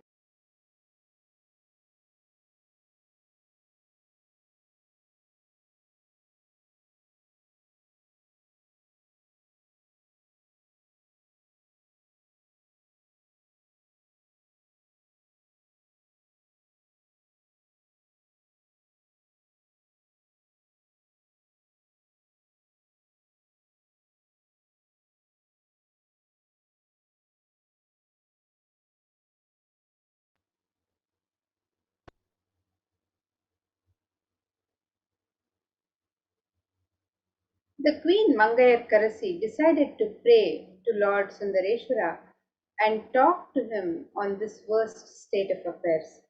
She took the minister Kulachirayar along with her to the temple and prayed to God. At that moment, a Brahmin came inside the shrine.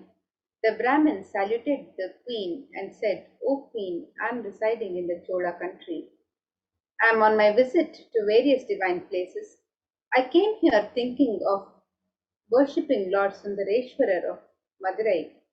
I inquired with people here as to why no one is there in this temple. I became sad on hearing that the citizens are following the Jain sect and hence no one is visiting this temple." The queen immediately wrote a letter and said, "Oh Brahmin, somehow or the other, please hand this letter over to Jnana Sambandar. Ask him to visit Madurai." The Brahmin, who came to know that Jnana Sambandar is staying at Vedaranyam, Tirumuraikadu, went there.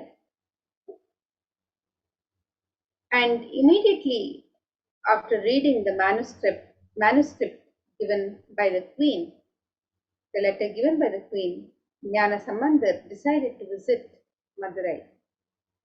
Tirunavukkarasar, another saint, said to him, "O Lord, you may not be knowing the Jains. I, the one who was affected by them, know about Jainism.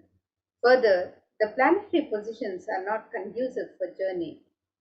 Please start on an auspicious day." And Jnana Sambandar replied to him, "O Lord, we are the slaves of Paramashiva.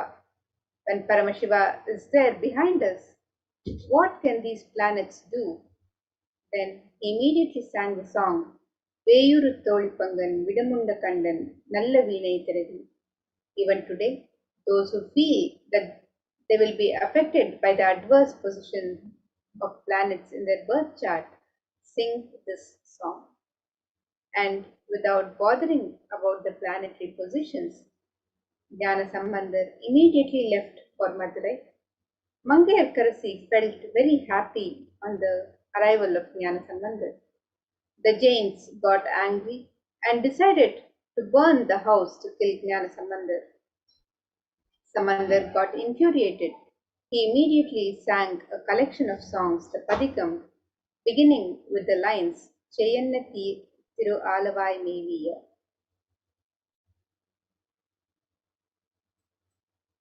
Sambandar then went to see the Pandyan king. On hearing this, the Jains told the king, "O king, the Sambandar will not be able to cure this disease. We will cure it now in just 5 minutes." The king shouted, "O Jains, just remain aloof. let Samandar alone give me the treatment. Samandar said, I do not want any other thing. Just bring some ash from the kitchen of the temple. The ash was brought.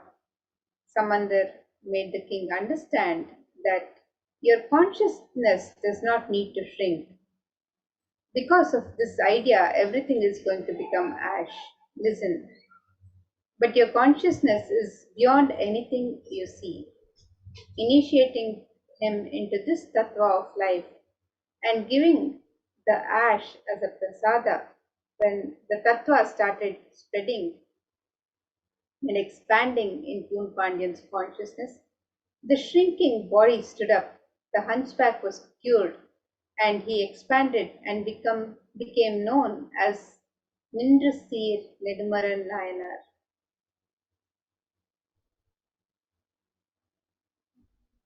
And today, Bhagavan Sundareshwara himself has come down as the supreme pontiff of Hinduism. Let us now watch a video where the supreme pontiff of Hinduism has spoken about the Shiva Leelas.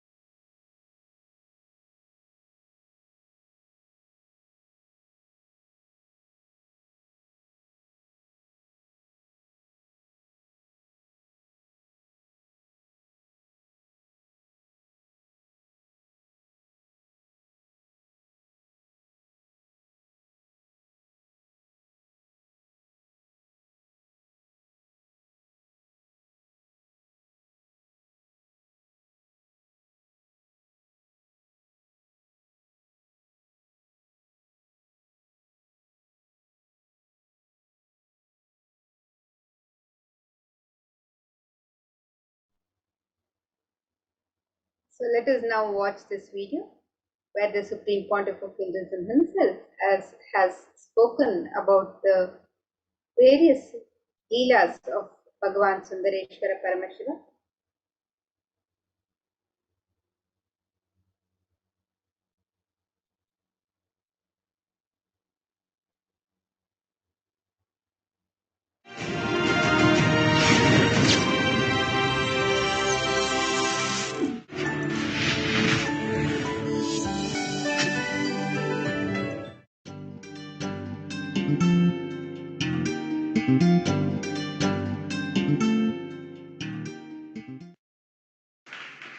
Let us start today's satsang in Bhagavad Gita, 4th chapter, Jnanakarma Sannyasa Yoga, 32nd verse.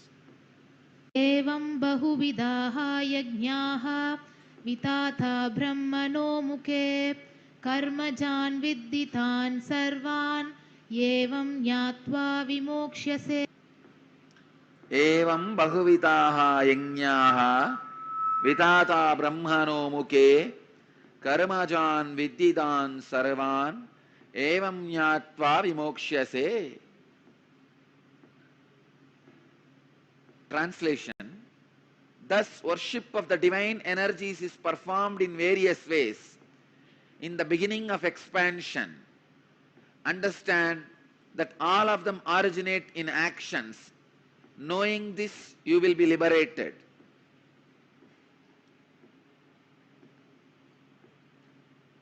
Sri Krishna is revealing some of the mystical secrets.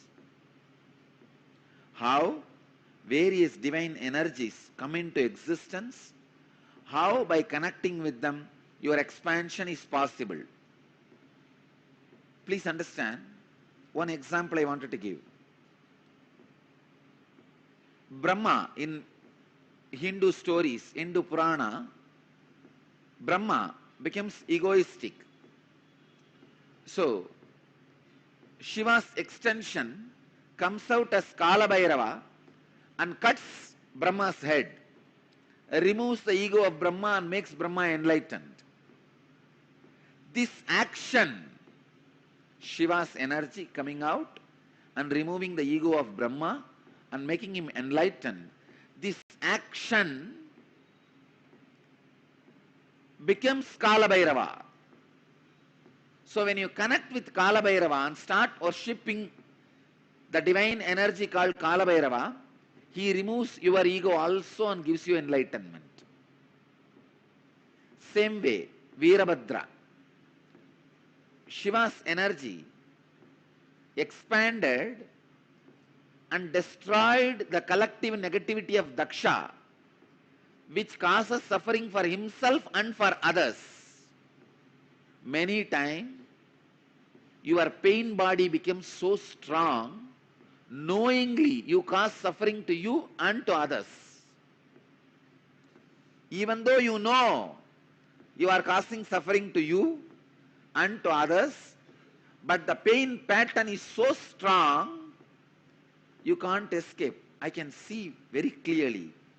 So many people, they know if they are out of me, if they are away from me, they are going to create suffering for themselves. But their ego, arrogance is so strong, they can't live. They can't live around me. I have seen so many times, even devotees, they know if they listen to my teachings and live, they will be out of their sufferings and torture they are doing to themselves and to others. But they don't want. Daksha represents the negativity which causes suffering to yourself and to others. Shiva's energy which came out and destroyed the Daksha's negativity is Veerabhadra. Understand? Veerabhadra did not kill Daksha. He gave life back to Daksha.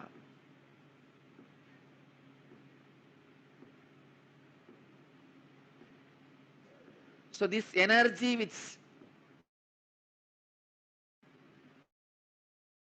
destroys your negativity of giving suffering to yourself and to others is called Veerabhadra. If you connect with this divine energy and pray, feel connected,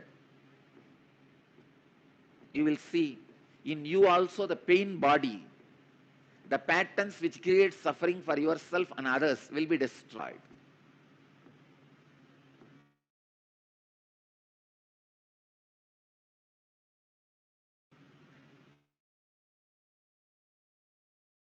It's a beautiful verse.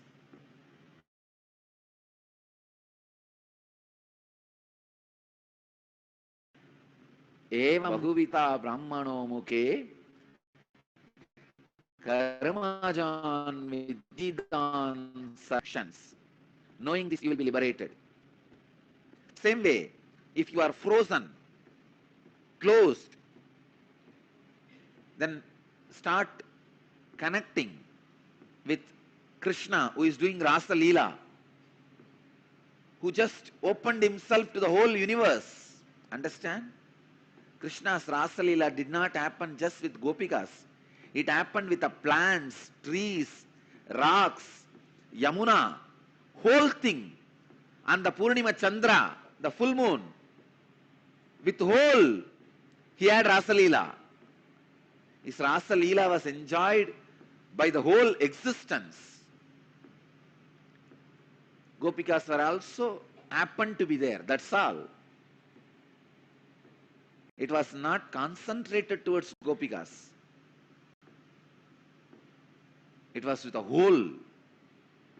So if you are frozen, having the sickening suffocation, many times people do have this sickening suffocation. Come on, then expand. It is time.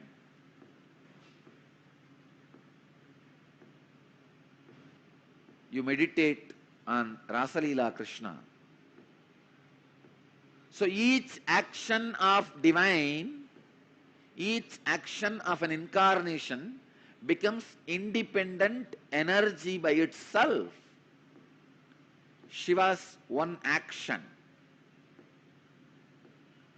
cutting Brahma's head and giving him enlightenment, it became an independent energy called Kalabhairava.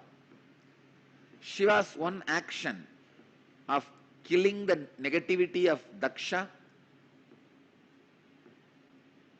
and liberating him from negativity and negative patterns became independent divine energy called Veerabhadra.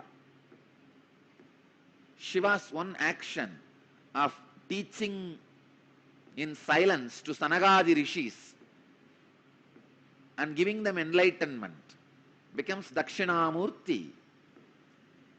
Just each action of divine becomes one form, one energy. Understand? When Shiva assumed the body and married Meenakshi and ruled this Pandya kingdom, he became Sundara Pandya. That action became an independent energy of Sundara Pandya. Just yesterday, I was reading the Akashic records in the night.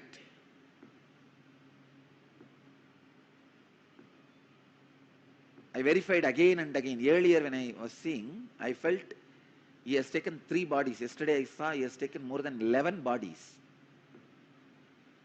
Only to play in and around Madurai.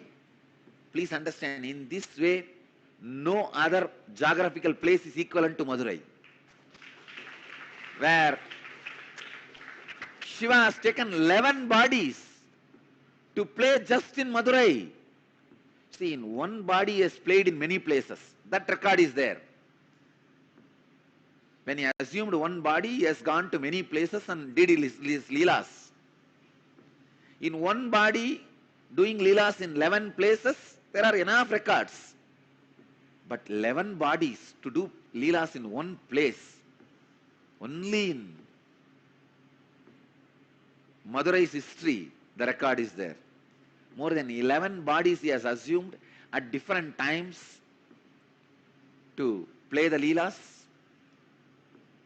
The leela he performed, the first body he assumed to perform the leelas in Madurai is marrying Meenakshi.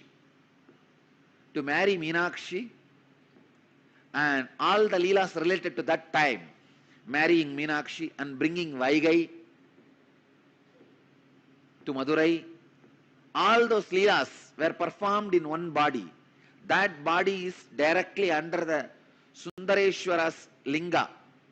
In the main Garbha Mandir, under the Sundareshwara linga, that body is resting. It is there in Jiva Samadhi. And second, he has assumed one more body to build embankment for Vaigai river and converting all the foxes into horse to save his disciple Manikyavasagar.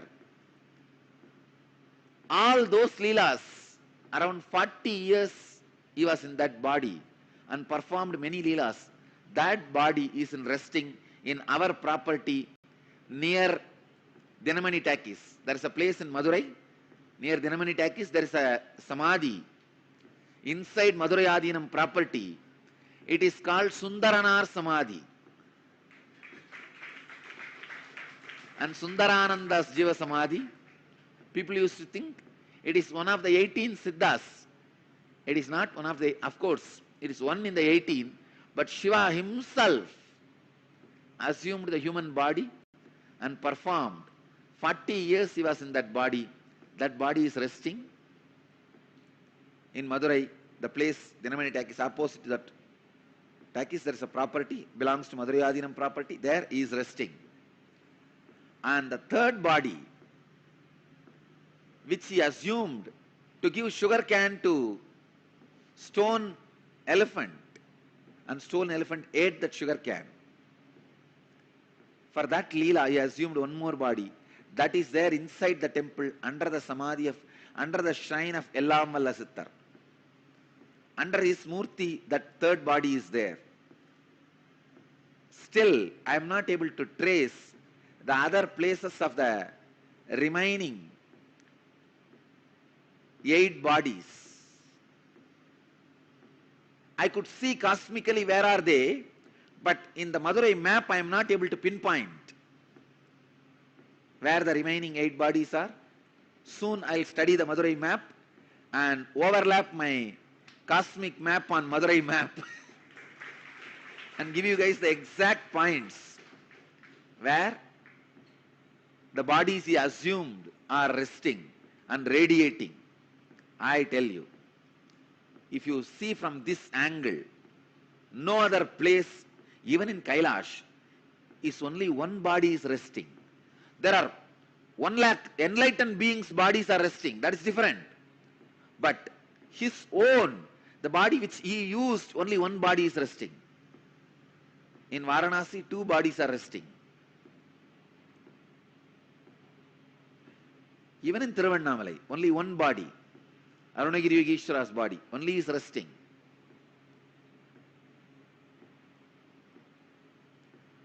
I was shocked when I read yesterday the Akashic records. 11 bodies he has assumed. I tell you, Madurai was his honeymoon place. It was his favorite. Somehow, Madurai people had a very close, hearty connection with Mahadeva. Even for small things, he will assume a body. Come here and play. This was the place where he was very playful and joyful, without any of the so-called social laws, regulations, rules, and the dharma which he himself created. Here, he has broken the laws he created as per the planets. He has changed the planets for Madurai people. He has changed the teachings for Madurai people. He has changed the social laws for Madurai people. He has broken all the moral rules for Madurai people. He has done everything possible. Socially accepted, unaccepted, legal, illegal, dharmic, adharmic. In which Shastra it is dharmic? You convert the wolves into horses and sell them, and after you sell and go away, all that fellows, they become overnight, they become again wolf and bite and kill all the remaining horses who are there. And that poor king is now pauper. In which dharma it is accepted? In which Shastra it is accepted? He has done everything possible. He comes down as a worker for the old lady, saying that, see, once there was a flood, huge flood in Vaigai river, and king ordered all the citizens of Madurai should take up one portion and cover it with mud and build an embankment. So all of them have taken up one portion. One old lady, Vandi, her job is that making idli and puttu. Puttu is those days breakfast. She will make all this and sell for people. Still now, in Madurai, it is a very popular business. Go out in the night, you will see hundreds of shops. The outside street, they will be making these idlis and selling, breakfast and selling. It is still their tradition. Now it is called Kushbu idli. In those days,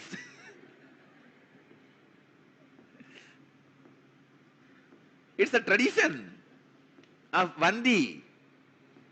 So she used to make this pittu and sell.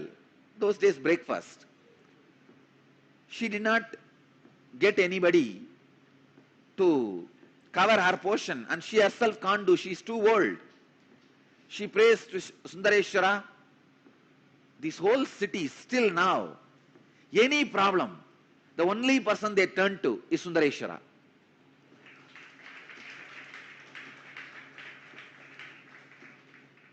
They don't trust anybody else. They just turn towards Sundareshwara. And she's the old lady. She can't get a worker to fill her portion, to do her job. She turns towards Sundareshwara. Oh Chokanada, Sundareshwara. This guy could have just one thought, the whole Vaigai would have built, had embankment automatically. He does not do that. He comes down, assuming human body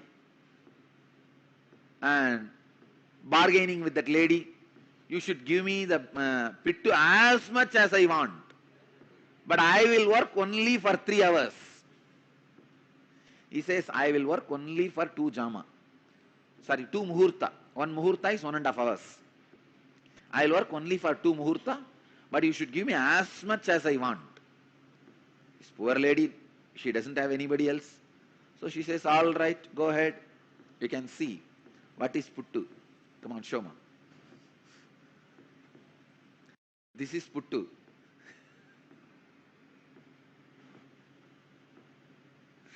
Those days, breakfast. So she doesn't have anybody else. So no other option. She accepts the bargain. This fellow finally finishes eating everything she cooked. After that, he doesn't work. He goes there and lies down in that bed.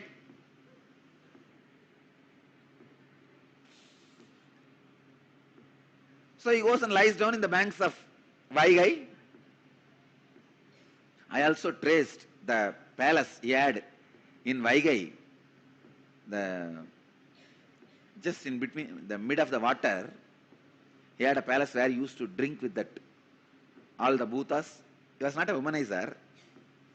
He used to drink and gamble. He will have all these bhutas around and they will play the dice. He will gamble with them. Finally, what is there? Finally, he will cheat all of them. And he was not a womanizer, but he used to drink and gamble. Anyhow, so he went and lie down in the bank of Vaigai. King comes in the evening to see whether the embankment work is done. He sees all parts have been covered except his portion, the Vandi's portion. King got very annoyed and asked whose portion it is. They said this is Vandi, old lady's portion. He asked, naturally she won't be able to do. Who is doing for her? They showed this guy has been employed by her, but from morning he is not doing anything, he is just lying there. So king calls him and asks, who are you? This fellow says, who are you to ask me this? King says, I am the king of this Madurai. He says, that is the way so many people are thinking, but actually I am the king. There was a strong argument. Finally, king was very angry and he took his sengol, the golden staff with which he rules the country, and gave a strong blow in the back of Sundareshwara. When that beating fell on Sundareshwara, when that stick fell on the Sundareshwara, at that same moment he showed to the king, he is the Antaryami, he is the indweller of every being, cosmos. So the whole world, whole universe, including himself, had that beating. The whole cosmos, including the king, had the mark of that golden staff, scepter, golden scepter's mark. And king was shocked. There he sees Sundareshwara standing with Meenakshi and smiling. King realized who came to play in the form of a worker, and he fell at the feet of Sundareshwara, asked him to apologize. Then Sundareshwara says, just because of Vandi's feeling connection, to please her, to eat her food, to enjoy her puttu, breakfast, I came and I enjoyed he liberated, he gives enlightenment to Vandi and blesses the king and disappears.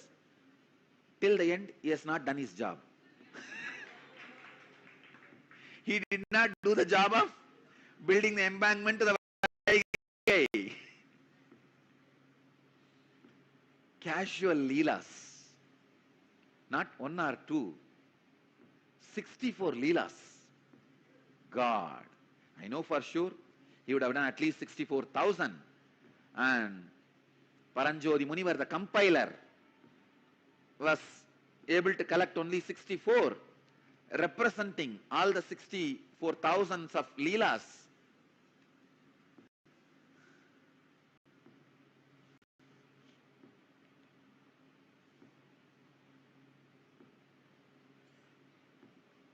The body with which he has performed this leela, especially blessing the Vandi and converting the wolves into horses, foxes into horses, that season, around 40 years, he has performed some more leelas. That body was used by him for 40 years. That body is resting in Madurai Adinam's property. I have taken the blessings of the 292nd Guruma Sannidhanam to build that into a beautiful, huge temple. You can see the scene of Sundareshwara coming and eating the puttu of Vandi, the old lady.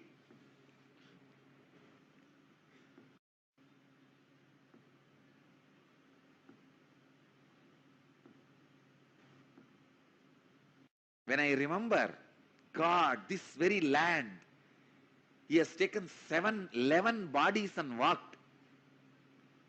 These very roads, he would have walked and sold the firewood. These very roads, he has walked and sold bangles. This very road, he walked and sold diamonds.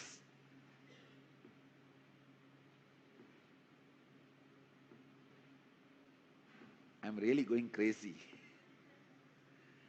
This very Vaigai, he created this very Vaigai. He himself came and built embankment, at least acted as building embankment.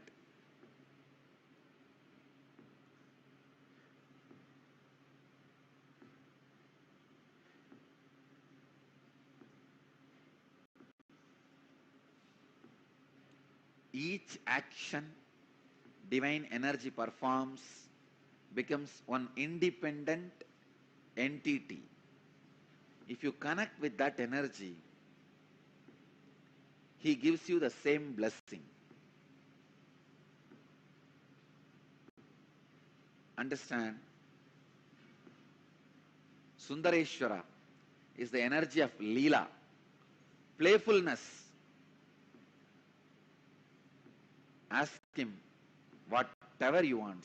He has broken all the rules. See, there is a law.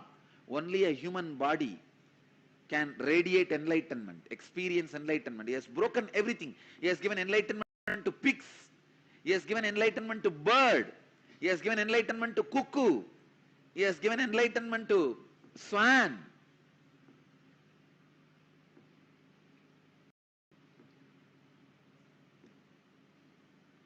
Everyone can be assured.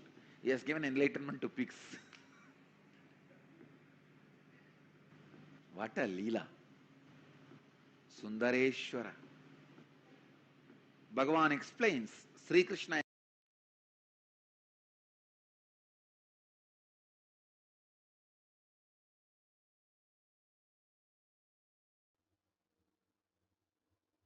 Yes, so that beautiful narration.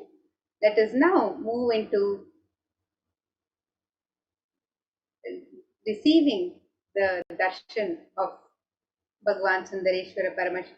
Let's get ready for the live darshan of Bhagavan Sundareshwara Paramashivam, Sayujya Samadhi Darshan.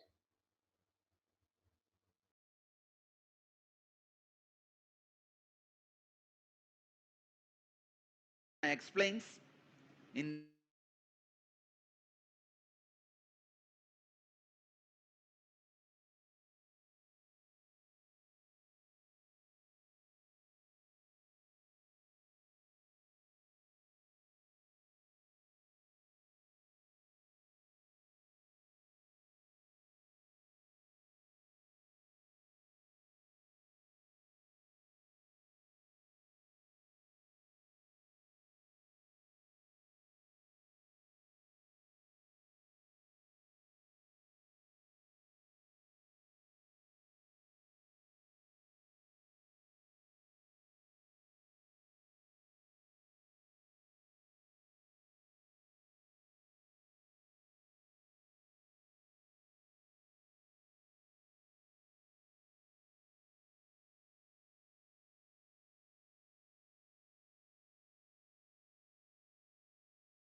Nithyananda. So let us now get ready for the live Sayujya Samadhi Darshan of Bhagwan Sri Nithyanandeshwara Bhagwan Sundareshwara Paramashivam.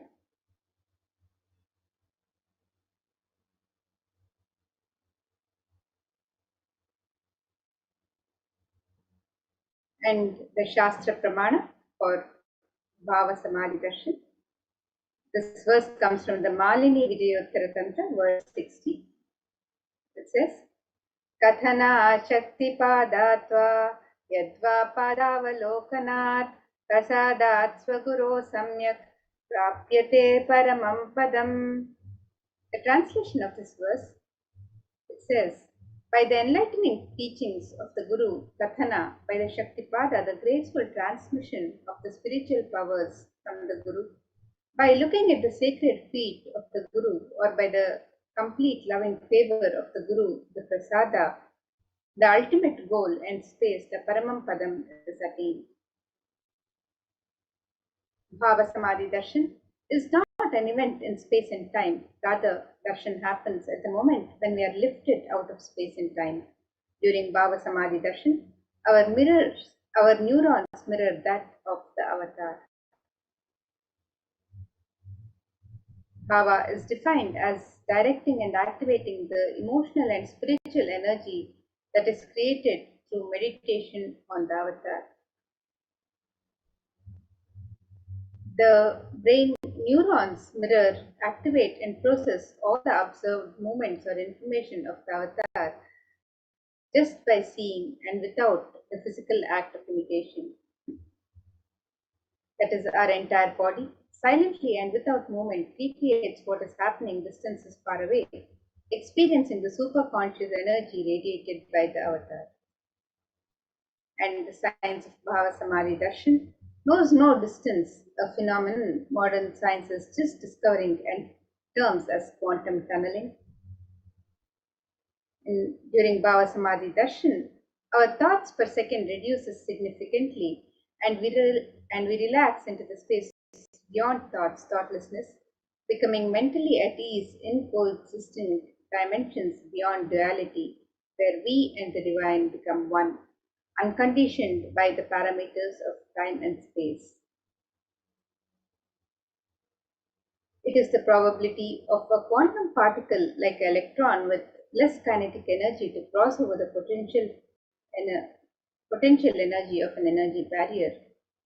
An electron acts both as a wave and a particle. Imagine a scenario: what happens when an electron with less kinetic energy is approaching a hill? Will the electron be able to cross over the potential energy or the peak of the hill? As a particle, the electron will require higher kinetic energy to cross over the potential energy of the hill, or it will roll back. However, as a wave, the electron has the ability to pass through by propagating itself through the hill and go to the other side.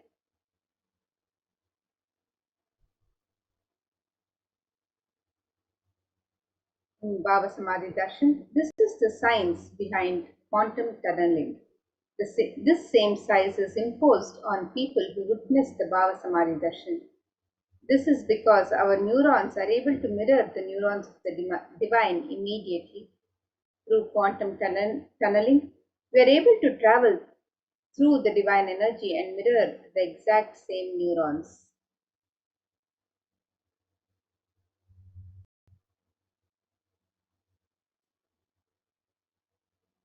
And in the Chaitanya Charitamrita, it describes Bhagwan Sri Krishna's description of Bhava Samadhi. When Krishna once saw his own extraordinary sweetness reflected in a jeweled wall, he was amazed and said, "How unprecedented and astonishing is this deep and indescribable sweetness of mine. Alas, when I see it, even I become greedy to enjoy its sweetness, just like Radhika. When I see my own sweetness in the mirror, I become eager to taste it, but I can't. After due consideration, I find that the only way to relish the sweetness is through the constitution of Sri Radhika. Bhava Samadhi Darshan is the science of the Nijavatara manifesting Paramashiva, the consciousness, formless, expresses the being of Paramashiva through Divya Sharira, the light body, and manifests as Nijavatara, the physical form or embodied form for us to experience Paramashiva.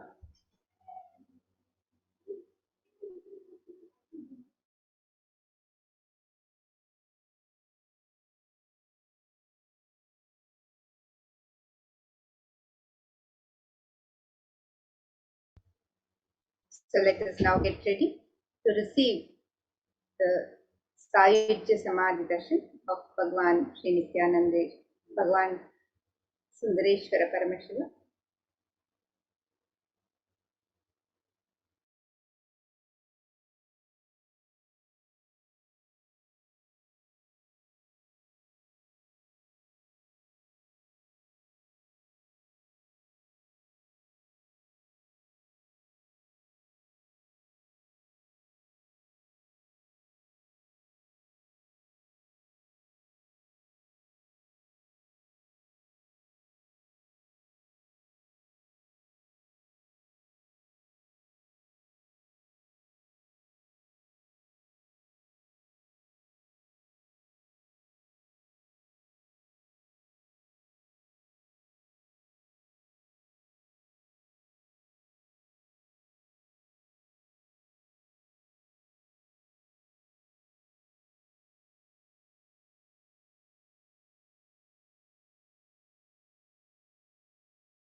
So here you can see the Bhava Samadhi Darshan, the various forms of the divine expressing and manifesting as the Nijavatara.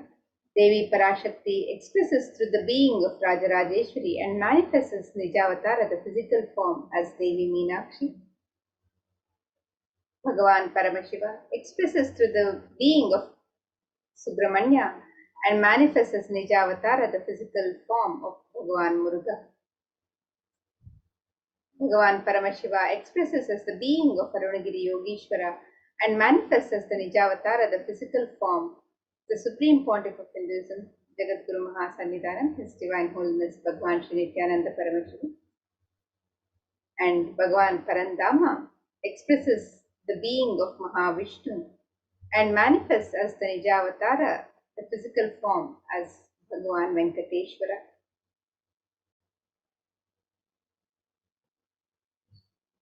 The Archavatara, the deity, reflects the consciousness and manifestation, the being of the superconscious energy. But human beings are not mature enough to receive the higher level experiences from the Archavatara directly. The avatar, the physical embodied form, comes down to bridge the gap and create experience of superconscious energy in all of us.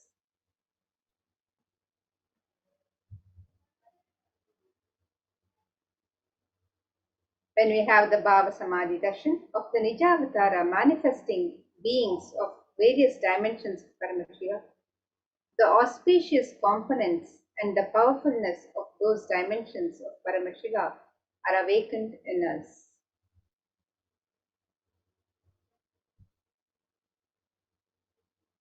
The dimension of Paramashiva manifesting in the Nijavatara for us to experience the same is Bhava Samadhi Darshan.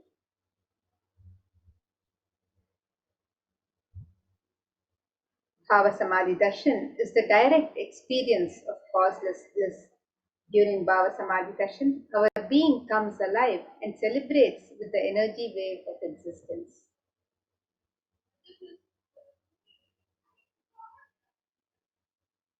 Our very muscles learn to imbibe and radiate Paramashiva. Bhava Samadhi Darshan is like a window to the infinite expanse of consciousness, allowing us to glimpse the formless in a way that we can understand. And even without much effort from our side, our very biomemory awakens to the space of Paramashiva, the ultimate consciousness during Bhava Samadhi Darshan.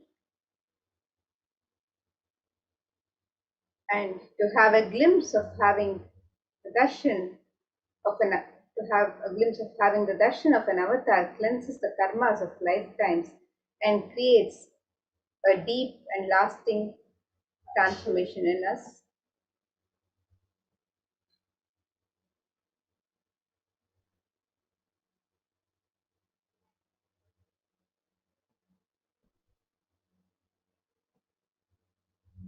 Gratitude enables the reflection of consciousness on all levels, physical, psychological, and ultimately conscious level. Darshan, meditation as a preparation, helps us to fall into the space of gratitude, and it is during that time we draw conscious resolutions, Satya Sankalpa, of anything we want or need in our life. Be ready to reflect the consciousness of Paramashiva. That is all you need to manifest the best for your life and the lives of people around you.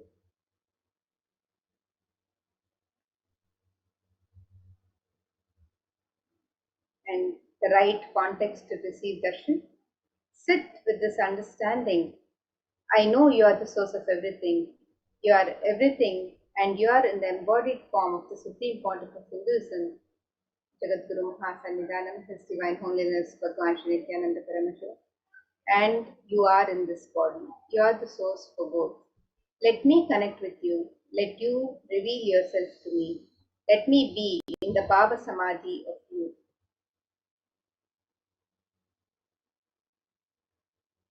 And now, let us get ready for the Bhava Samadhi Darshan. You can get ready with the items for the Panchopachara Puja, and let us prepare to receive the Bhava Samadhi Darshan, Sayajya Samadhi Darshan of Bhagavan Sundareshwara Paramashivam. Yes. And now let us all enter in Paramashiva Dhyana Mantra.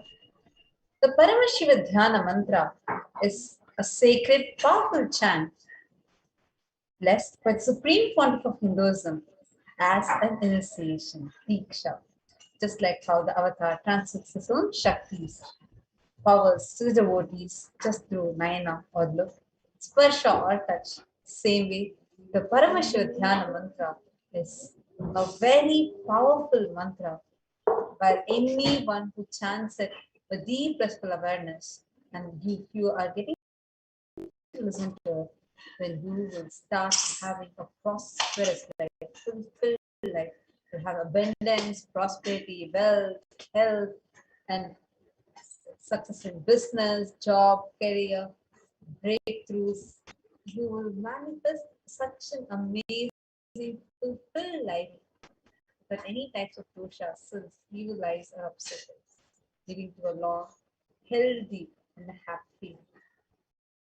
Now, today we are going to be offering the Paramashiva Dhyana Mantra to Irena Sundareshwara Paramashiva Parambara, Nijavatar of the Supreme Pontiff of Hinduism, Jagadguru Mahasannidhanam, His Divine Holiness, Bhagavan Shri Nithyananda Paramashivam. On behalf of each and every one of you, Kailasa's Department of Religion and Worship and Kailasa's Department of Human Services is offering this Paramashiva Dhyana Mantra prayer service today.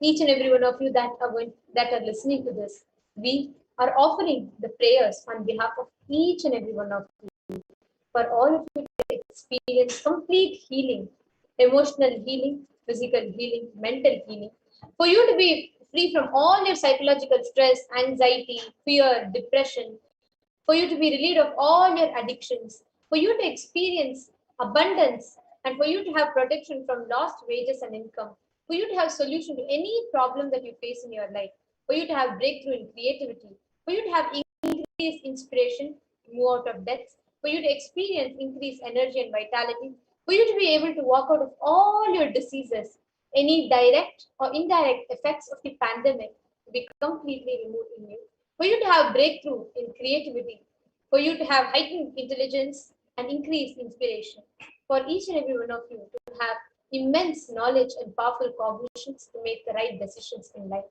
For each and every one of you to be healed of all your samskaras, the pain patterns that is inside of you. For each and every one of you to be healed of any trauma that you carry in life, any pain or suffering that you carry in life. For each and every one of you to be liberated from the baggage of the past karmas which is hounding your present life. For each and every one of you to have a prosperous future with immense abundance, prosperity, wealth, love and fulfilling relationships, and deep-rooted, powerful cognitions and Guru Bhakti in your inner space. For you to be healed out of all insecurities in your life, and for the leadership consciousness to be awakened in you, for you to be free from any genetic or inherited disorders, patterns, samskaras in your life, for you to experience completion in your very muscle memory and biomemory level, for the grace and blessings and protection of Irena Sundareshwara Paramashiva Paramburu in his Nijavatara as a supreme pontiff of Hinduism to always be with you. Let us all now enter into the Paramashiva Dhyana Mantra. Om Nithyananda Paramashivoham. Om Nithyananda Paramashivoham. Om Nithyananda Paramashivoham. Om Hri Nithyanandaya Namaha. Om Ham Om Shivaya Namaha. Om Nithyanandam Paramasukadam Kevalam Jnanamurtim Dvandvatitam Gagana Sadrisham Tattvamasyaadhilaksham Ekam Nityam Vimalamachalam Sarvadi Sakshi Bhutam Bhavaditam Trigunahitam Sadgurum Tam Namami.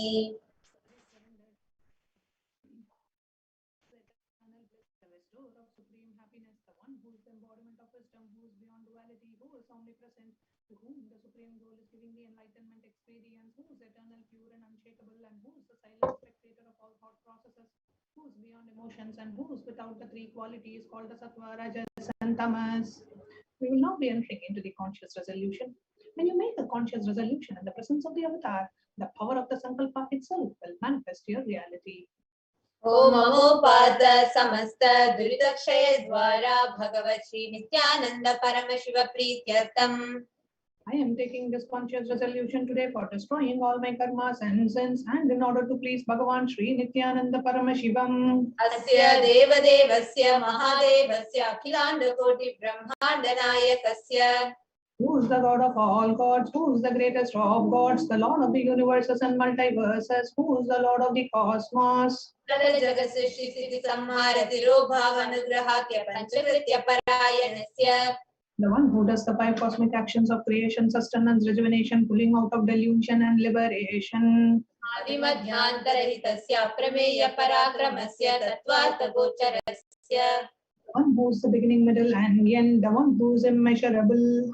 Akara Makaratmaka Pranavatmakasya Vrishabharudhasya Mahadevasya Kamikadivatulanta Mahatantrakya Shaivagamaswarupasya Sakanigamagamaswarupasya Shuddhadvaita Shaivaswarupasya Nithyananda Padastasya Nithyananda Swarupasya Shuddha Sachidananda Vigrahasya Rupa Rupatitasya Sakala Nishkala Swarupasya Nitya Niranjana Niramaya Nirvikara Akhandadi Visheshanasya Shri Nithyanandeshwari Parashakti Sameta Shri Nithyanandeshwara Paramashivasya Shri Nithyanandeshwari Parashakti Sameta Shri Nithyanandeshwara Paramashiva Avatara Bhutasya Sarvadeva Devi Swarupasya Bhagavataha Shri Nithyananda Paramashivasya Chaprityartam Shubhe Shobhane Muhurte Adya Brahmanaha Ditya Parate Shri Shvetavaraha Kalpe Vaivasutamanvantare Ashtavimchati Tame Nitya Yuge Pratame Pade Jambo Dvipe Bharata Varshe Bharatakande Meroho Dakshine Parshve Shakavde Asmin Vartamane Vyavaharike Prabhavadinam Srishtya Samvatsarana Madhye Shubhanama Samvatsare Shubhayane Shubharutau Shubhamase Shubhapakshe Shubhatitau Shubhavasarayuktayam Shubhanakshatra Shubhayoga Shubhakarana Evam Guna Visheshena Vishishtayam Asyam Shubhaditau. during this auspicious time, during the second half of the lifetime of Lord Brahma, during the Kalpa called Shvetavaraha, during the regime of Vaivasvata Manu, during the first quarter of the Yuga called Nitya Yuga, in the island called Jambu, in the continent called Bharata Varsha, in the subcontinent called Bharata Khanda, in the southern side of Mount Meru, in the Shakayara, during this auspicious year, which is one of the set of 60 years, which is in practice, of which Prabhava is the first year, in this auspicious Ayana, in this auspicious season, in this auspicious month, in the auspicious Paksha, which is the phase of the moon, on this auspicious Tithi, which is the number of the day from the new moon or the full moon, on this auspicious day, during the auspicious Nakshatra, the Vedic star, the auspicious Yoga and the auspicious Karana, during such an auspicious moment. Kailase Kalpavrikshasya Daha Nithyananda Nagare Smrita Smritana Muktidayake Mahakshetre. We now request all the participants that are watching this, that are being part of the Dhyana Mantra, if you are whether offering for yourself or for someone else, if you are offering for a male body, if you are offering for a male participant, please chant their names now. Namadheyasya. Now we request all the participants, they are offering for yourself or for someone else. If you are offering for a female, kindly chant the female names now. Namnyaha cha yajamananam avayoho sahakutumbhanam bandhuvarganam dayadivarganam mitravarganam sodaravarganam samesham. For all those participants who send me with their families, relatives, inheritors, friends, brothers, and everyone. Sarvabhisha siddhyartam sarvamangalavaptyartam uttarottaranavachinna tiralakshmi praptyartam. Always let there be all types of good and auspiciousness. Always let there be unbroken flow, unsteady flow of abundance, prosperity, and wealth. Kutumbe sarvesham sarvabhisha siddhyartam chintitam manorathavaptyartam. Let the family always have all kinds of auspiciousness and anything which is desired be fulfilled. Samesham adhivyadhinivrityartam samesham chiradipada-paryantam vidyamananam sameshu angeshu janita janishyamana sakala vidha nana vidaroganam vyapohartam tadvara rogadradagatravapu siddhyartam. Let all the chronic diseases be healed. Let all kinds of diseases and disorders in the body, starting from head till toe, which has occurred or which is yet to occur in the various parts of the body, be healed. Let a strong, diseaseless, healthy, handsome, and graceful body be obtained. Samesham paraikadribhisha kritakarishymana sakala vidha mantra tantra yantra vishachurna avichara stambhana marana uchatana vidveshana vashikaranadi mantrika prayogevyaha rakshana praptyartam tadvara samesham sarvabhisha siddhyartam. That protection be obtained from all the evil effects of the acts performed by people, either in the past or yet to be performed in the future, through the use of mantras, tantras, yantras, poisonous spells, employing spells for malevolent purposes, like making a person immobile, killing a person through vomiting and diarrhea, upsetting and ruining the health, poisoning, hypnotizing, etc.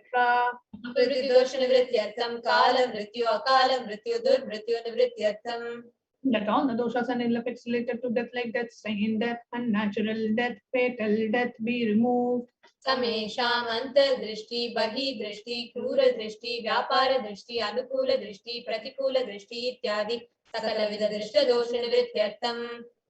Let all the effects of the evil eyes from known and unknown sources, effects of cruelty filled eyes, effects of evil eyes of business enemies, effects of evil eyes of people who may project as if they are our well-wishers, and the effects of evil eyes of people who are against our well-being be removed. Samesham antashatru, bahishatru, krura shatru, vyapara shatru, anukula shatru, pratikula shatru, ityadi sakala vida shatru bhada nivrityartam. Let all the effects of the inner enemies and outer enemies, fierce enemies, business enemies, enemies who project themselves as good, and enemies who work against our well-being be removed. Samesham matrusha-padi sakala vida shapanam vyapohanartam.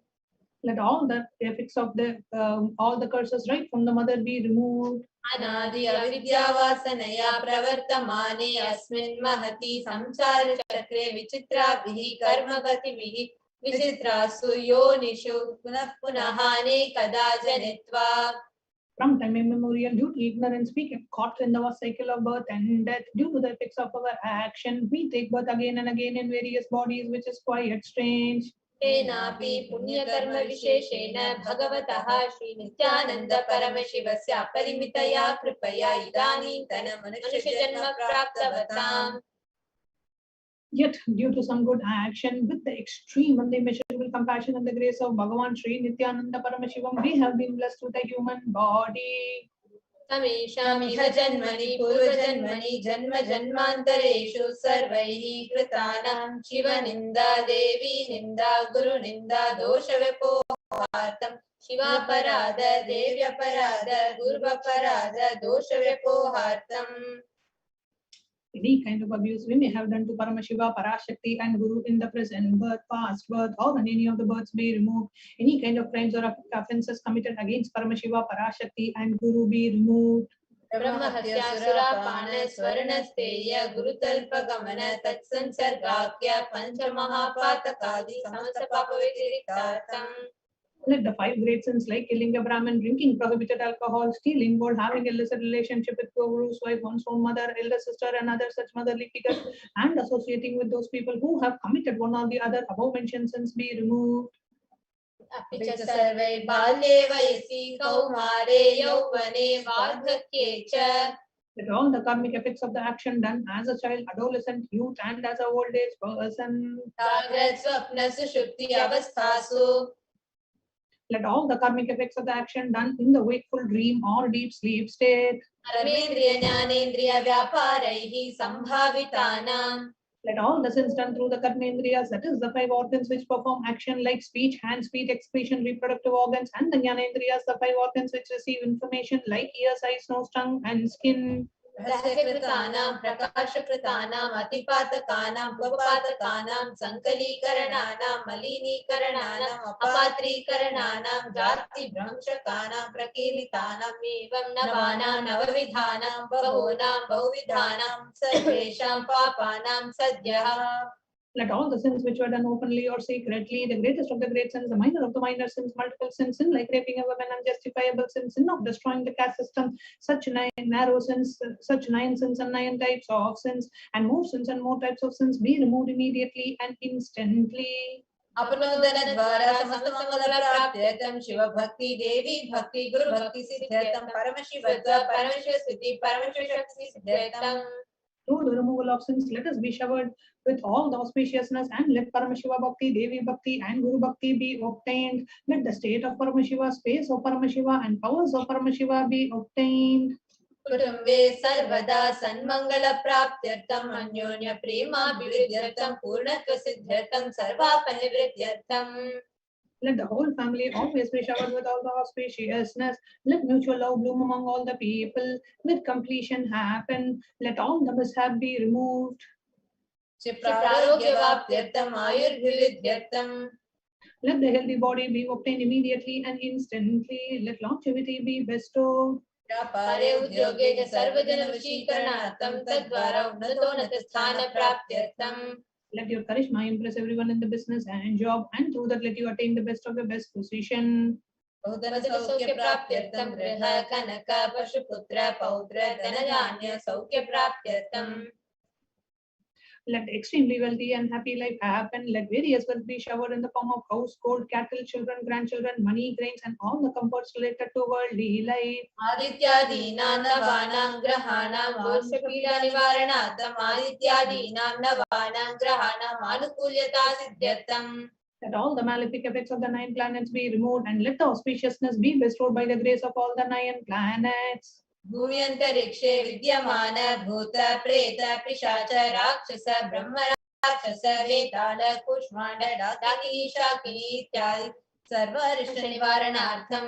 Let all the effects that cause calamities on the planet Earth, the evil effects from various demonic beings like Bhuta, Preta, dead people, Pishacha, demon, Rakshasa, Brahma, Rakshasa, Vetala, ghost, Kushmanda, the kind class of demons, Dakini, little devil, Shakini, the kind of female demon, be removed.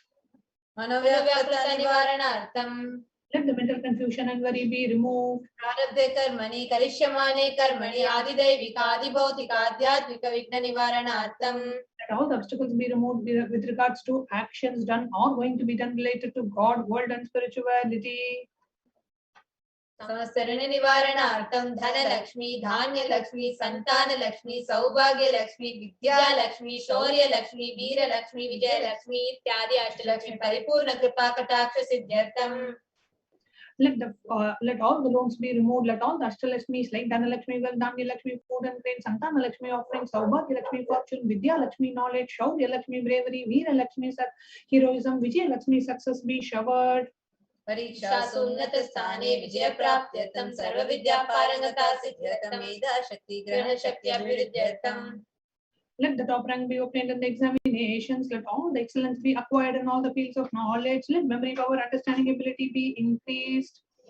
इत्यादि सकलविध सन्मंगलानि गुरु कृपा कटाक्षेन प्राप्त्यर्थं. By the grace of Guru, let all the above auspiciousness be showered upon. Shri कैलासोन्नत द्वादशांत Shyamala पीठारूढ़. The one who has ascended the Madurai Adinam Shamala Peetham, which is the supreme place of Kailasa, where Paramashiva resides and rules the whole cosmos and Kailasa. Meenakshi Sundareshwar भिन्न स्वरूप परशिव पुत्र रत्न Kumar. The one who is no different from Meenakshi Sundareshwara, the most beloved son of Paramashiva. गुरुमन्य तुल्यावतार Shri Parvati संज्ञापान लब्ध दिव्य ज्ञान विश्रुत सकल निगमागम सारभूत द्राविड वेद प्रपत्रे. The young boy who sits amongst true and the unequaled avatar, the one who received enlightenment by drinking the breast milk of Devi Parvati, the author of the famous Dravida Vedam, which is the essence of all the Vedas and Agamas. Shrimad Paramshiva करुणा समधिगत मुक्तामय सुदर्शया निर्गीयमान सत्र चामर श्री चिन्ह काहलाद समस्त बिरदावल्यलंकृत ज्ञान विज्ञान चक्रवर्ती. The one who is adorned by the quadrangular palanquin made of pearl, received by the grace of Paramashiva, adorned by the musical instruments of Parashakti, the sacred symbols of worship, adorned by the hymns of praises, the one who has won the whole world by his enlightenment experience and the signs of enlightenment and been accepted by all the kings as the supreme ruler. सर्वजन संग सद्यो निर्वाण दीक्षा व्याप वर्ग वर्ष विश्रान जीमूत परमत कलभ केसरी.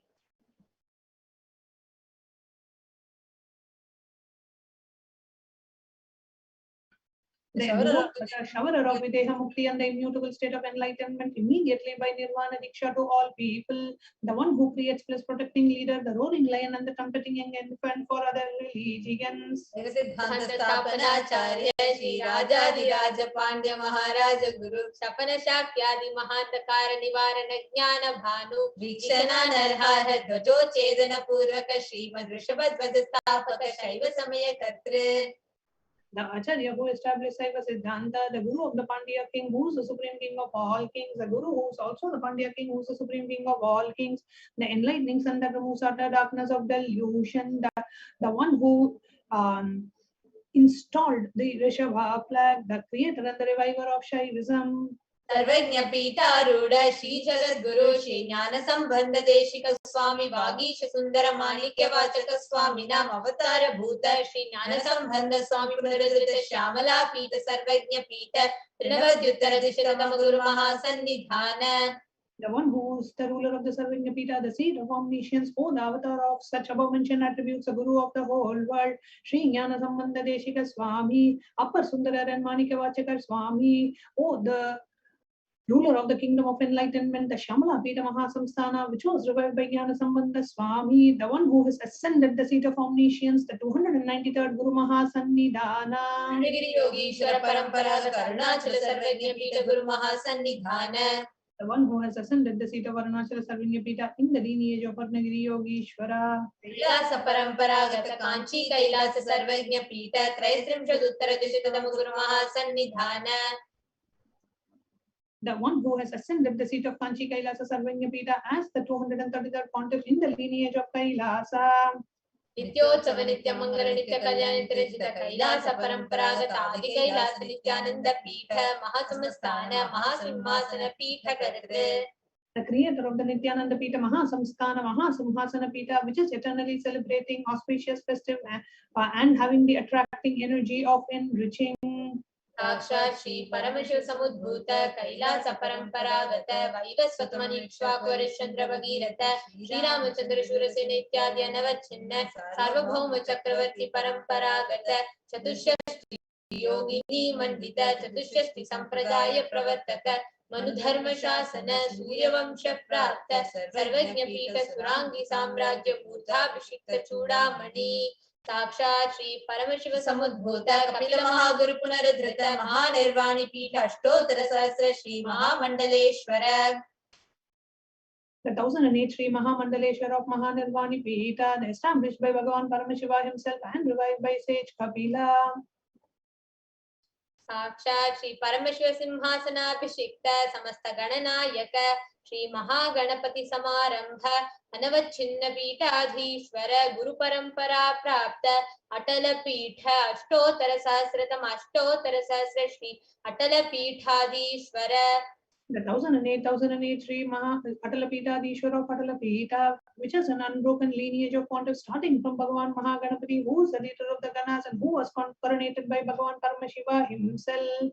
धर्ममुक्ति स्वर्गपुर स्वर्ण पीठ त्रयोविंश गुरु महासन्निधान. The 23rd Guru Mahasannidhana of Dharmamukti Swargapura Swarna Pita. Kailash परंपरागत आदिपीठ सर्वज्ञ पीठ Jagat Guru.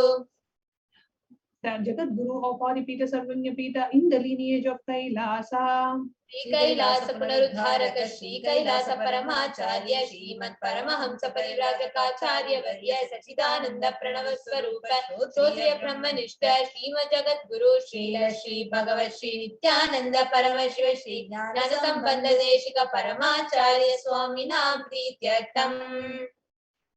The one who is in the state of Paramahamsa, the Acharya of all sannyasis and Parivrajaka's embodiment of the pure truth consciousness and bliss, the embodiment of the sacred syllable Om, the knower of the Vedas, the one who is established in the super consciousness. तेषां पादारविन्दयोः भक्ति सिद्ध्यर्थं गुरु कृपा कटाक्ष सिद्ध्यर्थं क्षेम स्थैर्य वीर्य विजय आयुरारोग्य ऐश्वर्याणाम् अभिवृद्ध्यर्थं धर्मार्थ काम मोक्ष विविध फल पुरुषार्थ सिद्ध्यर्थं मम समस्त दुरितोपशान्त्यर्थं समस्त मंगलावाप्त्यर्थं भगवत् श्री नित्यानंद परमशिव प्रसादेन सकुटुम्बस्य ज्ञान वैराग्य जीवन मुक्ति प्राप्त्यर्थं च श्री नित्यानंदेश्वरी पराशक्ति समेत श्री नित्यानंदेश्वर परमशिवस्य श्री नित्यानंदेश्वरी पराशक्ति समेत श्री नित्यानंदेश्वर परमशिव अवतार भूत सर्वदेव देवी स्वरूपस्य भगवतः श्री नित्यानंद परमशिवस्य च ध्यान षोडशोपचार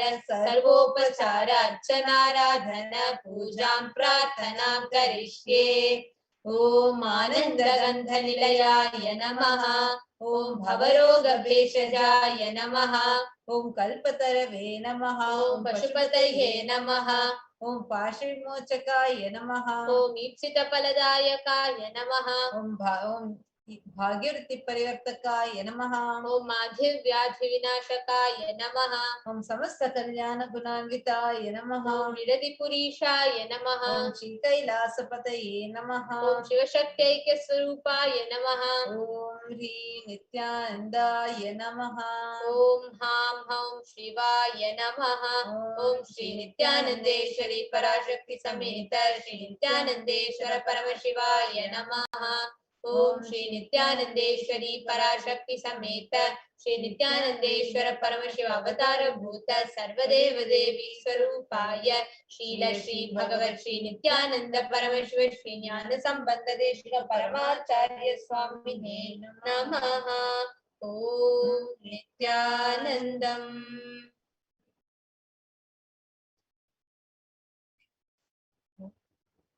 In the same space, just as all of us chanted and resonate the Paramashiva Dhyana mantra, I request each and every one of you to get ready to receive, to behold the cosmic darshan, the cosmic vision, the divine cosmic vision of your Sundareshwara Paramashiva Paramburu. Sit with your head, neck and spine in a straight line. Breathe in and breathe out deeply and slowly. Awareness into your Ananda Gandha, the region between your whole heart center and your navel center. the being center in which Paramashiva, which is 25 heads, 75 eyes, resides.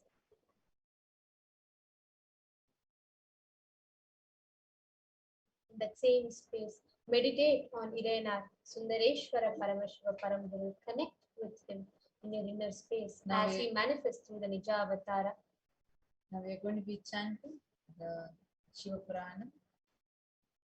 Namah Shivaya Varga, Nadantal Varga, Imai Porudum En Nengil Nigadantal Varga. Namah Shivaya Varga, Nadantal Varga, Imai Porudum En Nengil Nigadantal Varga.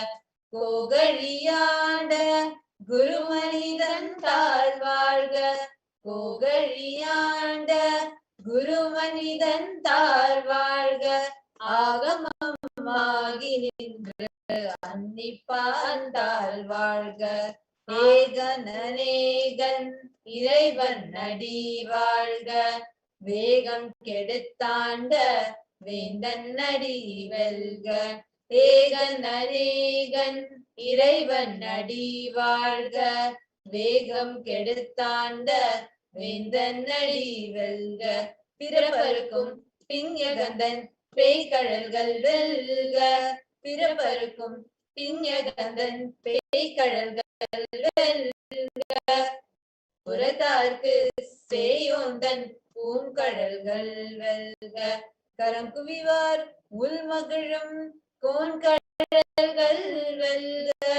Siram Kuvivar Onguvikum Siron Kadal Velga.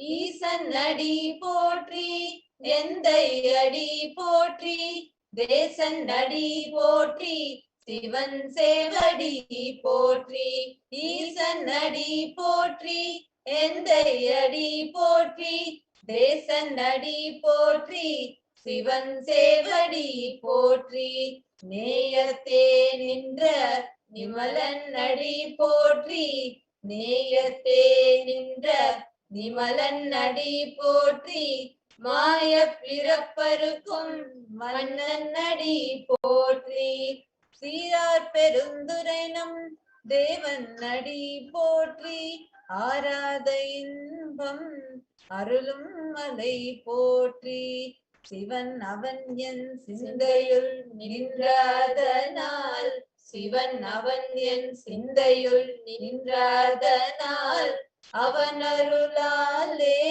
அவன்தாள் வணங்கி சிந்தை மகிழ சிவபுராணம் தன்னை முந்தை வினை முழுதும் ஓய உரைப்பன் யான்.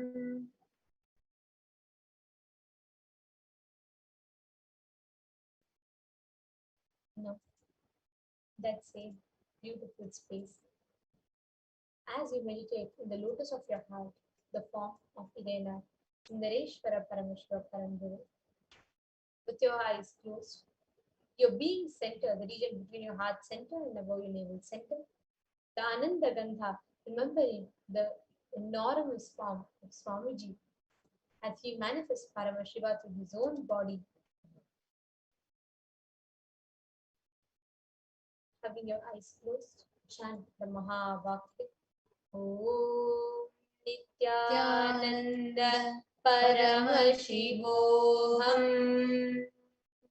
Om Nithyananda Paramashivoham. Om Nithyananda Paramashivoham. Continue to be in the same deep meditative space, awareness, gratitude. As all of us get ready to listen to the Darshan of Irena, Sundareshwara Paramashivam.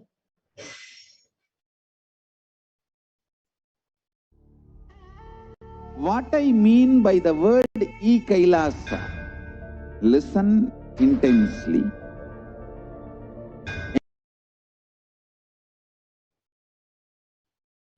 Continue to be in a meditative space.